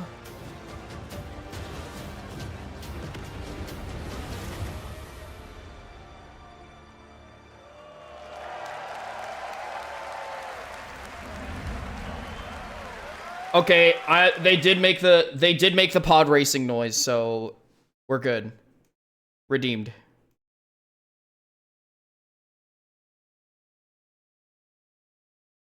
Back to business. And honestly, there's jumps and things that you have to do, like in Prince of Persia. But you don't get the rewind, and you don't get, you don't have the abilities that you have in Prince of Persia. But it resets right away, and I mean, it's a pretty easy game. I mean, on the 360, you win achievements. Literally, if you're just like pulling out your weapon, you get 30 achievement points, and it's like every level you get 30 or 40 achievement points. So it's really fast moving. I agree with you though. I mean, the I see AI Rolf and the Miss enemy Piggy AI are is on screen terrible. right now. Come on, man. It's these guys with lead pipes just sort of walking around. It was as good in Double It's Dragon. like, It's like they took the code from some 1980s beat 'em up. Hold on, check out what my fucking sort of screen looks split like right between- now. It's sort of like Prince of Persia. There's sort of these acrobatic areas, which and then I you get like to the combat more area. at this stage. Much better than Meet the Robinsons, because I just found this game. I mean, it's just so silly. Like you're playing the opening level, and like all the challenges taken out where there's not even a jump button. Wilbur's just sort of jumping as you go up to can't the stand ledge that. and stuff like that. I mean, it That's sort works of in inspired Zelda. by It works in Zelda because Right. there's so many other things that you can do, and there's so many cool different gadgets that you earn in Zelda. And one thing that is nice about Meet the Robinsons is you do get to build your own. You disassemble stuff and then build your That's own a sort of repackage. creations. I like that, but if you're not going to deliver gameplay that's as good as Zelda, don't do stupid things like take away the jump button. Meet the Robinsons, even though I like the graphics and sound better, gameplay I have to give an edge to Turtles, which, as you said, is not great. Yeah, but it's the better of the two. It's more fun. So I agree. Overall, TMNT. TMNT is the one for me. Me too. What are you going to give TMNT? TMNT, I'm going to give a 7. You're going to give it a 7? Congratulations, I'm Mush. As well. What are you going to give Meet the Robinsons? Meet the Robinsons, I'm going to give a 5. I'm going to give that a 5.5. Okay, well, those are the two CG movie games, Meet the Robinsons and Turtles. Today on Reviews on the Run, Dick and I are Jeff Keighley again? tracks here, which we've been doing for about 5 years, waiting for this game. Today on Reviews on the Run, Jeff and I are taking a look at Stalker, Shadow of Chernobyl, Medal of Honor Vanguard, Bullet Witch, and at Versus, it's Shining Force EXA against Rogue Galaxy. I don't know any of these games. Some of the games we look at on Reviews on the Run are intended for a mature What do you guys think audience. Nice Please Sack pay is? attention. Hey, welcome to Reviews on the Run. We've got a great That's show not for you. Tommy. In this episode, Sony gets serious about developing for the PlayStation 3. A classic RTS returns, and a new one is born. I'm assuming they're going to talk about Little Big Planet. Today on Reviews on the Run, Jose Yep. and I are taking a look at Little Big Planet, Golden Axe Beast Rider. Well, unfortunately, this doesn't have Tommy Tallarico, so I kind of don't give a shit. Reviews on the Run, Jose and I've got a huge show. Jose, I'm sure you're fine. Wait, hold on. Reviews on the Run, Jose. Hold and on. I've got a huge show for you guys. New Mario game. Naughty Dog's got what's it? Hey, Tommy. What are you doing? Get the hell. Sorry, I'm late. Late? Yeah. We were supposed to be on the show in March. I've been emailing you every week. We do the show every week, dude. I've been both having just say all kinds of Undertale? guest reviewers. Video Games Live tour thing. You didn't get my I bet he did. Video game I- thing. What is that again? Spam filter, maybe. Spam, yeah. You had the spam filter yeah, on. I I did. told you I was Yeah. World Tour music concert thing. Video Right. Games Right. Live. Well, you ready to do the show then? Yeah. I mean, Yeah. well, hold on. I'll get us all caught up. All Okay. right. Okay. This game sucks. You have a big head. Tron! And give me something to shove down my pants. And we're good. We're all good. All right, Tommy. Don't worry, man. Glad he's back. Good.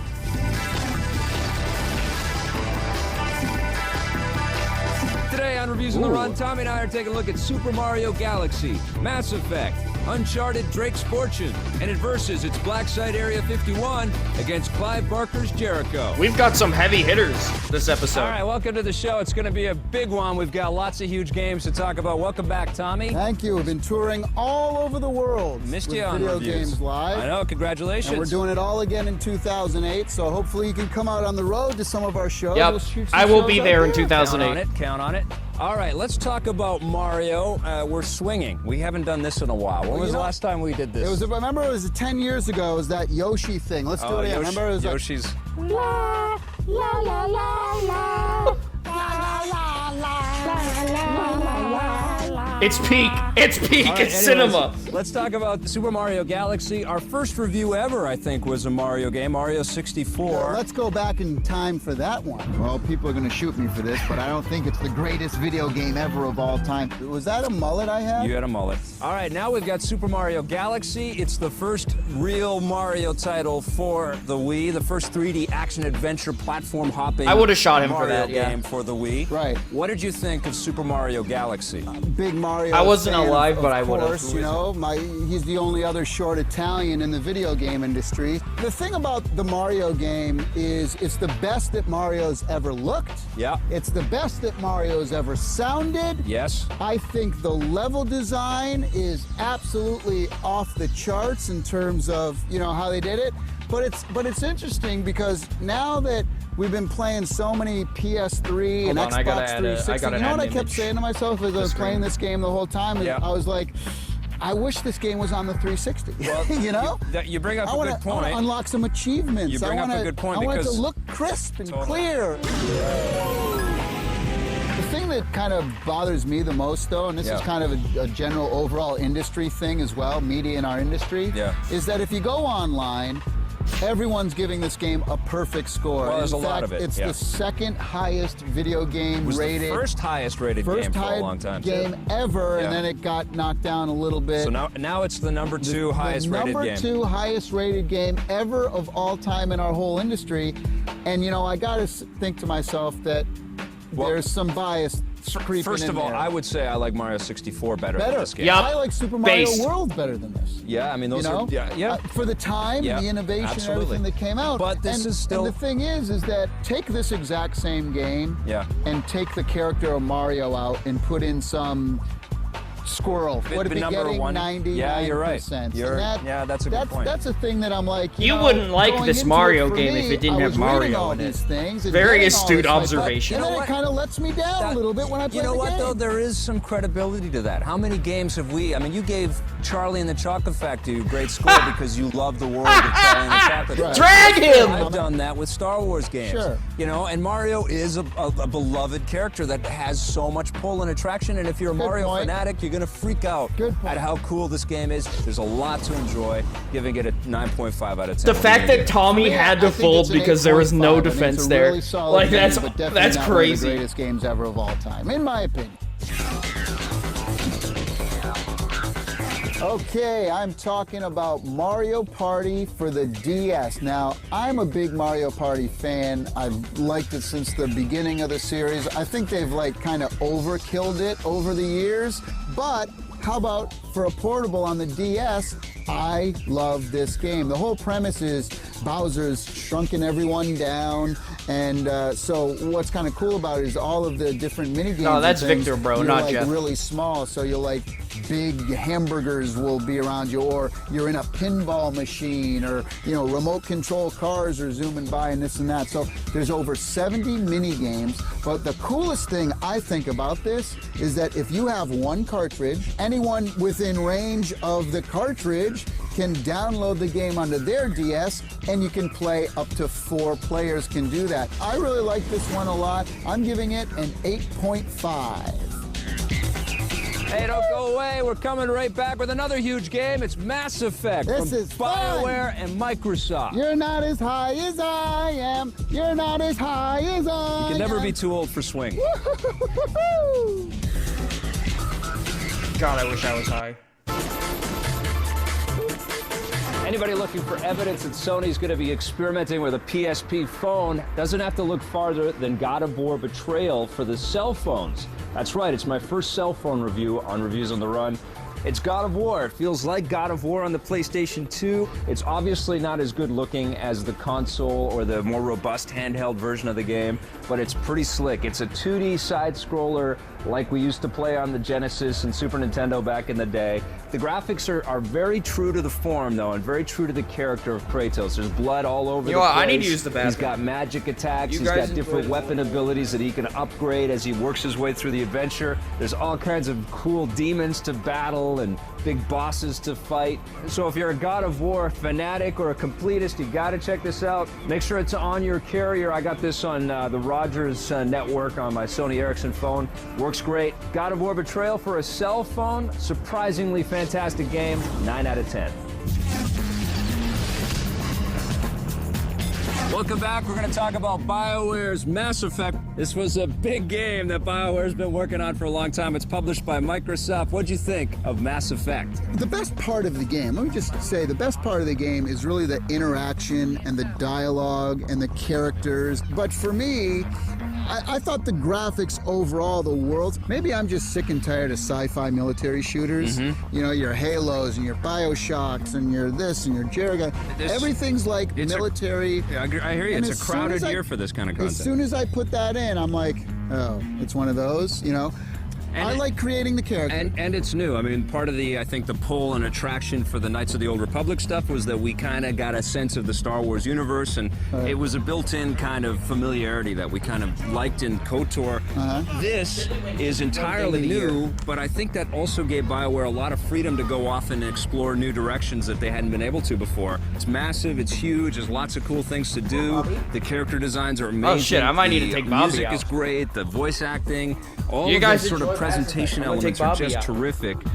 But Tommy there Tallarico are got some base major gloves on. flaws in the actual core of the gameplay. Well, for me, the combat, you know, BioWare, as great as they are, I still think needs to improve on some of the combat stuff. Talk you about know? how ambitious that is, though, because this time they did try to give you a bit of a real-time vibe and a like you're jumping into a shooter, and it's not a shooter; it's an RPG, and you're supposed to think about what weapons you're taking in and what weapons your allies are taking in, and how you're going to approach battles, and you can talk your way out of battles. You don't have to fight every single time, which is great. And you have to train on the weapons, and you have to like really methodically kind of think about how you're going to approach stuff. You can avoid all that thinking and just jump into the firefights, and it isn't as satisfying. All throughout, all of that combat I found is the kind of the weakest element, and I also was really disappointed by the the texture pop in that's rampant, man. Absolutely. It felt to me as polished as this game is and as sort of groundbreaking as it is that it still needed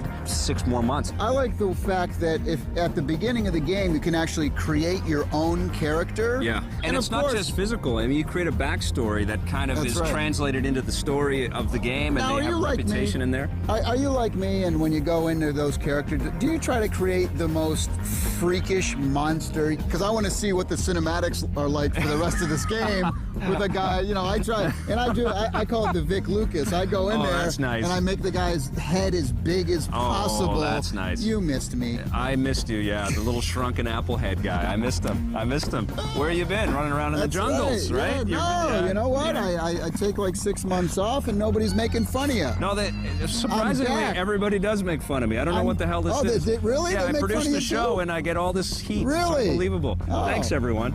They got the email. Yeah, Awesome. I don't know. It's unbelievable.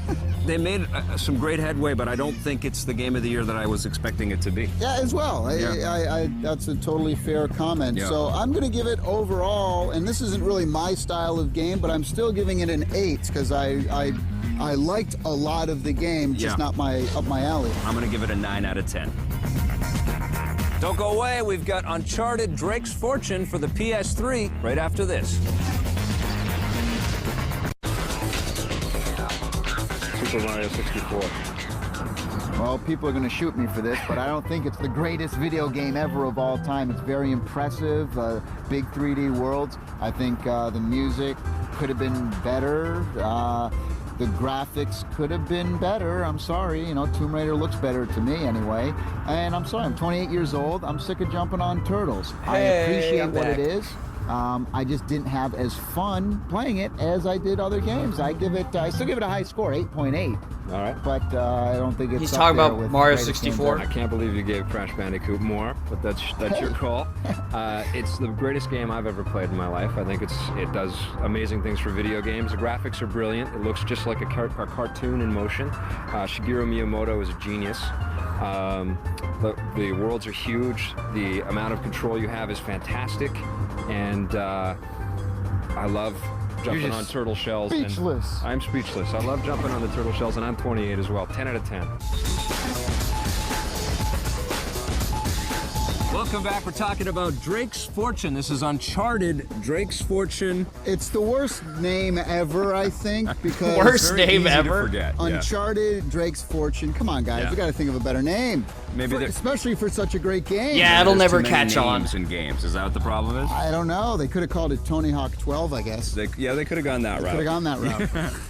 What did you think of Uncharted, man? You've been raving about this one. I mean, this to me is really when I play a game like this, you really see the future of interactive entertainment when I play this game. Agreed. I mean, it's next first of generation. all, This game. This is next generation. Naughty Dog. All the stuff we were talking about with Mario not being next generation in some ways. There you go. This definitely delivers. But they really tell the story. I was really Naughty Dog's good at interested in, I mean, it kind of has an Indiana Jones kind of treasure hunter, Big Tomb time. Raider type of vibe. Yep. But boy, did they do it great. The challenge, though, that they had with this game all the way along is that they had to kind of differentiate themselves from Indiana Jones and more specifically from Tomb Raider and Lara Croft, who I think had an incredible reimagining from Crystal Dynamics. It was your favorite game last year, right? Tomb Raider Legend. But tell me, though, the artificial intelligence in this game was second to none. It's really probably good. some of the best. And I'll tell you what's It's great. really You know how in most video games, It's a tough game.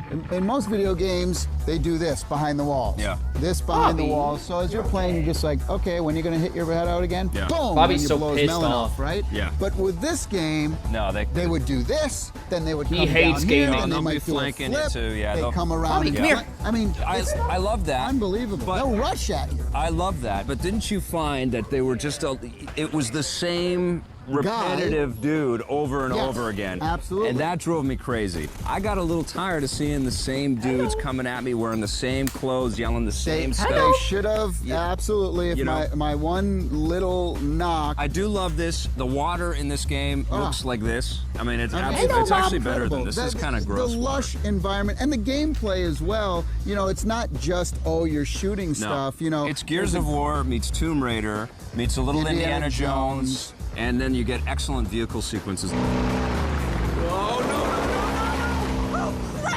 wish it was a bit longer. Hold on a second. I wish it was a bit longer. I wish it was a bit meatier. I would rather have a great game that you can play for 8 hours than a crappy Japanese RPG for 100 hours. All right, man. There's a couple things with you this could have one. you It's could have pretty left linear. out that I mean, part you are of collecting your treasures and sentence, and I unlocking would have been little like, rewards and "That's stuff fair." like that. And it's not But that it's not long. that kind of game. It's not Grand Theft Auto. It's not Sandbox. It's a $60 investment. You had me in the first half. I'm not gonna lie. Different elements of gameplay. It's amazing mostly AI. That sounds like a perfect game to me. Well, there are some issues. You're okay, it's short, Bobby. And the repetitive bad guys. I'm short. And the I wouldn't give you a Mega Man 10. 12? Are you for real? Right, so what are you gonna give? Oh shit! Uncharted Really is Breaks Mega for? Man You know, 12? this doesn't happen much. And I know I haven't been fuck? around for a while, but I'm telling you, this is my game of the year. I'm Wow. giving it a perfect 10. 10 out of 10 You from cannot Tommy. He's miss this alive. game. I'm giving it an 8.5. It is a great game, absolutely. That's crazy. All right, Mega today Man on Dual Hardcore, we're talking Override. about Nintendo's Wii Zapper. Yes. They refused to call it a light gun because 2027. it's made by Nintendo, but Yes, it no basically gun. it turns the Wiimote and nunchuck into a light gun for the Wii. Not a bad idea. Not a bad concept. No, I mean, basically, it's a piece of plastic. Let's not lie. No, it's There's not too many electronics in this device. No, it's just a shell. Not to say that it's not great. Yeah, well, but it's just a piece of plastic. Yeah, it's a shell to put the Wiimote on top, and then the nunchuck into the sort of the handle of the controller, and it turns it into a light gun that you can actually move your character around with the nunchuck. Well, I think it's important to note that you could probably put this together I see they're yourself showing the with fucking some Mario Tupperware movie. and duct tape. You can. But you can. You totally could do it. Oh, A well, little broomstick or yeah. something like that. You're ready to rock. Google it. But the hardware comes with the game for $25. That's right. Comes with Link's crossbow training. A lot of people loved the bow and arrow sequence in Zelda. Yeah. Yeah, sure. We can watch it. I guess. Okay, guys. I hope you enjoyed the trailer.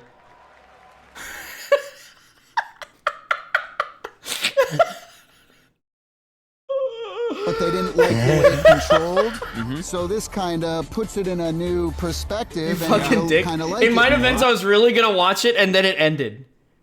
Here.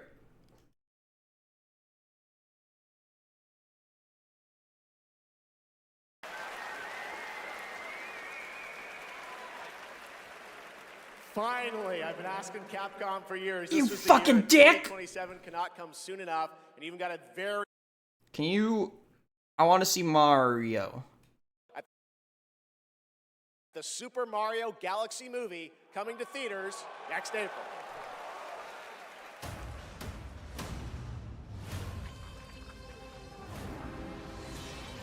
I'm Bowser Jr. Hi, Bowser And I'm Jr. gonna be taking my father now. Hi, I'm Luigi. Oh, what up, hero? Yeah, I know you're really excited for the Mario Galaxy movie.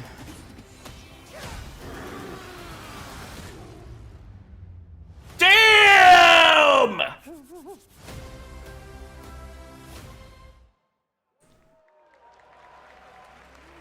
He hit the fucking Captain Falcon knee.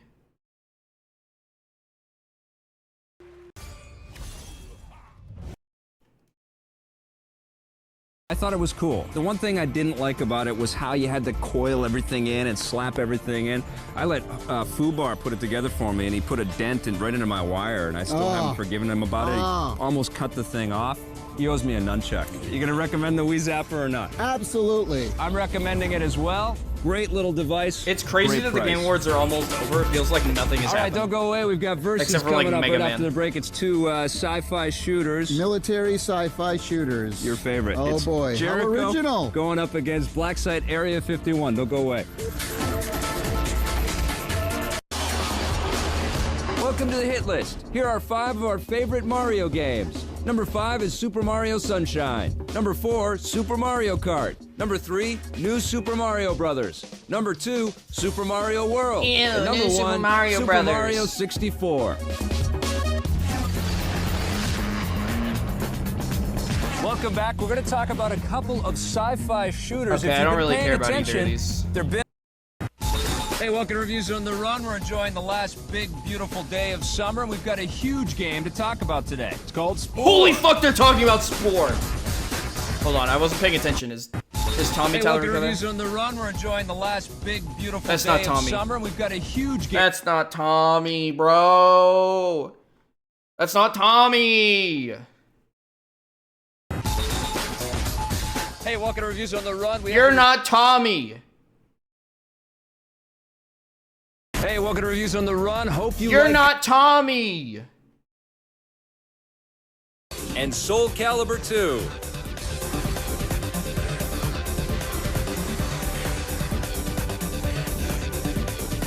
And Soul Calibur 2. Wait, hold on. They're gonna talk about F-Zero.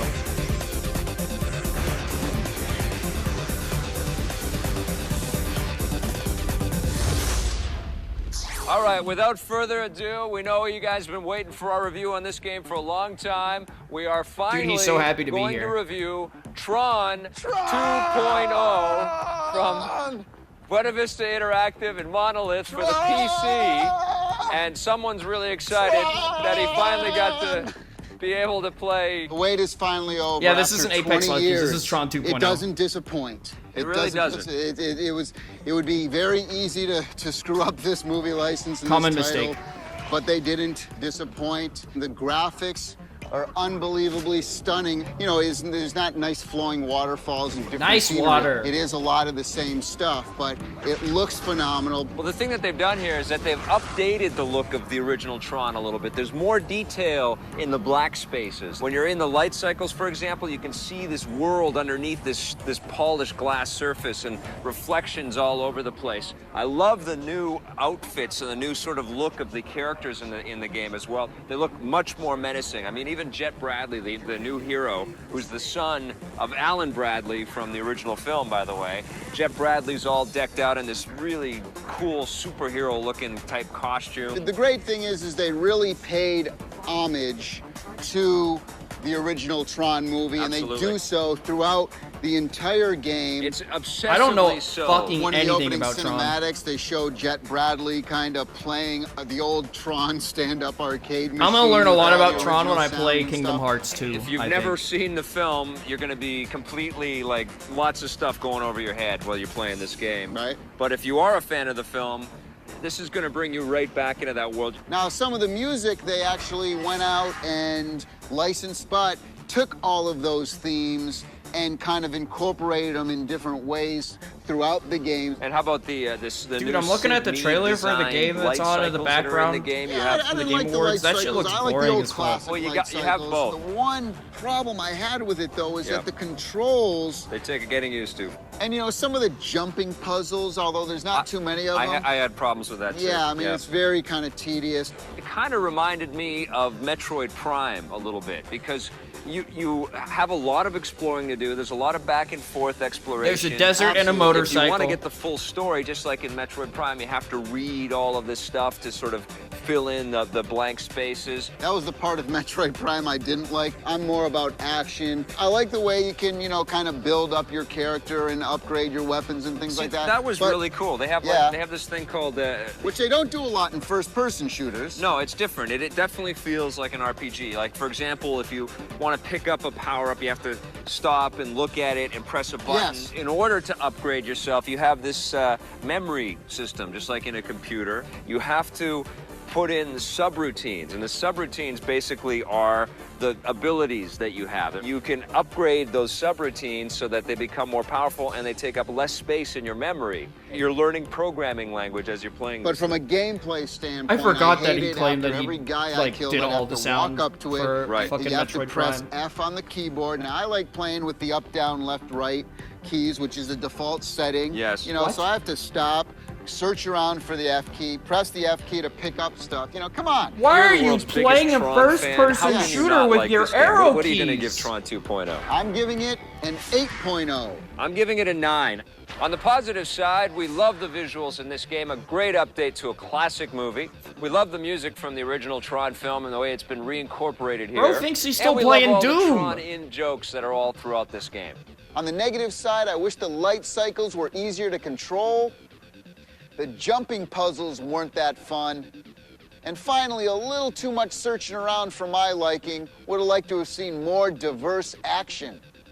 All right, now let's talk about another update to a classic from video gaming's past. This is F-Zero GX from Nintendo for the GameCube. Right off the top, the frame rate is incredible in this game. Right. When And was it's got this? This was 2003. amazing speed. There was I've never no seen excuse. a game move this fast before. Yes. To me, this was a negative in the way they've designed the game because the game. Of course it was. The game is so fast. Yes. That it gets to be way too tedious. Remember the old F-Zero? You're on a flat surface. Right. And you just race around like that. Which is what you wanted in this version? Absolutely. You want Absolutely. a flat surface? No, not necessarily on the flat. GameCube. Not necessarily a flat surface. You can have hills and valleys and Right. stuff.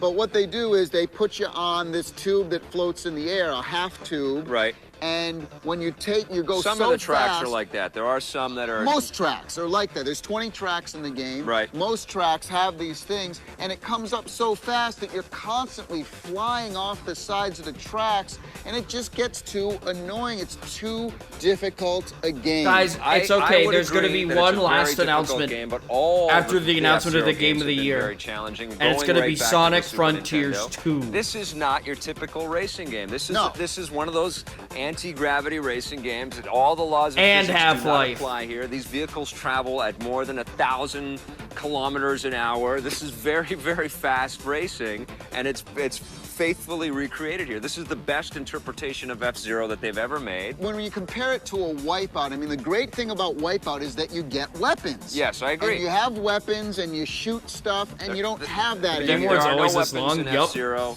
It's not the same kind of game as Wipeout. Wipeout sort of took a little Mario Kart and a little F-Zero and built a whole new world for itself. And then you compare the graphically, though, to like a Quantum Redshift, and I know Dude, the graphics are okay. I like the graphics in F-Zero GX. They are not. There's nothing bad I can say about I'm that. not saying they're bad. I just don't think they're as good as some of the same similar games that's come out a year ago. Listen, I was blown away by the look of this game. I think that they're fucking great crazy. environments, F-Zero is such a amazing nice looking tracks. game. The vehicles look cool. I Love thought- the rendered characters. I thought they could have had a lot of licensed, cool electronic and techno music like Wipeout does. Fuck in you, the man. I think there's lots of fun to be had in here. There's lots of different things to unlock. The story mode is new. They got now, story mode. Now you follow Captain Falcon, and he goes through this whole sort of thing, and you get to know who he is a little bit more. They got versus battle mode now. Yeah, the multiplayer is fantastic, especially the two-player split screen. If you have a widescreen TV, you split it down the middle. But you don't take why- any hits in frame rate. It looks beautiful. It's But a great why? two-player thing. Why didn't they have this connected to another GameCube To a LAN or something like that? LAN where Yeah. you could where two people could play against each other? Or why not have a Online. game like this online? I know. And this is a I problem know. with the GameCube. I can't listen I'm to gonna give Donkey it an 8 Kong. out I'm of too 10. I busy really listening enjoyed to this Tommy game, and I know it's going to Tallarico. be seeing a lot of life in my GameCube. I'm giving it a 7. On the positive side, there are 20 different tracks to figure out in this game, tons of vehicles to drive, and the graphics are incredible. On the negative side, this game suffers from too much speed. I mean, it What becomes a a guessing fucking game as to where complaint. to go. What a. The learning curve is very high, and it gets very frustrating. So what I'm hearing and is. finally, in this day and age, with all the new games coming out, we What I'm expected hearing this is one to that have he's bad some at the kind of game and he online doesn't or like it LAN because play. it's bad. After the break, we're going to be talking about Jack 2. Jack 2. Now here's an interesting one, Jet Grind Radio for the Game Boy Advance. Now for those of you who had Dreamcast, you probably remember Jet Grind Radio. Of course, it also came out later on the Xbox called Jet Set Radio Future, which was a little You different. did miss Charlie But and the this Chocolate one's Factory. more like the original game. In the original game, you had to go around the city and basically do moves to tag buildings, and then the cops would chase you. The big important thing about Jet Grind Radio was the music soundtrack. And it was all this kind of really cool electronica, hip-hop kind of thing, and they have that in this version. So the music is actually really cutting edge, and they have the DJ guy, and he's all in 3D. Now, one of the problems I His have with name this is game DJ is that when you Professor first pop it K. in, they force you to do the training mode, and that takes about, 10 minutes just to do that. You can't click through it, you have to do it. The biggest complaint I have is the actual controls itself. It's kind of those controls where if you keep pressing up, the guy will do like circles and stuff, so it's really kind of hard to get the whole thing going. And if you remember, Jet Grind Radio had the whole like 2D cartoony look to it, which This one kind of does, but you know, obviously it's very hard to pull off that style. Some of the other problems is the levels just end. So like when you get to the end of a level, it's like black space. That's really... They could have put up fences or something. That's really very weird. Hey, you can link it up and you can play people head to head, which is also cool. But overall, I'm going to give it a 6.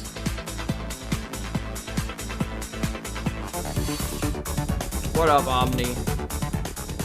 All right, we're back, and we're going to talk about Jak 2 for the PlayStation 2. This one's from Naughty Dog and Sony. Last time, the focus was on the duo, and Jak kind of got slighted a little bit because he never said anything, and we didn't really get to know who this character was. The game is set 500 years in the future from the previous 500 years? And it's a very dark environment. This futuristic city that the cast finds themselves in. It's not just an action-adventure platformer style game anymore. They've actually borrowed from Grand Theft Auto 3, and there's carjacking in Jak 2. Wait, I get it, Just carjacking. insane. When you first put the game in, your first mission is to kind of like escape from this prison. So, you know, when you first put the game in, you're like, oh, okay, it's just another typical 3D running around platform game. Then when you actually escape from the prison and go into this gigantic, huge city, then you start to realize exactly what this game is all about. Everyone in this section is hereby under arrest for suspicion of harboring underground fugitives. Surrender and die. Excuse me, sir. Don't you mean surrender or die? You whip around this crowded city, and there's aliens scurrying out of the way, and there's cops chasing you, and they're shooting you. It and has stuff been like a that. little If you too shoot a long cop, since Tommy they all Tallarico get said something around about poop. There's like this level where you're basically just hovering Also over hope the you feel ground, better, and both people you, are diving Omni, out of and the you, way and Rick. stuff, and then you can zoom up, and there's a bunch of zoomers flying at that There's level a bunch too. of So now you're zoomers? dodging traffic Oh, and fuck. people and getting shot at on all these different levels, and there's these ramps and side circuits. I think one of the more fun things is to get on those airboard things like of Back to the Back Future. to the Future. You know, you got on the air hoverboard thing, and that's a lot of fun. Very easy to control as well. Another great thing too in the game is the weapons and the weapon effects. Not only do you have all of that, but you have this massive platform action-adventure gameplay stuff as well. I like the interactive soundtrack and music in the game. They've done a Fantastic. really excellent job of, you know, taking the music and making it adaptive audio, as they call it, the new buzzword in interactive audio. One thing that Naughty Dog has always done right is dialogue recording and script writing. Yes. You know, the voiceovers are all top quality, so you really get a sense of good storyline with these guys, and some Man, really I'm glad great I didn't humor watch as the well. Game Awards this year. I am Pecker. Yes, I know. My mother, she was very vindictive. Naughty Dog blew me away with the graphics in this game, man. Some of the best stuff I've ever seen on the PlayStation 2. All of the cut sequences, the characters look like they popped out of like a Shrek movie or something like that. An incredible achievement. I'm giving it a 10 out of 10. I love this game. I should just start giving games 2 points less than whatever you give it. So All right, should I give okay. this an 8? No, this game deserves better than an 8. This game's a 9. On the positive side, this game has incredible graphics, sound effects, and voiceover. Yeah, the Game Grand Awards are Theft over. Auto carjacking is much more than just a gimmick. It's very fun. And the best thing about this game is just the sheer variety in the gameplay. This thing is unbelievable. Now, there's nothing really too negative That's about crazy. the game, but if you're not into the whole Jack and Daxter cartoony look, you may not find this to be a fulfilling experience. Let's go fishing for hardware this week. What hardware do I have down my pants this week? Give it a pull. Let's find out what hardware we've got down Tommy's pants this week. Watch what you do something there. Stuck. We got, there it is. It's the, Wait, it's retro. It's the Mad Catz. You can hold it. It's the Mad Catz RetroCon, and this controller is actually based on the old Nintendo NES Square Hurt Your Fingers controller. And I don't know why they brought it out again. I don't know about using the shoulder buttons, though. They've got them all sort of schmunched in there together, so there's no, like, levels at all here, so it's all on one plane, so trying to find R1 So and the R2, new good luck. Nagashi game, he actually These are left so thin and kind of plastic. RGG Studios like, you know, and made the his way own that studio some inside people of play NetEase. games, I don't mean, think Sega's these are gonna involved with last that. about 2 seconds, I think, before, you know, and you're gonna just pop that right off. Well, I kind of think that if you have like those old sort of classic collections, like the Midway collection where you can play the classic arcade games, this style of control will actually work quite well. I never liked this controller 15 years ago. I certainly don't like it now. So it's banished back into your pants. Banished back into the pants with you. I actually kind of would recommend the controller as a collector, but other than that, I'd say it's more of a gimmick. On the positive side, this controller is a throwback to some classic gaming. It's retro. It has all of the buttons and functionality of a regular PlayStation 2 controller, and as a bonus, it's small enough that you can travel with it fairly easily. You could even carry it in your pants. On the negative side, the analog sticks seem very flimsy, like you could break them with one quick movement. It takes a bit of time to get used to the shoulder buttons. But most of all, the 8-bit NES controller went down in history as one of the worst of all time. I don't know why you'd want it 15 years later. Stick around, we're coming right back with a look at Soul Calibur 2.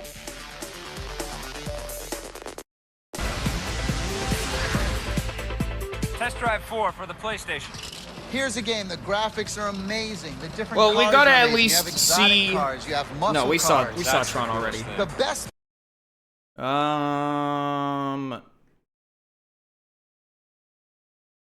like the Game Awards are over. Does that mean that the Tommy Tallarico Awards are over?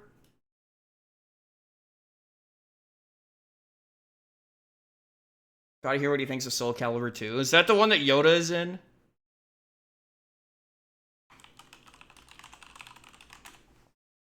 It's not the one that Yoda is in, so I don't give a shit.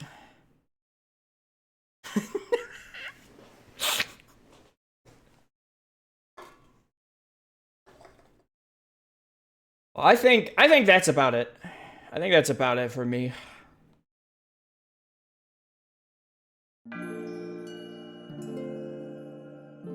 That was 4 hours of Tommy Tallarico. And I would like to announce the winner of the Tommy Tallarico Award. The winner for Best Grifter of 2025 is Sammy Salazar. Woo! Sorry, what name is he going by now? Hold on.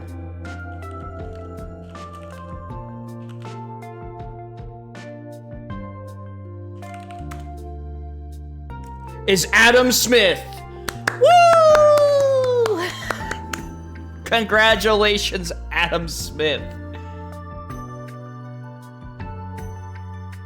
Well, thank you guys for coming to the stream.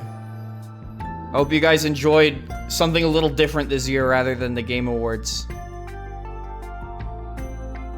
I kind of figured they were gonna be boring as shit. I'm not even gonna lie to you.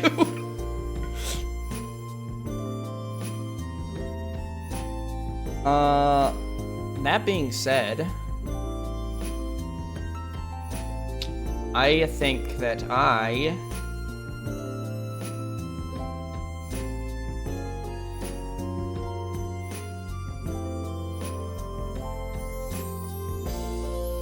am going to send you somewhere.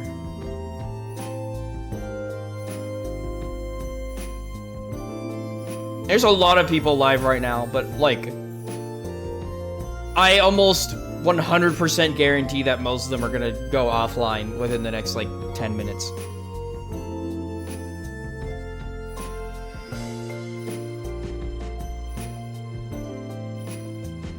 I don't want to raid into Skull Deltarune with the raid phrase of "don't forget peeing," so we're just gonna raid normally.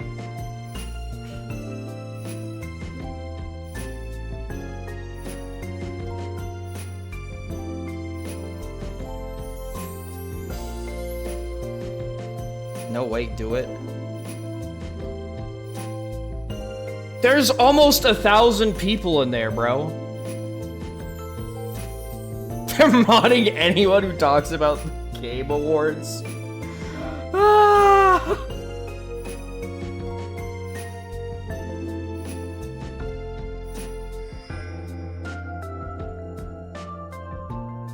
Fuck it, we're raiding with Don't Forget Peeing. And one of you is gonna explain it if there's any questions, okay? Because I do not give a shit.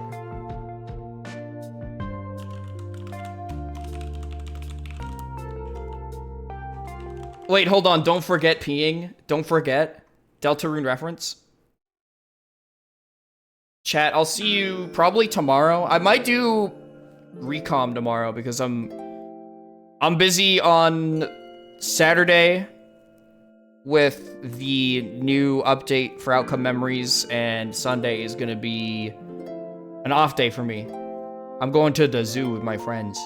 We're gonna look at the lights. But for now, I'm fucking out of here.